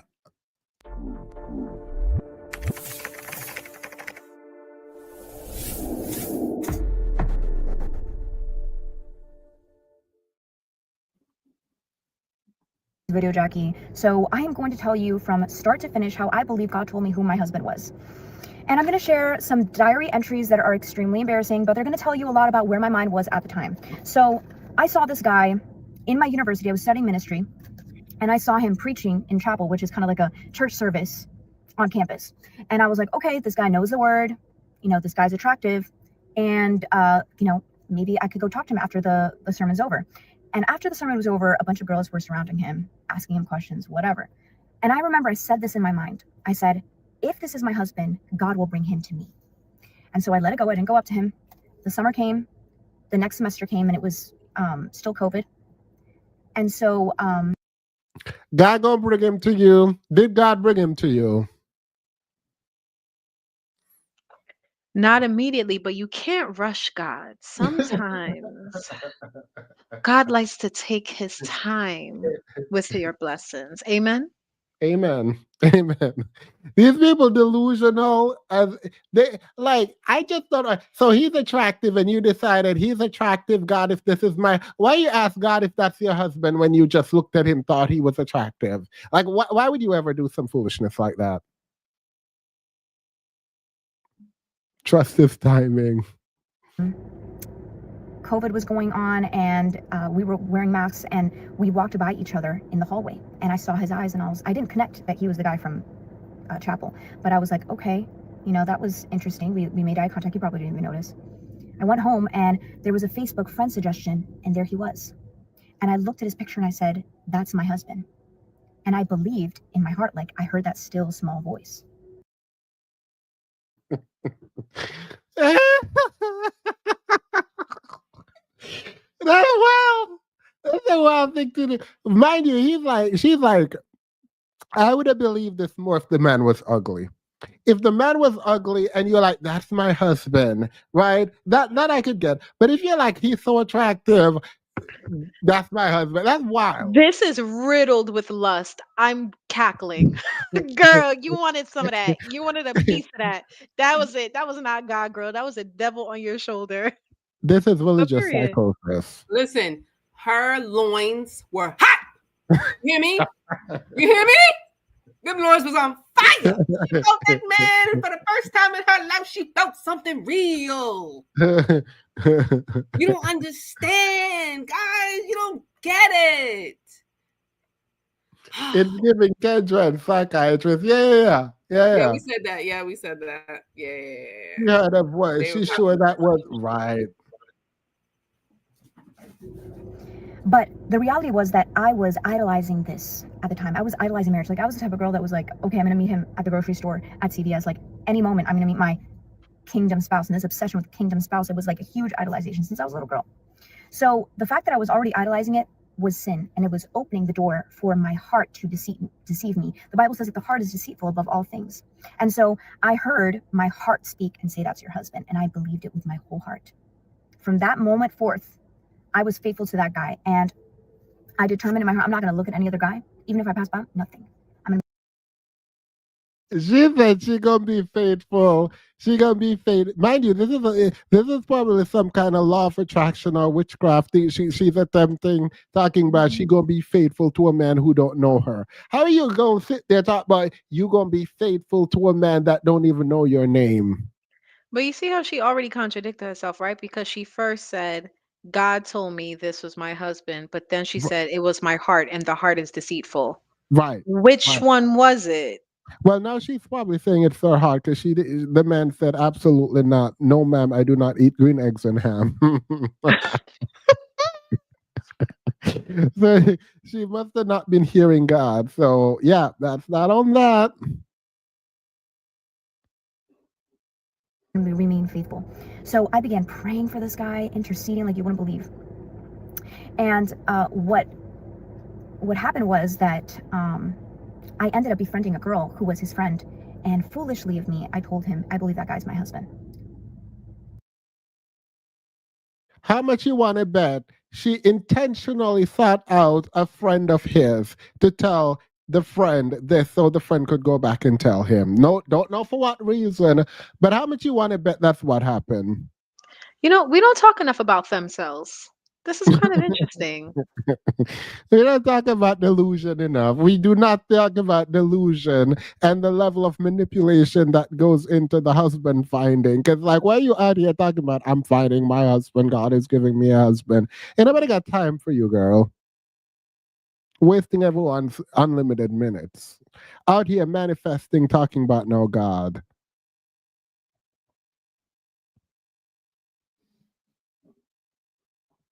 And I ended up telling a lot of people that this guy I believed was my husband. And the Lord revealed to me, he's like, Jackie, the fact that you called him your husband and he wasn't even your husband is out of order. A person is your husband or your wife when you have a ring on your finger. That's it. And so I felt when this whole thing blew apart, and I'm going to tell you how, I felt like this was a divorce. I felt like he had cheated on me because he was with somebody else. I literally, it was just heart-wrenching. This almost destroyed my relationship with God. It literally was horrendous. I believe that God had lied to me. I told God, and I didn't mean this, but I said, God, I break up with you. I went back to... You told God you broke up with him because you wanted a man because he was hot. And God ain't even spoke to you. Mind you, God ain't even spoke to you out here stalking this man, following this man, praying for this man, saying you're not going to look at anyone because that man is your husband, telling people that's your husband. But then you going to break up with God who never told you anything at all ever. Ain't never spoke, ain't never seen you. Mind you, she being faithful to a man that don't even know she exists. She was like, I promised that I wouldn't even look at another man. It's like, girl, gotta be. No, right, because she's talking about telling multiple people that's her husband. Did you tell him? Like, when did you have a conversation with him? She's telling everybody around him to get him nice and lubricated for when she comes in with the kill. Like, you know, she's telling literally everybody he knows, his friend. She's all of a sudden being friends with a friend who knows him. Oh, what a coinky dink. No, girl, you're crazy. Right. Oh, no. It's not even religious psychosis. She just saw a man she wanted, and she think God is some kind of genie in her mind that if he rubbed it the right way, if she rubbed the lamp the right way, then she can make whatever wish she wants. Yep.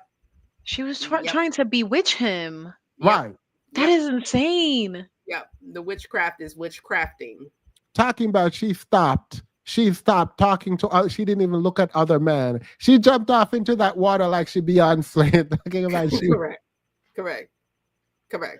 Are you cheating on that me, were my never love? promised to her. Like she's going off of my issue with this is her conviction. Right. Her conviction and her commitment to nothing. No one has talked to her, has promised her zero nothing. But she Right. is committed and convicted in a way that is scary to me. Right. This is scary. This is Snapped. This is an episode of Snapped.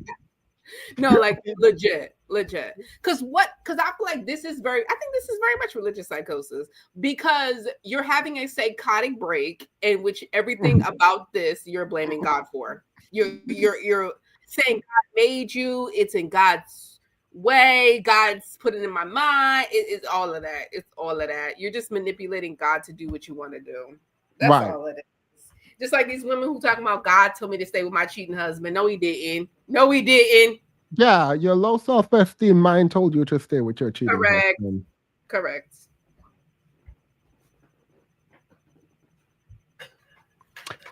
Are you in a relationship? No. Is there someone who thinks they're in a relationship with you with a person? Yeah. This man has no idea. Y'all just wait. It gets crazier. Drugs, I went back to everything. And so back to She said, this is something that I hate. You know how those people who are like, I left the gay community and I'm now delivered because I was taken by the demon of homosexuality and I was doing meth and sleeping with everyone in sight. And you're sitting there like, wait, that don't sound like gay demon. That sounds like you. That's not like the thing. Because she's like, I left God and I just went back to drugs. It's like, demons. No. She did this as a punishment because God promised me my husband. He didn't give me my husband, so I stopped believing in him. And I started pouring myself around, being with this. Remember, she said she was giving herself to the unbelievers. She was throwing that thing on them unbelievers, on the demons, them devils. Because God didn't give you the hot man. She was like, if you don't give me that hot man that I want, it's over. It's over. I'm gonna throw this cooch on everybody if you don't give me. I'm gonna slang that thing around town if you don't give me that man, Lord Jesus. Right. She's holding her coochie. She's slinging her coochie like a weapon, girl. Stop. That's wrong. That ain't right. She said, I'm gonna punish you by me sleeping with them. I'm gonna punish you by doing what I've been wanting to do. So that's that on that. The only way to stop me from doing what I want to do is if you give me that hot person over there. I will be with you and serve you if you give me that hot person. Ain't no way. Oh, what loyalty? The loyalty that hinges on me doing what you want me to do. As the God Almighty that you're supposed to fear, you over here threatening me with your coochie. Girl! That's how I know a lot of Christians don't actually believe in the God that they claim they believe in. Because Christians will say things like, God, if you're real, make this cup fall over. So you really out here testing God. Like, God, if you really are real, let me do this. God, if you're really that almighty, make this happen. Who are you talking to? What are you doing? What are you doing right now? The God that you believe burned Sodom and Gomorrah. Like, it can't be the God that you believe flood the world and kill everyone in it except and all your firstborn sons. Hello, somebody. Can I get an amen? Hallelujah. It can't be that God. Can't be that God. Can't The be Christianity. The Christianity is just the icing on the cake. Like the more I think about it, the more she speaks. This is a legitimate femcel because only a femcel or an incel would feel entitled to probably the most beautiful person they ever seen, but feel like they don't even have to speak to them in order to make them their partner. God, you gonna bring him to me because I'm not going to him. Okay, period. You gonna bring him to me, or I'm gonna sling. You gonna find a way, Lord. As you do. or I'm gonna do drugs. I'm gonna do heroin if you don't Or give me I'm the gonna man. do drugs and slang that thing. Yeah, I'm going to do I'm gonna see heroin a couple as soon as men. I put you around if you don't give me the man that I deserve. Also, Themis, I don't know if you said it, but you definitely hit on it the other day. It's just very selfish, self-serving Christianity that's only about you. Yes. It is so self-centered. It is so self-centered. It does not actually make sense how Christians believe people are starving in the world. People are dying, right? Mothers are getting ripped from their children. Children are getting thrown here, there, and everywhere in You between. gotta ignore all that because my loins is hot. But God is sending you signs because of a man that you're gonna be with. So God is saying, God, the omnipresent, omnipotent, omniscient God, everywhere, all at once, with all the power, is not helping anyone else in this world going through starvation, but He's sending you specifically signs about a man that you don't even know his name. Right. She said, "I'm gonna leave him," and then I saw a stop sign, and I knew God told me to stop. Did she even like add him as a friend on Facebook? Like she just said that she saw him and then just kept living her life, just expected for him to make his way to her. Why? That is Insane. insane. Insane work. Insane diabolical work. I befriended this girl, and this girl ended up saying, I'm going to be your wingman. So we ended up hanging out, and I ended up. No, you befriended this girl because this girl was her friend and his friend, and you wanted to use that girl to get you to be with him. Yep. Don't play in my face. Yep.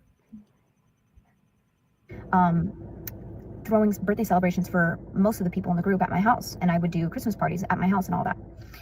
And I said, God, give me dreams to reveal things to me about this guy, that he's my husband, because I was a dreamer at the time, just like Joseph, just like Daniel, and God.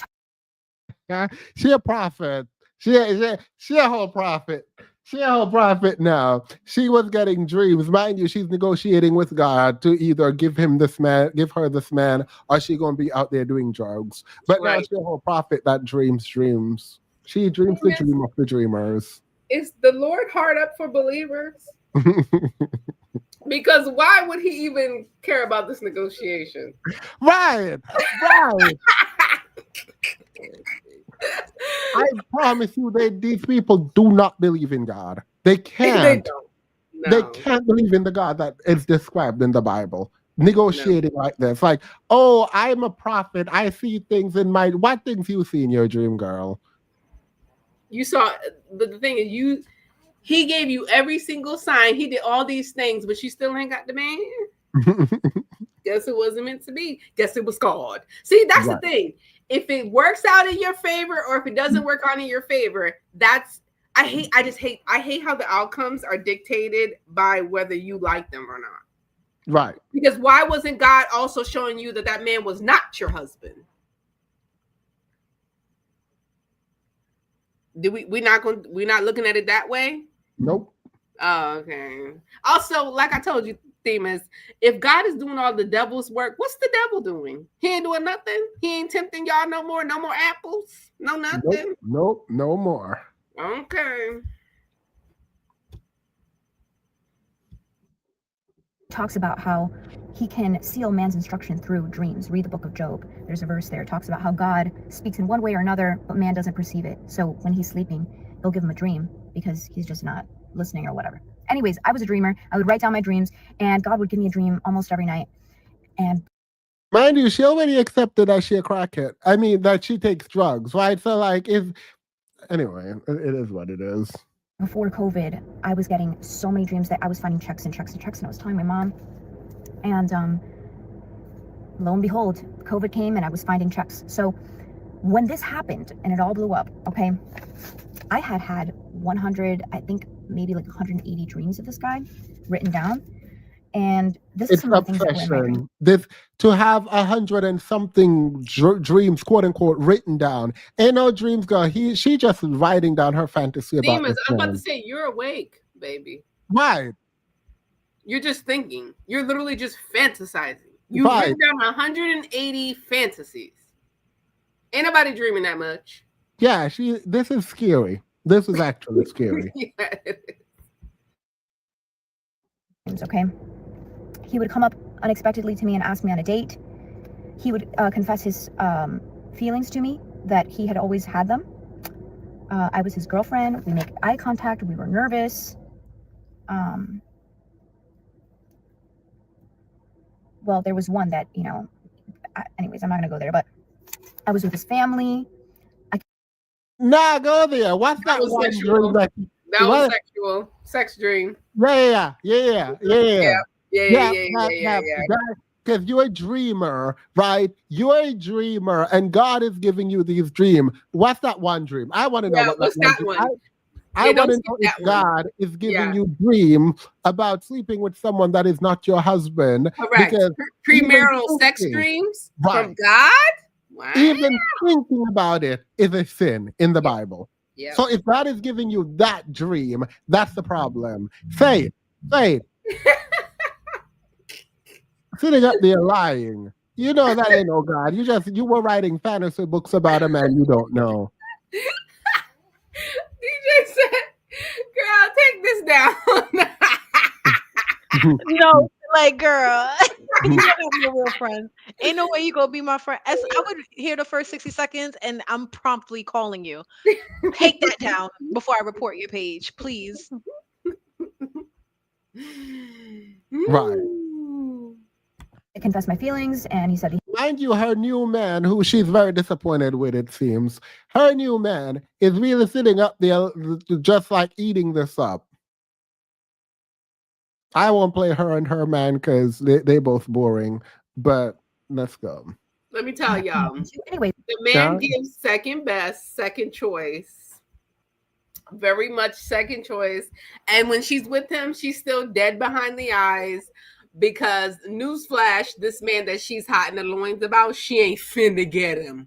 He's the love of her life. Can you imagine this level of obsession moving on and thinking any man after this is gonna measure up? Because think about it, she didn't really know this man. This was just a fantasy. Yeah, so limerence. He's perfect. Yeah, he's perfect. And now she has an actual husband. That man is never gonna be good enough. Yeah, I mean, she said it. She was like, I stopped chasing men. My husband had to chase me after she was chasing this man. Correct. And that's when the red pill are absolutely 100% correct. Because you telling me you gave it up nice and slow, nice and easy for this man, but I had to chase you for it. She said, I stopped caring about looks. And I was like, that's when we would have done, that relationship would have been done. Yeah, she said, I no longer focus on as soon as if you're with me and you said you stopped caring about looks and then you got with me, we're done. Please go back to caring about looks, because absolutely not. When what you're not going to do is call me ugly to my face. Right. Absolutely not. You're not going to do that. The point is that this is even embarrassing, y'all. This is like, you've lost your mind. You've lost. This is true. This is true. And yet you made the video. and yet here you are. There's 14 more minutes left.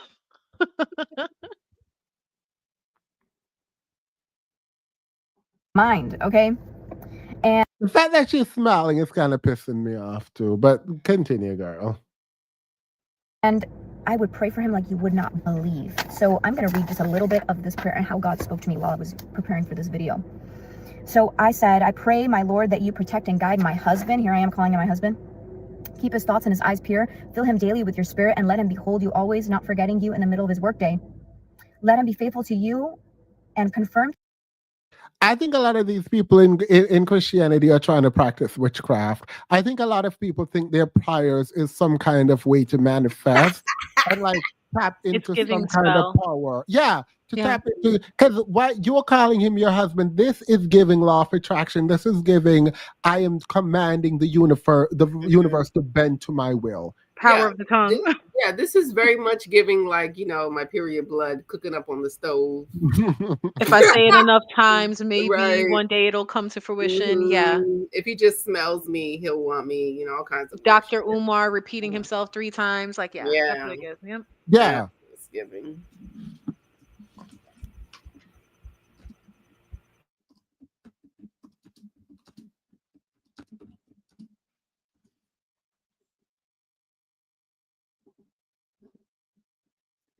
I was gonna go through the beginning of Beyonce's hold up when she said I plugged my whatever with pages from the Holy Book. But I decided Absolutely. tonight. You remember that TikTok I sent you of that toxic lesbian couple when she said she had stole her used tampon? Oh yes, and she was like, I mean, I just did it. That's what everyone does. It's like, wait, everyone does what now? The level of like delusion is sick. It's sick. I'm hoping that most of these people are just lying to like go viral and rage bait. Like I'm just hoping that's the case. But at what cost? And self-respect. Yeah, it's gone. The Kids Pajama, you've been a member for 19 months. I appreciate you so much. Thank you, thank you, thank you. Tonight, my prayer will be, God, either you give me this man or I'm going to the shake joint and pump the...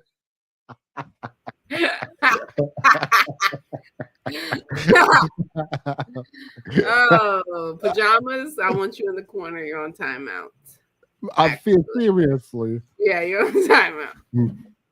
To him, my God, that I am his wife and he is my husband. Right there. My husband, Lance, actually, while I was preparing for this video, the Lord spoke through him and said, if that was your husband, God would have confirmed it to him and you. And God never confirmed it to him. Are you? Are you? Are you? God never confirmed it to him. Are you? Like, what are you doing? Don't play in my face. If that were your husband, God would have confirmed it to both him and I. God never confirmed it to him. Did he confirm it to you? So God lied. God lied. God lied to you because if he didn't confirm it to him, it wasn't your husband. So if he confirmed it to you means he lied to you. Did God lie to you? It was like a delay. Isn't it funny that this male God gave that man more time to like be his own person and slang that thing for about a couple more years, whereas he gave her the message ahead of time so that she'd stay pure and virginal. Right. Wait, oh well, hold on. Well, No, wait, what? Pure is wild and the other one is also wild. Oh, that! Hey, only thing virgin about this girl is the oil she put on her salad, baby. Oh, I forgot about. She ain't wearing a white dress at her Forgot about that, wedding, child. period. She just gonna become born again. Yes. Right. You know that was a thing people believe. Like if you never mind, I'm gonna leave that alone. No, it is. It's dead ass. No, it is. Yeah. It is. Actually, while I was preparing for this video, the Lord spoke through him and said, if that was your husband, God would have confirmed it to him and you. And God never confirmed it to him. And I'm like, you're right. And you wouldn't have to pray, God, reveal it to me. Did he confirm it to you? Did God confirm it to you? Because you just said only that he didn't confirm it to him. That person, because God would naturally do it. You wouldn't have to pray and try to manipulate the system and the situation. With my husband, Lance, we knew, we had no signs. We knew that we were each other's person, and we married after 3.5 months, but we knew so much. So she wants us to believe that she stopped being desperate, right?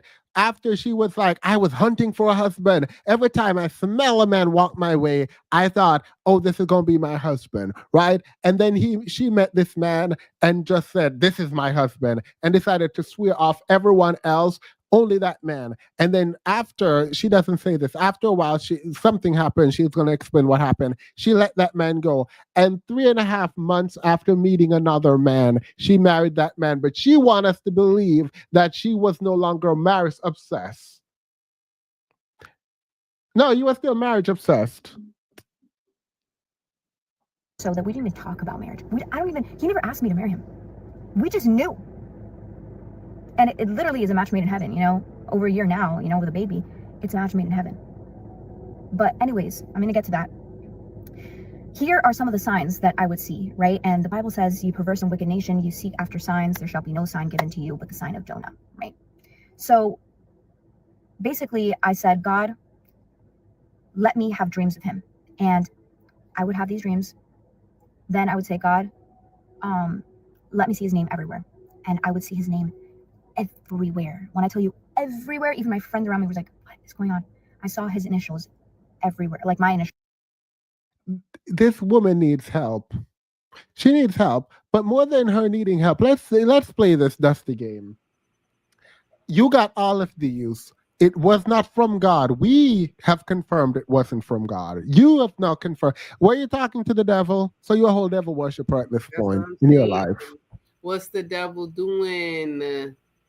Right. Yo, you know, I'm thinking she actually, it's a lot of YouTubers who are obsessed with this numbers and color stuff. She one of them, girl. Yeah, I can name a couple actually. Couple black women influencers actually. Wait, question, because I'm lost. I really thought she was gonna end up with the guy that she was obsessed with randomly. No, God, no. Nope. So God said no, DJ. So she got over him, met somebody new, married him after 3.5 months, and already had a kid with him a little after the year mark. Right. Yep. And mind you, and she got the nerve to say she stopped looking for looks. And she stopped looking for looks. Now, whose initials does she keep seeing? I think that part I missed. Her and the boy she's obsessed with. She's still in the throes of her story of her obsession. My God. Yeah, she's still talking about her obsession with the man. She flips in between past tense and present tense a lot. But yeah, she's still talking about her obsession with the man. Got it.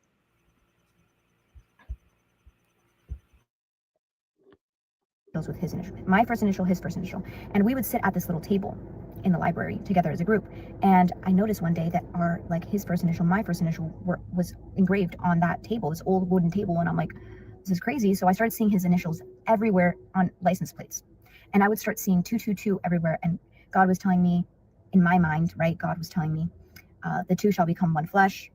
Blah blah blah blah blah. You're seeing 222 because I'm speaking to you. When you're a mature Christian, God doesn't need to tell you 10 million times something for you to believe it. He wants you to believe him the first time.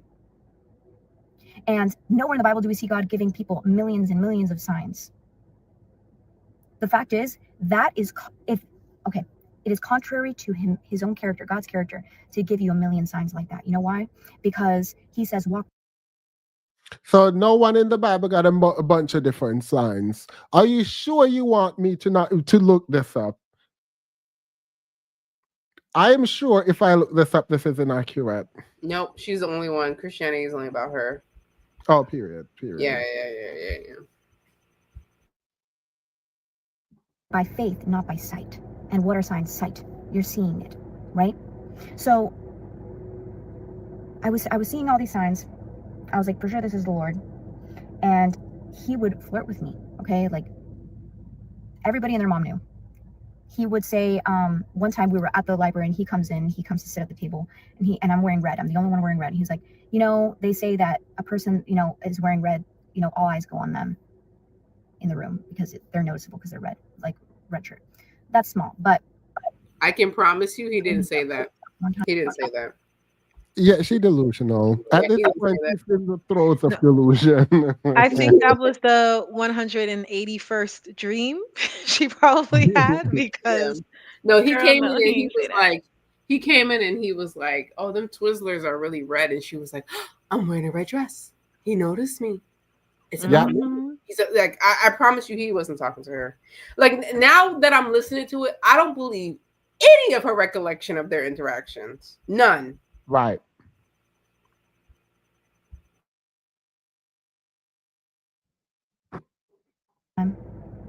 He would ask, when I wasn't in the library, he would ask the friend group, like, hey, where's Jackie? Where's Jackie? I remember I did a birthday party for one of the people in the group. He came, and I had a dream the night before that he gave me a rose, and I wrote it down. And that day, I was like, hey, like, 'cause I'm kind of bold. And I was like, hey, let's dance. And we put music and everyone was there and they were filming this and we were dancing. And he got on one knee and took a rose from my my counter and put it, you know, like in his mouth and like, or sorry, he gave it to me. And he was on one knee. And then he took that video, edited it, put it on YouTube, and talked about it for Lies. Lie. He And took a we know rose and put the it in his reason I don't mouth. believe this, she's gonna be like, oh, he deleted the video, so you can't find it. Right. But also misremembering like a color, a date, a time, but saying that he pulled the rose from his mouth. I mean, from my counter. What? Right. That would be a core memory. It would play in your head as Yeah, you're telling it. she's a liar. You would not mess that up. Oh, Yeah, yeah, she's a no. liar, yeah. So obviously, I'm thinking this guy likes This is a good Christian woman. Y'all just hating because y'all don't connect to God just like her. Y'all don't have the dreams. I mean, I definitely don't. For sure. Y'all don't have- For me, sure.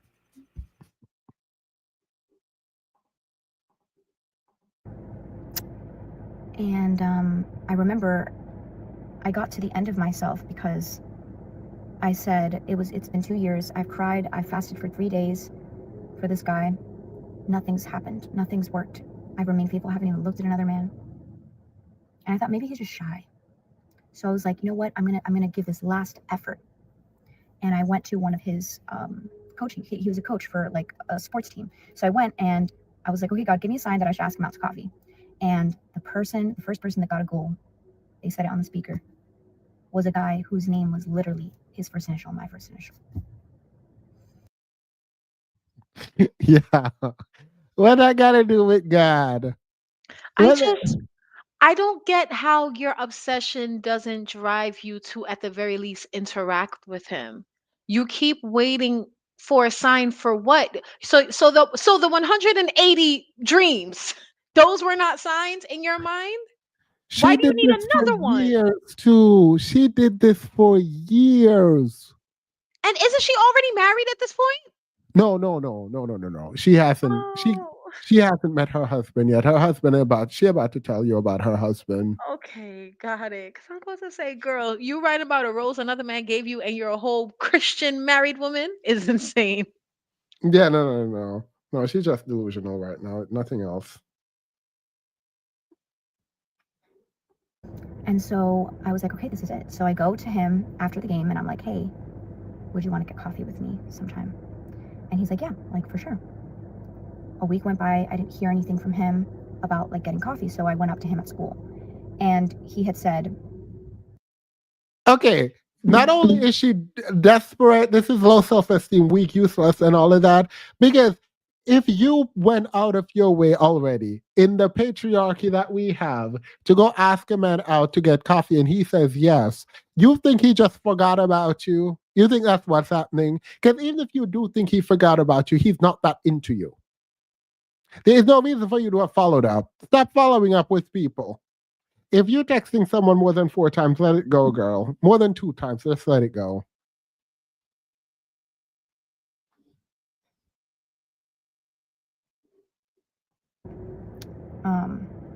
he was like, oh yeah, you know what? Maybe we could just meet here like at school, like for coffee. And I was like, wow, like basically like he doesn't want to go on this date with me. Most likely people told him that I was saying that he was my husband. So embarrassing. Hear me out. He did not want to go on a date with you. Cause I don't know about y'all. If I heard a baddie was going around campus saying I'm his wife, period. Right. Come on, take me. All right, take me out to coffee. Yeah, girl. He's not interested, girl. Sorry. And it's not because someone told him you said no, he's not interested. He was never interested. I left briefly, but I wanted to highlight the fact that she said she fasted for 3 nights and nothing was happening. Like we're fasting. She said I fasted for 3 nights and nothing was happening. Who told you what's happening? Again, this is all manifestation. Yeah. Literally, like she made what she believed to be a sacrifice to get a man. Mm-hmm. That is so against God, girl. God, Mm-hmm. God is the only man that's supposed to be in your life. Mm-hmm. Mm-hmm. Mm-mm.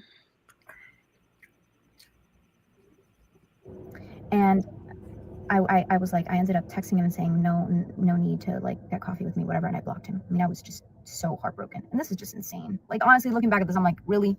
Like, this is crazy, y'all. But this is happening to so many people. And I've seen people believe that God told them who their spouse is and literally get married and then they're divorced. Nah, girl, this is just you. It's not just you. I believe this happening to so many people, but for the sake of my mental health, I'm just gonna go ahead and say, nah, it's not happened to so many people. It's you. It's you. It's Also, you. she's It's all basically just saying that you. if you got a divorce, that means God never really told you he was the one for you. Right.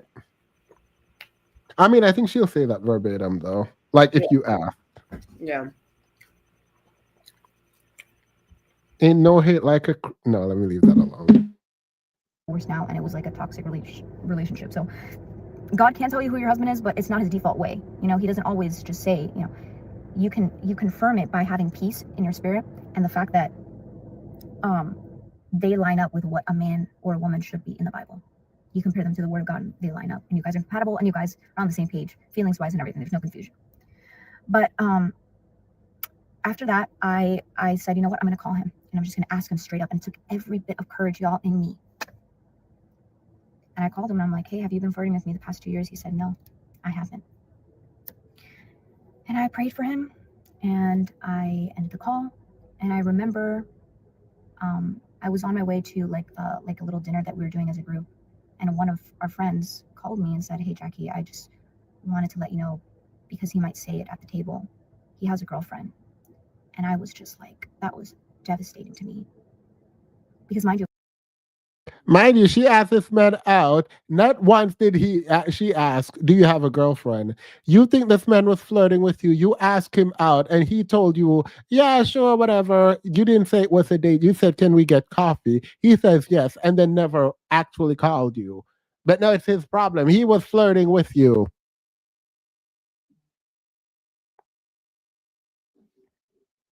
I thought that God had spoken to me. So I ended up going, but I didn't really look at him. I just kind of just tried to keep it out of my mind. And then Yo, she's married now and she's still hurt.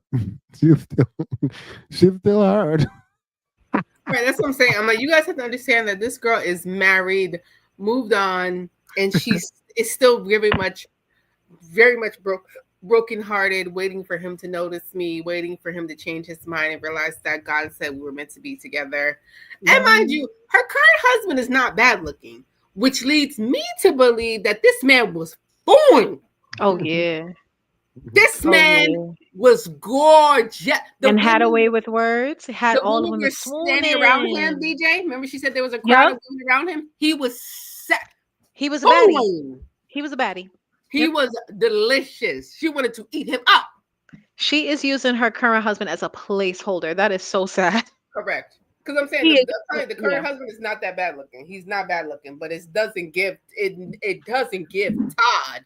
You know what I mean? Was not giving what Todd was giving. So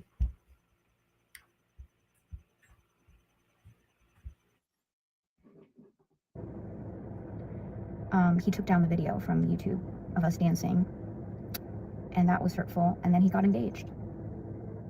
And I remember that summer I fell back into drugs. I fell back into just dating unbelievers. Yeah, I mean, after 3 years of starving yourself, following, pining after a man, praying for a man, I can see how that would hit you real hard when the man is like, you could have just asked me if I was in a relationship or interested, and I would have told you, nah, I'm good. But you wasted 2 years of your I find her life. to be a liar, Themis, because you were befriending all the people around him, and they didn't tell you he had a girlfriend. You had no idea he had a girlfriend. No, you knew he had a girlfriend. Wait, Kilo. Her husband is a cutie. This man must have looked like God himself. I'm telling you, No. Wait, no.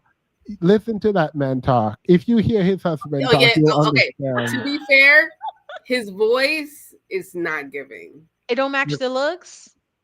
No.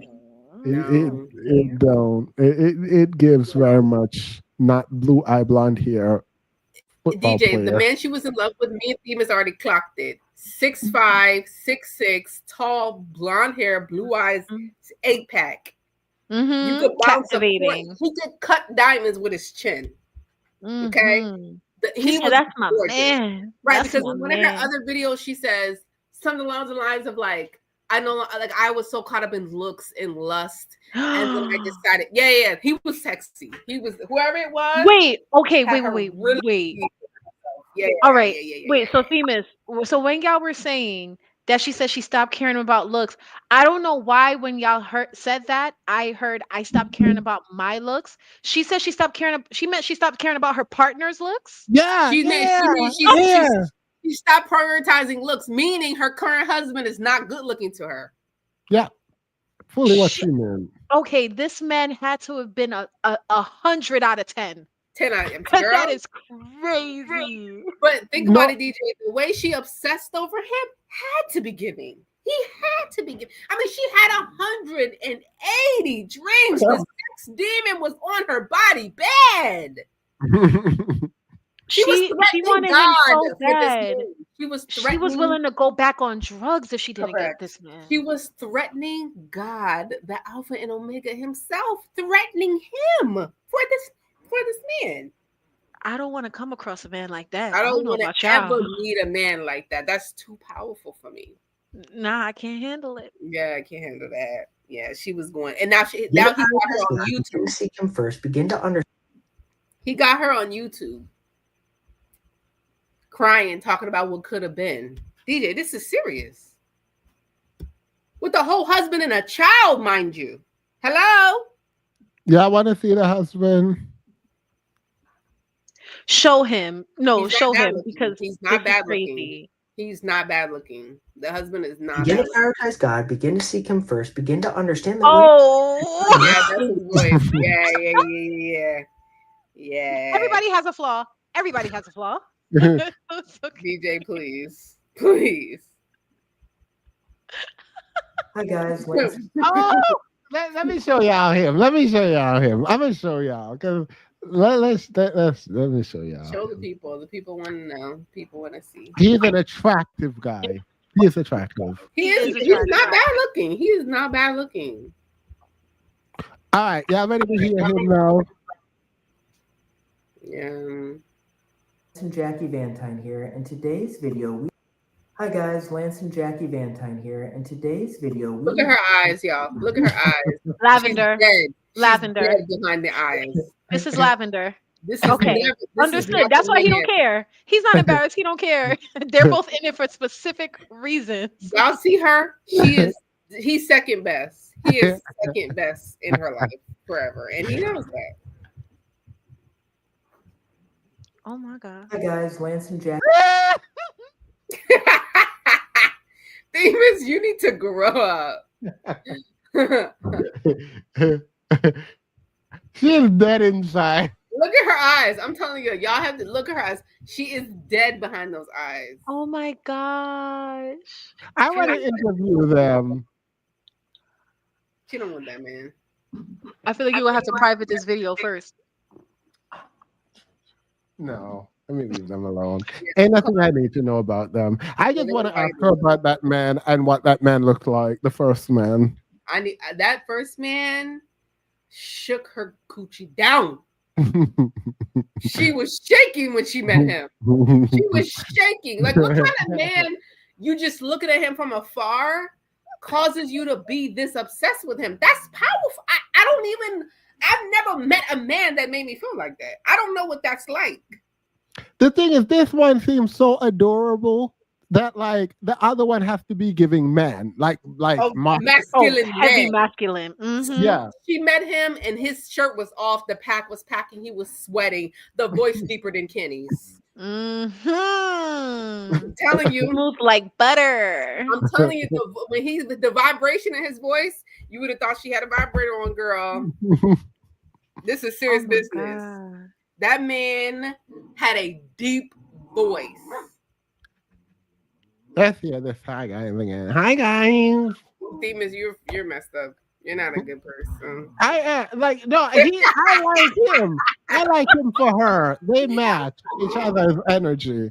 And he's not like he's a nice. She's attractive. He's attractive. They're attractive. Almost Yeah, this like is a nice looking couple for sure.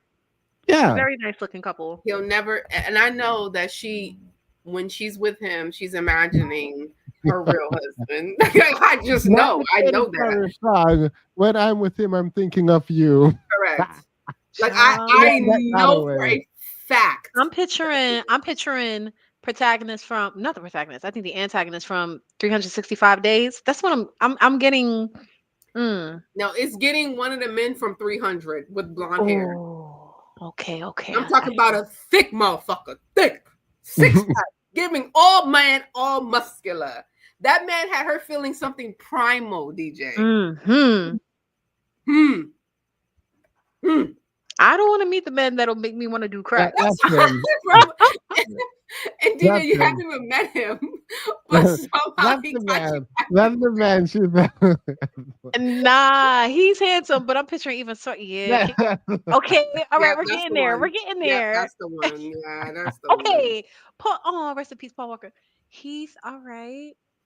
No, it's Brad Pitt from Michael Troy. Murray. It's Brad Pitt from Troy. Somebody said it. It's Brad Pitt from Troy. If this. Ooh. That's it. All right, we're getting closer. With the shirt off, 6-pack, everything out, bodying. Body is bodying. The jawline looks something like that. Yep.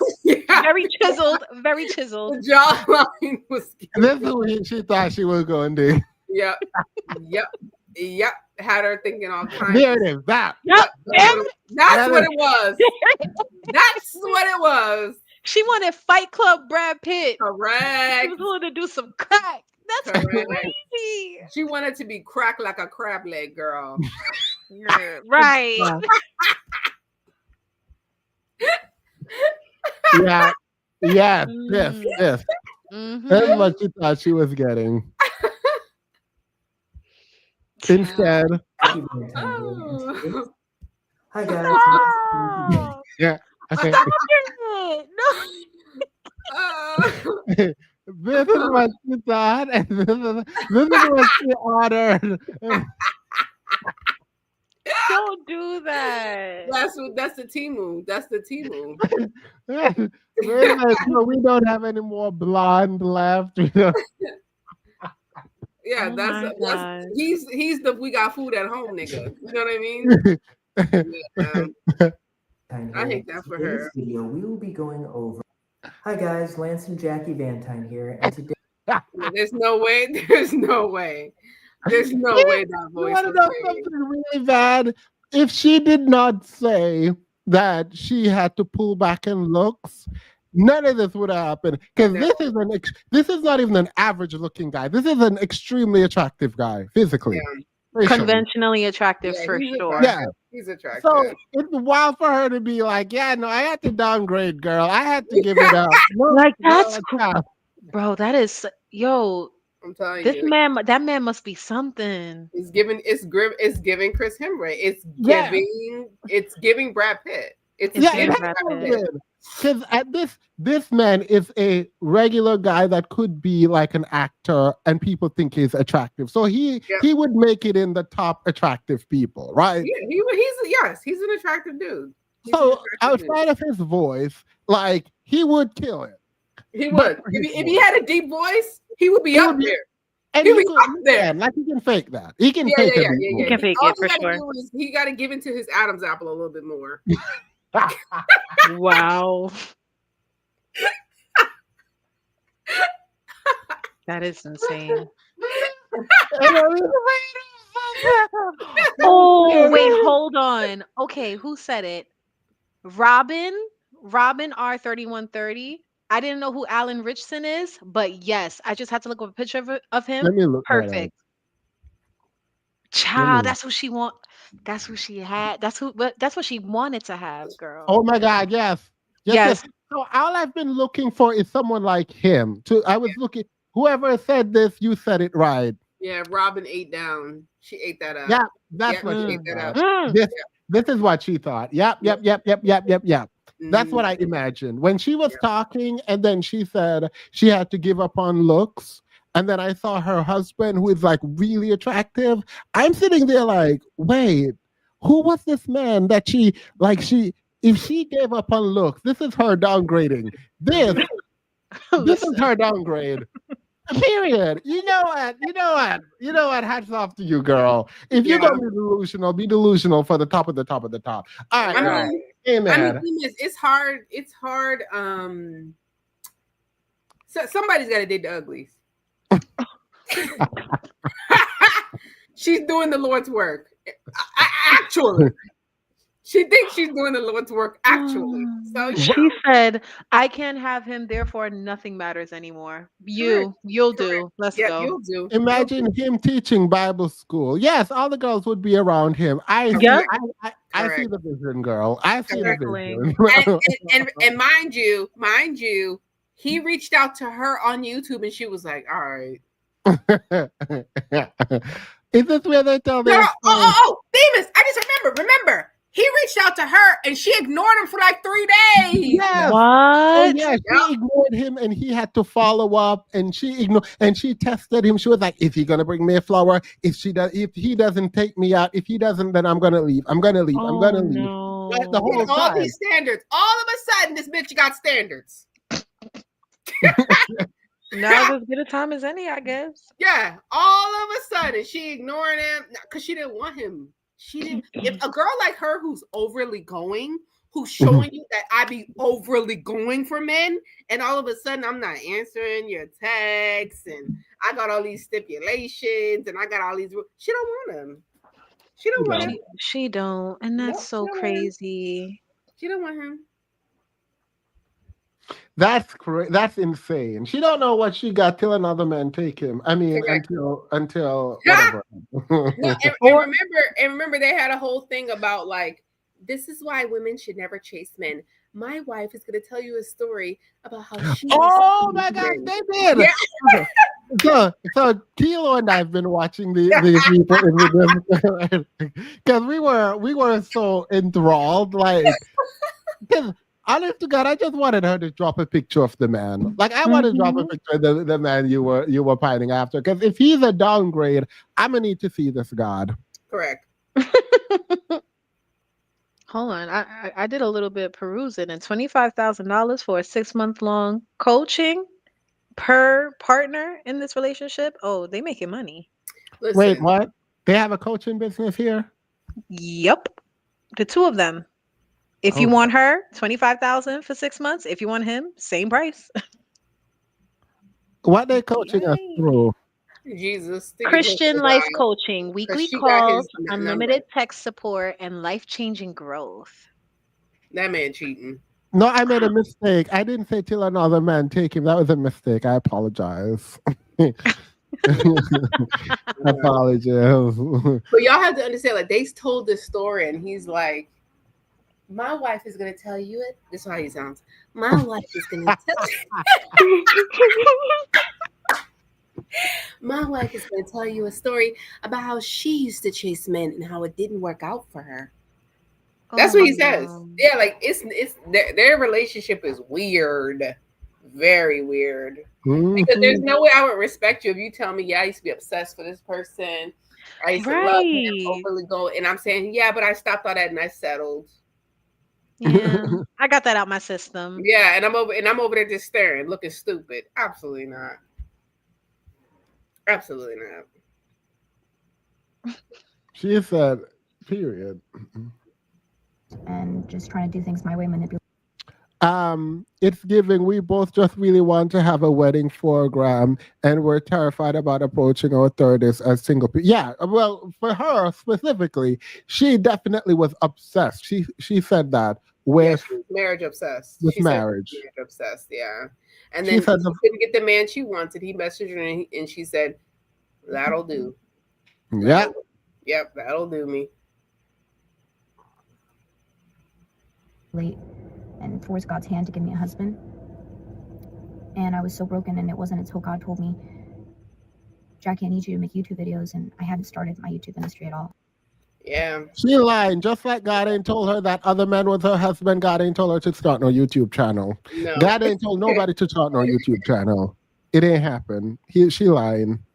Yeah. Well, Themis, it's 11 o'clock, man. All right, we're done. Oh, before we leave, I sent you the video so that we can introduce the people to our girl.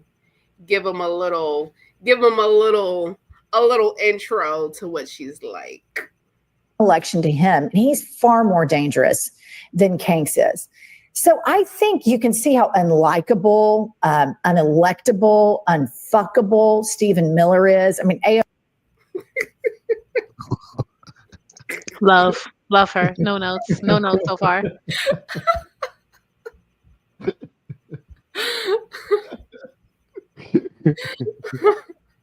That's all I got for tonight, y'all. Oh, her mouth is unhinged. Actually.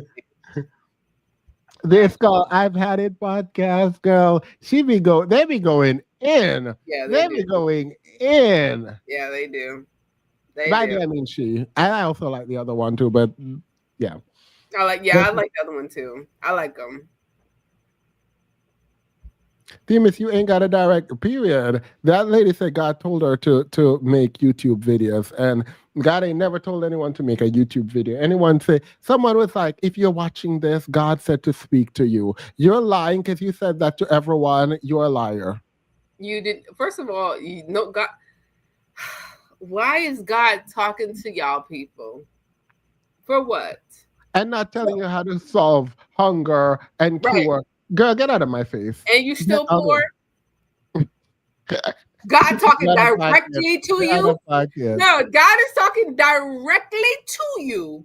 And all you have to show for it is a comment on YouTube?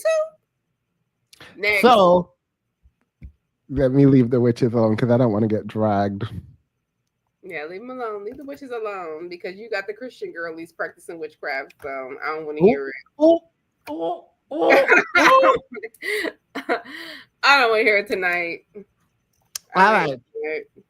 Thank you all for being here with me. Any final thought, Kilo and DJ? Thank you both. You know I enjoy you. The thing is, I keep wanting to invite you all, but I don't know if I'm overstepping. So, like, I get really anxious because I don't like asking Black women for labor. I hate you. No, actually, no, like it's a lot of emotional labor, and I don't want to like. I can't stand you. Actually. Any final thoughts? Stay away from beautiful men and crack. Yeah. Yeah. You can't do both. Right, or double fist them. Do both. Listen, No. live your You're life, girl. wild. No. Live your life. Wow, that's nuts. That is wild. You're nutty. I You're would nutty, do that. professor. Listen, I won't judge you. My final thoughts.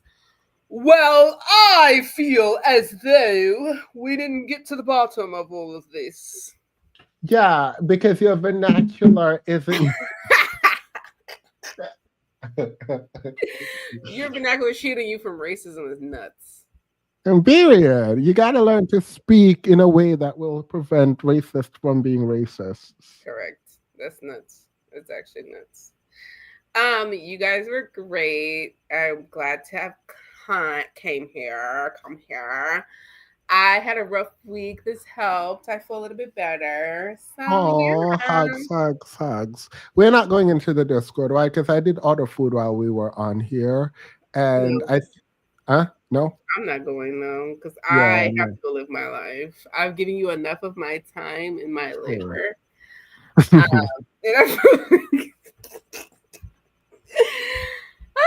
Me and DJ. I know the girlies want to know. Me and DJ are reading some juiciness now. Listen, I was wondering if you was gonna bring it up. This one is eating. Do you know if the Demon Slayer movie is? Can I purchase the Demon Slayer movie? I don't think you can just yet. I'll look it up. DJ, you see how we're having an A and B conversation? and he just No, saw no. to see his I bland. refuse to be excluded. Well, you can read it too. Ain't nobody stopping you. Yeah, I told y'all gave me one reading recommendation, and I absolutely No, I refuse didn't. to No, ever I do didn't. it I again. dropped that for the girlies who know. If you know, you know. You accidentally stumbled upon it and loved it. That has nothing to do with it. I didn't love anything, girl. I was You trying to knew figure more out. about I the was story trying than to, we did. I was trying to figure out the plot. I was trying to figure out the DJ, he plot. knew there was no plot. That's how I know you're a liar. He There was knows no there's plot. no plot. There was There no was plot. a plot, There and was I was no trying to plot. understand it. No, there was no plot. There was no plot. Paper Frost. We're reading a story called "Beg Me." I will not elaborate. Yeah, you just gonna have to see if you can find it. Yeah, I will not be elaborating. Also, DJ, the main character, he's a lot. He's doing too much for me. He is. Yeah. He is. Very sexy. I'm very into him. He's very good looking, but Very toxic, but in a good way. very toxic. Extremely Very toxic. egregious. Disturbingly toxic. Disturbingly toxic. The BDSM is not giving, girl. Wait, what? Huh? It's not giving. It's not giving, girl. Are you guys reading those? I don't read those. I'm not. Demas, nobody asked you, so don't worry about it. Because this is what we do, DJ. We'll drop a link and he can accidentally stumble upon it and read dozens of chapters. Yeah. All right. No, Yeah. we get it. We get it. Demas, we get it. You don't want to ever be on record saying you willingly read it. Got it. I've never read any of anything. I don't do that foolishness. Wait. Okay, got it. Side note before we leave, did anybody actually finish? What was that series with the demons and the girl for book club? What was that? Oh, with the witches in hell. Sorry, we're gonna start up like our book club next month. And next month I'm gonna be traveling and stuff. We'll do it next month. I just remembered. Weren't you gonna say something about Sweetie? Oh, thank you. Yes. Okay, so Sweetie apparently is an escort. I don't believe that. I believe that if you do it one time, are you like officially like an escort? Did you get paid? Once. Yeah. But that's not your job. Like you did that. Well, like let's say the rapping wasn't hitting right. And like you're like, oh, I need to pay my bills today. And then you did it once, but then like you never did it again.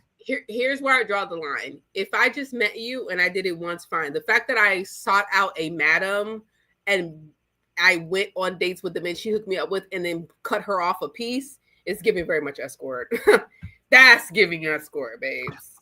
But isn't that matchmaking? It's a type of matchmaking, yeah. Yeah, but is it escort or is it like matchmaking? Like, I need a rich man, I am beautiful, can you set me up with a rich man? And we actually date. Is that like escorting? If we're texting and we're talking about how much money we can get out of him, if I drop the coochie off, I think it is. But that's not what happened. They said how much he run, how much people run up on him doesn't mean like you are going to sleep with him for money. Oh, okay. All right.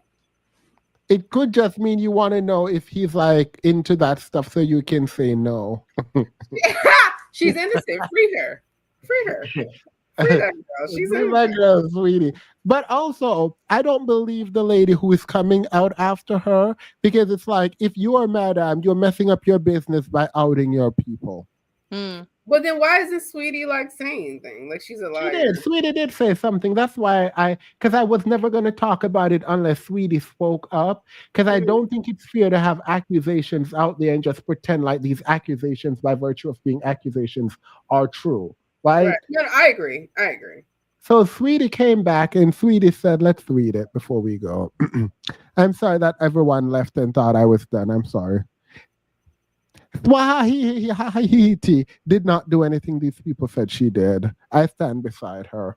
So Sweetie said, the recent accusations made about me are false, defamatory, and deeply disturbing. These claims misrepresent the facts and are solely aimed to damage my reputation. This person never managed me. She was simply introduced to me by family. Her motives are now obvious. I'll let the lawyers take it from here. Period. Sue her. She innocent. Free I her mean, till she hey. free. Free her till she free. They said cocaine, witchcraft, and liquor. Free her Wow. till she free. Free her till she free. I'm with I'm it. with Sweetie. Swahili is a girl in a world that's not made for pretty girls, and she has to work really hard. Well, Really hard pretty as girls a are pretty discriminated girl. against, and Yeah. I don't think people truly like appreciate that. Yeah. Yeah. So I stand beside Sweetie until further notice. Okay, you can stick beside her, and even if it was her, it wasn't. Period. So, but also, I don't understand why they're making it like a bad deal. Like a lot of people like try to find a rich man to marry, and like we're pretending like. Did you watch the video I sent you of that YouTuber Flacco going over her story? I The one did. that made me so He's angry. he's a misogynist though, so He's like. so like that is the worst I have ever. He was egregious. He was disgusted. Like she was taking this man. No, this man was willingly going into his bank account, taking the money out and giving it to her. As she should. I mean, yeah. Like, why do people act like men are being taken advantage? A grown man said she's attractive. I want to give her money. What's the problem? But like in people marry, a lot of people marry for money. When you say men are providers, this is what you mean. This is patriarchy. Even though you got married, you're not better. I don't dislike. All right, so I don't like Swahili. Let me be very clear. But I don't like when people use people's profession against them. Like, let that girl do what she got to do to sustain. Music ain't hidden. Look, sweetie girl, I don't know what's up with you, but I stand with you. Whatever you say, I'm going to believe. Demon, somebody in the chat says that Yanni had a live about this, but I didn't watch it. Maybe she has more insight. Yeah, she's really insightful. We should check it out. Yeah, that's my girl. I love me some Yanni. I'll look. Thank you. Yeah, check it out. Let's check it out. We'll check it out. Do you want to check it out now? you want to see what's up? What's Yanni's new channel again? Is it Between Worlds, Between Two Worlds, Aliens? I don't remember what. Two Worlds and an Alien. I love me some Yanni. Yanni, real. Phone Home ET, I think it's called. No, I guess I know if I type in. Wait, why are you calling her a yacht girl, Yanni? No. You didn't quit? Ain't nobody said that. Ain't nobody wrote that. She did. Look. Look. Ain't nobody wrote that. Okay. Yacht girl. You didn't quit? You're really like against all odds. You're doing something that no one in the family's done, that none of your friends have done. What are we listening to right now? I'm just gonna say the thing you're not. You said what? That's Yanni's new intro. Wow, this is really profound. I like it.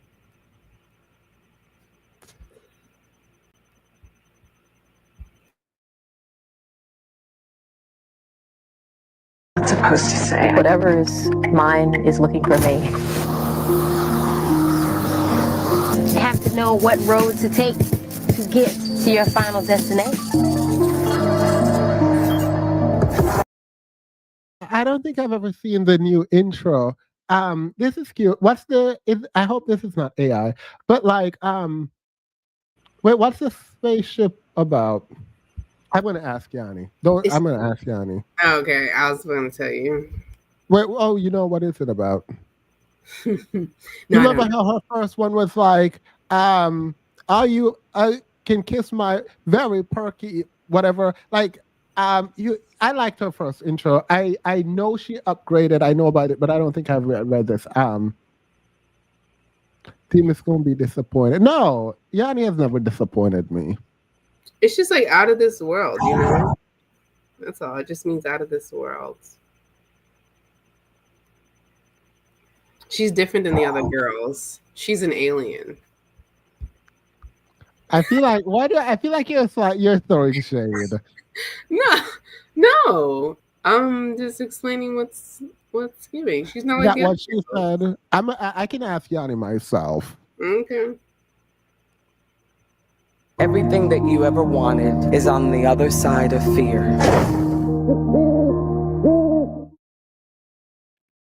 Hello.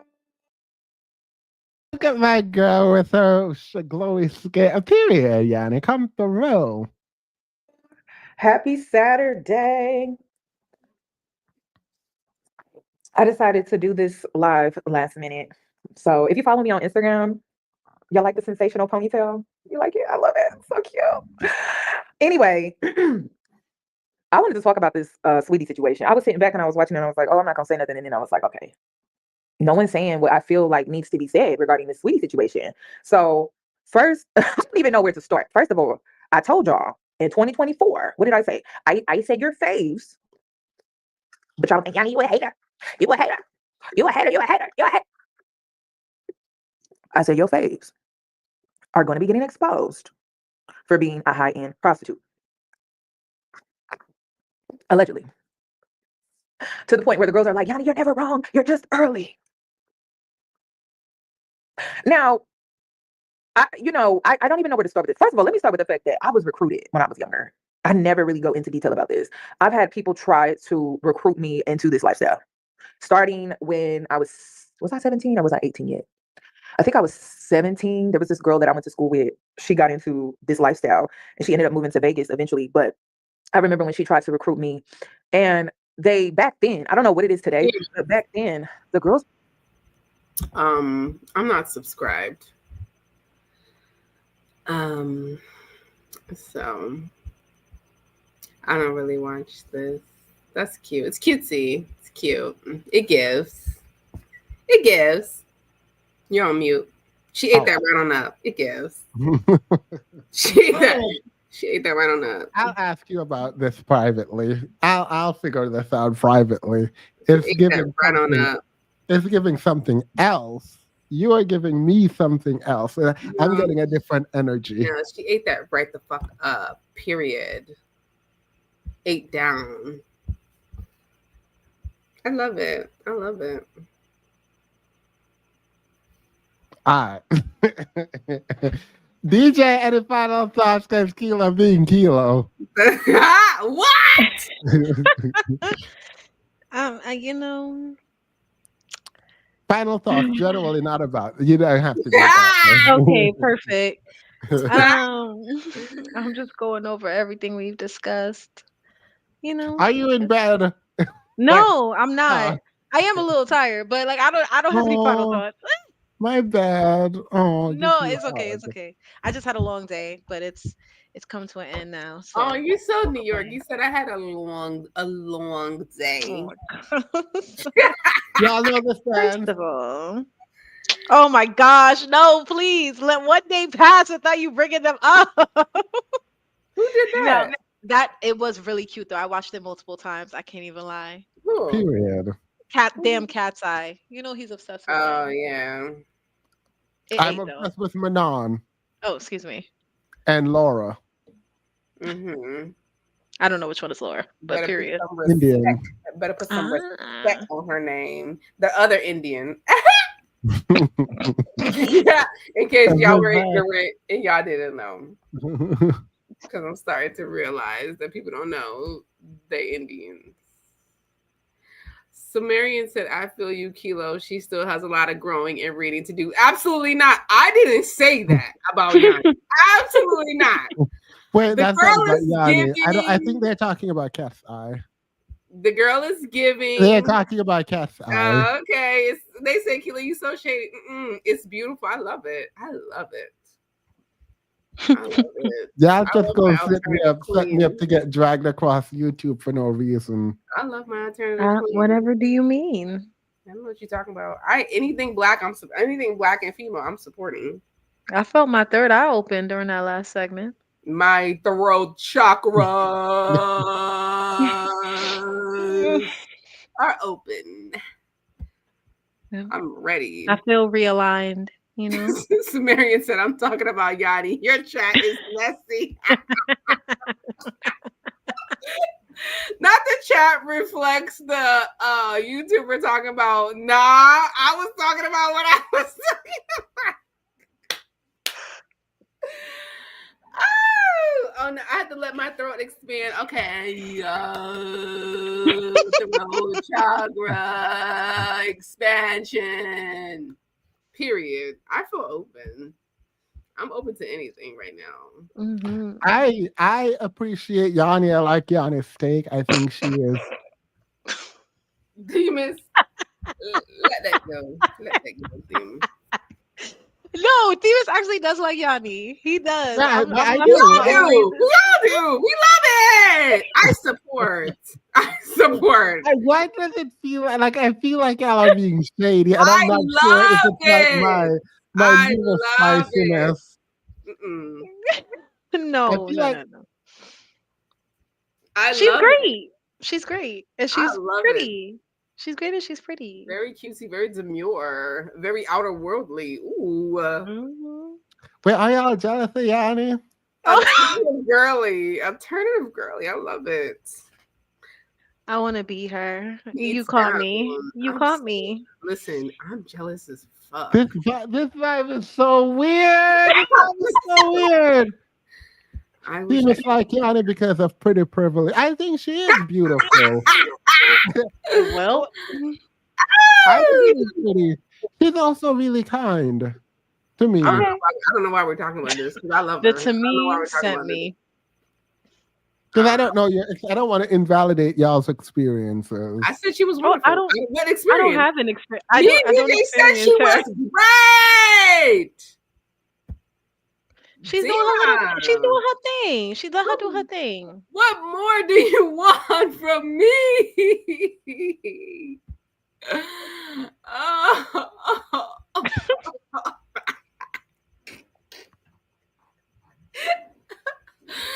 Famous. No, I don't think she shames people. I think she tries to motivate people with her story. I think there's a difference between intention and like action. You know? I don't think she's like purposefully trying to be any sort of way, but how people receive her is how people receive her, you know? I don't mind her. I thought she was generally loved. Not sure where you Don't you got feel that. bad for the people who left before the after show? I hate They that. don't have to show because I'm about to private this because I don't want to be involved in any. I don't want to be involved in any of this mess. Private what? Only positive things have been said. What's the problem, man? Yeah, well, it is positive, but like it feels like it's being said with some undertone of something else, Well, and I that's feel you like projecting. You're projecting your own maybe. true feelings. Maybe my newer spicy is picking up on something else. Correct. Your acoustics are going. Like I see the appeal. She's just not my cup of tea. That's all. All right, there, DJ. All right, so that's what I was getting. Cool. Yeah. I like her. I watch pretty much all of her videos. Okay, period. DJ, do you have a cookie for Themis?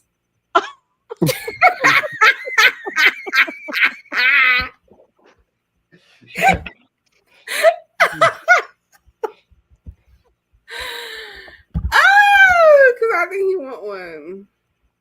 I think he thinks he wants one. If I was 13 is insane. But you know what? Actually, now that I think about her opening, I wouldn't be surprised if she's appealing to a slightly younger audience.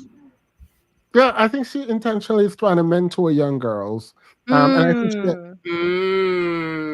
we're done. We're done. All right, yeah, let's just end it. Yeah, we're done. We're done. Very insightful, Themis. Yeah, I think she did have a mentor program where you could have coaching one-on-one, and she talks to young Mm. girl, and she's like their big sister to help them like with their goals and dreams and like stuff like that. And I know she did like live stream. I know she does Instagram where she talks to people about their personal life and like. No, I think she's like genuinely trying to do good. I don't know. All right, let me be clear. I am not a woman, and I don't think Yanni is trying to appeal to me, right? And so, like, maybe I am not picking up what y'all are picking up. Picking up? What are we picking up? I didn't say anything. I said she was great. What are we picking up? Let's just end this. I said everything was great. Everything's fine. I support anything black and female. Period. That's it. Oh, for me. true. That is true. 100% every time. If you're black and you're a woman, I support you. I don't care. Oh, all right. Yes. Yeah, I don't. Yeah, that's what I said. I don't care what you're doing. You could be selling hot dogs. Don't care. I support it. Don't care. All right. So, Johnny, know that I love you. DJ and Keela are my friends. Love them down. But whatever you think they said, I don't want no parts of it. I love you. Wow. You see how he just threw us under the bus? That's crazy. Hey, no buzz. All we did was sing her praises. I said whatever she thinks, y'all think. It's I not what literally think. said she was amazing. I don't know what you're talking about. You're nuts. I love it. I love it. I love it. Are you gonna private this? I think you should keep Probably not. Split. Yeah, you shouldn't. I don't think you should. Split. Drag him through these YouTube straights, girl. DJ, what are your final thoughts? Do you like the intro? You hate the intro? What are your thoughts? Well, I'm an adult woman. I don't think it's meant for me. It's cute though. I think it's cute. But I feel like being cutesy was intentional. Yeah, it's very cute. It feels very expensive. Wait, what? The production of her intro. It feels Oh yeah, very no. well She done, upgraded. very- Her channel upgrade is pretty. I like it. I Yeah. think it's really pretty. Very well done, very expensive. Why do I feel like am I tripping? Yeah, you are tripping. You're actually tripping. Are you Black gaslighting me, men Kira? always trying to drum up some drama between women. It's crazy. That's feel like- crazy. I said the intro looked expensive. Very well done. What's going on? What's happening? True, it does look pretty. It looks gorgeous. Very well done. I don't understand the spaceship truly, but it does look pretty. I like it. No, but I thought somebody said it. It's like she's she's so alien to the rest of us. She's not like the so other different. girls. She's an alien. quirky. But I mean, she's used this language, so I'm not even being shady. I mean, she's different from the other girlies. Yeah, she's not like the other girls. She She's sees an things alien. from a different vantage point. You know what I Correct. mean? She's like an alien. That's From what the I thought. That's spaceship. what it was. She sees stuff from the spaceship. All right, y'all just being messy. Like that was obvious. Y'all just being messy. No, I feel like that was very obvious. Yeah, I mean, I figure Steven's new killer would get him canceled one day. Yeah, I think I like. Paper Frost, that is not true. That is not. Y'all are really taking everything I say. I literally have not said anything bad about this girl. I don't understand what y'all thinking. I feel like when you talk about people you like, it's like I can tell, but this, like, I don't think you hate her. Like, I don't feel hate. It just feels like dismissed. Like, I like her and you dismiss her. No, she's great. Anything black and woman, I'm supporting. I love it. Love her down. Get it, girl. I love it. It's colorful. It looks expensive. Very well done. Very well thought out. Yeah. She looked very moisturized too. Skin was glistening. She did look. She always looked good though. The hair, yeah, she always looks very good physically. She always looks good. Body's always tea. Hair is always. She's always doing something different with her hair. I commend her. All right, I'm gonna stop. because she go. I don't know what. See, now you just being messy. Like, I don't understand. Like, By the way, someone told me that I was sweet the other day, and I no one thought of told you you. that. Lies. No, That's a no, no, lie. no, no, no. False. Someone Fake did. news. So I was at work, Woo. and like I'm always like helping, caring, giving, kind, and all of that. And someone was like, "You are one of the sweetest people I've ever met," and I was like, "Oh, thank you." And I thought She about said, you. notice how she said meant not known because she don't know you. That's why she couldn't say you were sweet. No, she said you are the sweetest person I've ever met.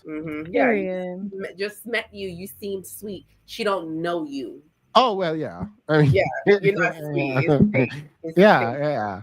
Yeah, Yeah. No, you're right. Ain't nothing about you sweet. Really? Well, we I were text talking. you every morning. So I mean, I don't know. We were talking about you. Okay, so what are we doing to work on the gay voice? Are we doing something with that? Huh? I remember you brought up the gay voice. Are we doing something? Wait, which gay boys? Voice, your gay voice.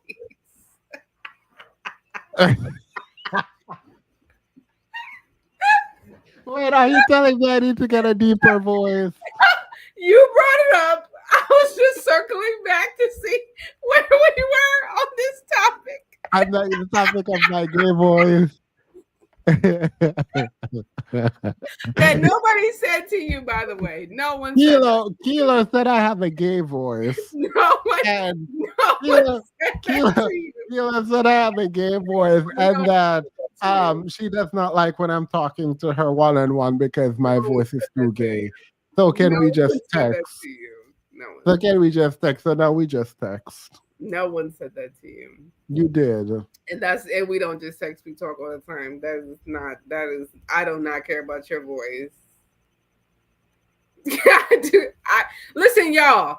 He brought it up. I just circled back to see where we were. I did not bring it up. You did. One of the She's lives making me you said, feel bad. no, one of the lives you said someone told you that you had a gay voice. And I said, no, they didn't. No, they didn't. And I said, no, they did not. And then you were working on it and you was giving us your deep man voice and you ain't brought it up since. So I just figured, The testosterone hasn't kicked in yet.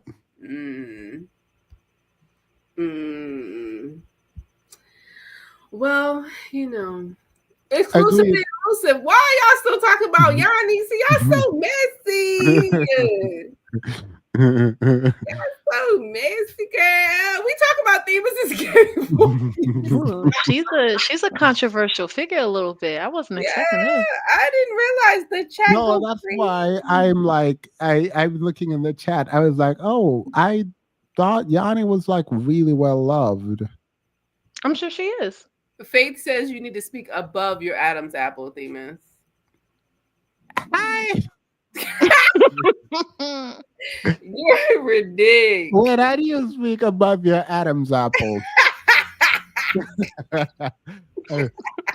Like, I don't understand. Where am I resting my voice? Miss Hello said, was this a private combo? No, it was on live. He said it on live. Kid, Miss Hello. He said it on live. No, it was live. It was live. Yeah, I said someone came. I don't know. I think people call it. It didn't happen. It didn't happen. No, because Themis will randomly come on and be like, and someone called me this, and someone said this, and you be like, now that I think about it, nobody said it. I just thought it. He's very odd. He's a very odd person. And if it's something really wild and disrespectful, he's just like, oh, somebody said that. I'm like, who said it? Oh, maybe I thought it. No, I only do that. I've done that 2 or 3 times, but it wasn't like someone said it to me. It's usually like I'm reading the chat and I was like, who said that this person is, and then say what I want to say. But obviously no one in the chat said it. Yeah, correct. I agree with you. It's the same thing. Have you seen Nicki Minaj in her lives before? And she'll randomly zoom in and read the most egregious comment. It's like, girl, why are you reading them? She's like, do I do donuts on the D? Girl, why are you reading that? Why are you reading that? She will read the most ridiculous, or be something I'm searching on, like, anybody's typed that? Anybody typed that? No, but someone did say I have a bunch of men came up and said I was gay, and it has to be because of my voice. That's it. That's the reason. I mean, they don't know me. But the voice, that's the only reason they would say Do that. I have a gay face?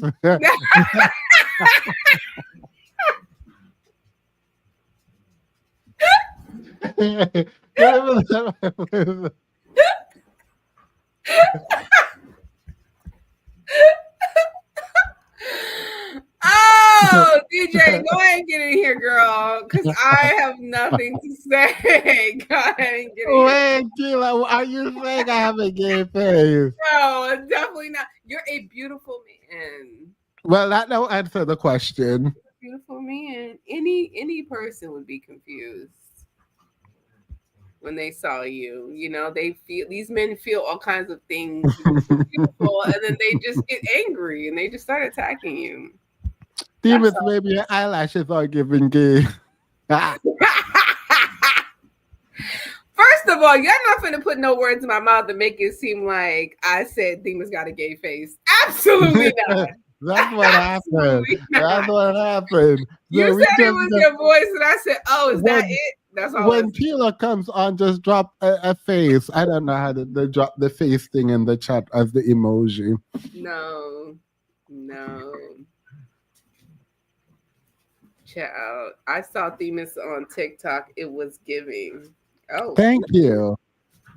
Thank you. I worked very hard on it. I'm Faith assuming that said- if you meant the body. Faith said you're.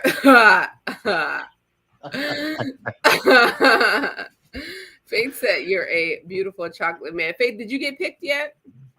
Yes, I pick her right now. She's now my third wife. Yeah, no. Wait, the first and second wife have veto power. Sorry, Faith. Correct. But I know that I would if I could, but I can't. I have to be faithful. Demons really do got body. Oh, period.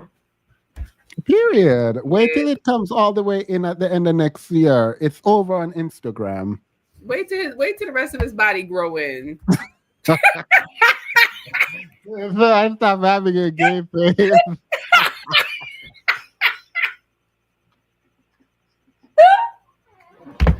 I know why you said you had a gay face.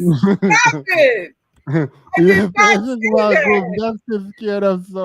Yeah, that's why Keela is used to straight men not having a groomed face. That's why Keela calling my face gay. I'm gonna tell y'all right now. We're not going on record. I did not say this man has a gay face. Y'all better defend me when I'm not here. And he say Kilo say he got a gay face because I did not say that. I did not. I literally did not say that. That's Anyway, nuts. poor Jay, where you DJ. at, girl? Poor DJ is struggling. Let's end it. Oh yeah, she probably sleep. Anything else gay about me, Kilo? Wow. Wow. I will not be answering that. That's a disrespectful question. I'm still here. Hi, DJ. Thank you for not disrespecting me and calling me gay. That's nuts. That's nuts. I guess that's not disrespectful, though. True. But saying you have a gay face, though, seems weird. So, like, you're going to have to explain to me and my mother what's gay about my face. I did not say that. That's Don't tell my mom and dad that they birthed a gay-faced man. that is nuts. Go ahead. Never said that. DJ, ignore Kilo and go ahead. Oh, I don't have anything to say. But what are you eating? I'm not eating. I ate during the first half. DJ, Yeah, what were you eating? DJ, do you think that Demons has a gay voice? I don't. You don't. I do not. I don't. Gay voice? And that's why we got married. That's why DJ and I are dating and got married. I'm putting it out there. A gay-faced man. Mind you, I have to be able to take this L because I was up here playing with that woman's husband about his voice. So I'm fully okay with No, I'm fully no, okay with getting no, disrespected back by Kilo. I will no, remember no. those. That man's voice, It was cute. it's preemie. It's a It was preemie. cutesy. It was a I'm childish. a soft launch my relationship. With who? What relationship? What are you talking This. about? What relationship? My relationship with Kilo and DJ. You gonna? I feel like this is a hard launch. Yeah, it's even hard. This feels very hard. Where's the soft? I don't see it. I don't see it. That gay faced man is nuts. Y'all gonna have to stop saying that shit. I wish I had merch because that would have been a great merch line. Oh well. Mango King, gay faced man, all of that. A gay faced man is nuts. Y'all have to stop saying stuff. Yeah, I like need that. to stop lying to Themis. His laugh mannerism and glowing skin gave it away. Gave what away? Ooh, melanated skin. Gave what away? Gave what away? Gave what away is nuts. Wait. What did it give away, melanated? Wait, what is this? Wait, what? What? Y'all are getting a little too comfortable in the chat. Exactly. Y'all are getting Exactly. a little too comfortable in the chat. In the chatta. Is this how y'all be in the Discord, child? The Discord is way disrespectful. Everyone. When that Discord actually go public, it's over. They'll hang up all the careers. Yeah. When they drop the chats, they go Delete it. We're Just go ahead and it hang up all. all your future, girl. Yeah, Go ahead and hang hanging it up up. that screen. The Discord chats are released. We're done. We're actually done. No, y'all are done for the disrespect. What? Wow, what did I do? No, DJ, you've never disrespected me ever. Period. And so, what does that mean? Now, why Adrian out here lying? Why Adrian out here? Ain't nobody asked you to lie like that. Ain't nobody. Why no couldn't you one just asked take you the to be out here. compliment? Just take the compliment. You said what you're not gonna do is lie to my face, my gay face. Girl, don't fight for no honor because you go out here getting never stand up. Never stand up. Have you learned nothing on this whole channel? Putting your honor out there for a gay faced man is wild. Oh, you gonna have to stand in that. Give it away is crazy. Gave it away. Steven said gave it away. Someone said not a toxic masculinity detected. I thought they said not a masculinity detected. That's what I thought too. I thought they said ain't no masculinity detected in this person. First of all, my man's bank account is very masculine. Don't ever come. Don't ever come for my man again. That's it. You know that show, My Man Is Not Gay, My Husband Is Not Gay. Yeah, they're super gay. Yeah, they were super gay. They were super gay. And what was wild is, do you remember? You know, thing is, we actually watched that because we saw the men go to the basketball court and they were looking at other men and they were like, oh, you see his arms, he looks so good and all. Yeah, they were really gay. Like the husbands were gay. Yeah. It was bad. It was really bad. But they don't indulge.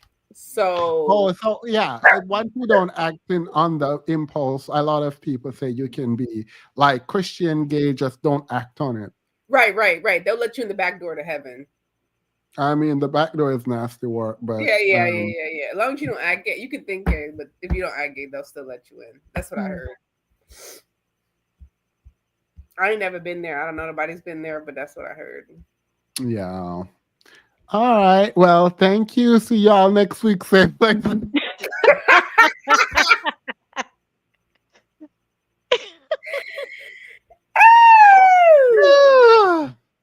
You know, we did a thing where we both did that sigh thing at the end of a laugh together, and I made it into a short. What? Who? You and I. Demus, you should create a mango line. Oh, that's cute. I don't sell merch or things, though, unfortunately. I feel like that's a lot of work. Yeah, yeah. When my book comes out, buy it, and I will make. You dropping a book too? Girl, I've been dropping a book for the last 4 years. None of I believe that. No, the thing is, it's done. I'm just like very afraid. You know, like when you do, like I'm an artist, and I'm sensitive about my stuff. The thing is, I won't read it. I'm too embarrassed. So you're gonna laugh at me. No, you love how I made this about me. Like I can't read it. It's gonna embarrass me. So it was like, is it? So I have 4 manuscripts. One of them is fiction, and that's the one that I really want to publish. But I'm deadly afraid. I think you should publish it, but I'm not gonna read it. Wait, why not? It's too embarrassing. I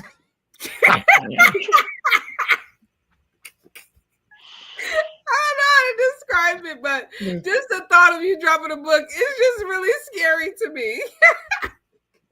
It is scary to me too, because it's like you just gonna lose all your credibility immediately. Because if it's garbage, I can't say anything, you know. And if it's great, I will sing praises, but you know it won't be great if I don't say anything. It's just too much pressure. I'm just not gonna read it. It's too much pressure. It's too much pressure. I can't read it. I can't. If I get a ghostwriter, use ChatGPT to write it. Why would I use ChatGPT to write my book? The whole point is that I think I'm of myself as a good writer. Yeah, but publish it under a different name. I think you should publish it under a different name, like completely different, divorced from yourself. You know what? Would it be crazy if I was talking mad shit, like big shit, like, oh, this was garbage, and the whole time it was you? But I didn't know. Could you put it under a different name?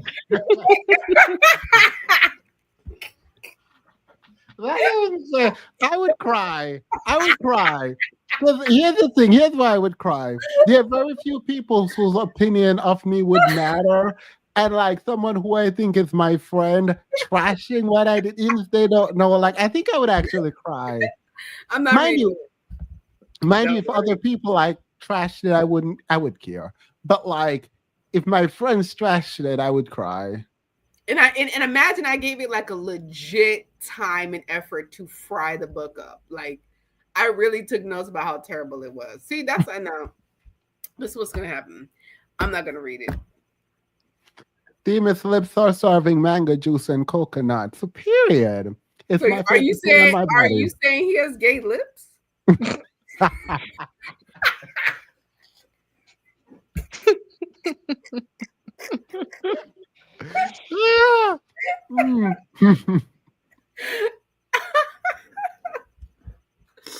I am not a mean girl. I can't read it. You're not mean? You don't think you're mean? No. You don't think you're mean? No, I am sweet. All right, DJ did the laugh. That's all we need to know. It's the mention of sweet. Crazy. DJ, that's crazy. No, I wasn't laughing at you, girl. I was laughing at the word sweet. Girl, if I am not sweet, you're nothing near it. I think you're worse than I am in terms of sweetness. I'm sour. No, I'm kidding. You're sweet. That's fine. I don't want to be sweet. They walk all over sweet. They walk all over the sweets. No, you're sweet. Terrified. You and DJ are sweet. Now let's go so I can thank you. Yeah, you're sweet. So sweet. Well, this was great. I'm glad you invited me. I'm glad you all came. I appreciate you both so very much. I love that y'all gave me my spark back, and that's on Black women's labor, period. Period. Sparks are flying. Thank Period. you both. I really do appreciate you too. And everyone in the chat, thank you. Thank you. Thank you. On Friday, not Friday, look out Tuesday morning when you wake up. There should be a gift on YouTube for you. That's the Tuesday morning take. That is my Tuesday morning takes. And you should have one in your inbox or whatever the YouTube calls this thing, notification every Tuesday, unless I'm not doing well. Have a good night, everyone. Night, night. Bye. Have sweet dreams. Have 180 dreams. Already done. Bye. Bye. Bye.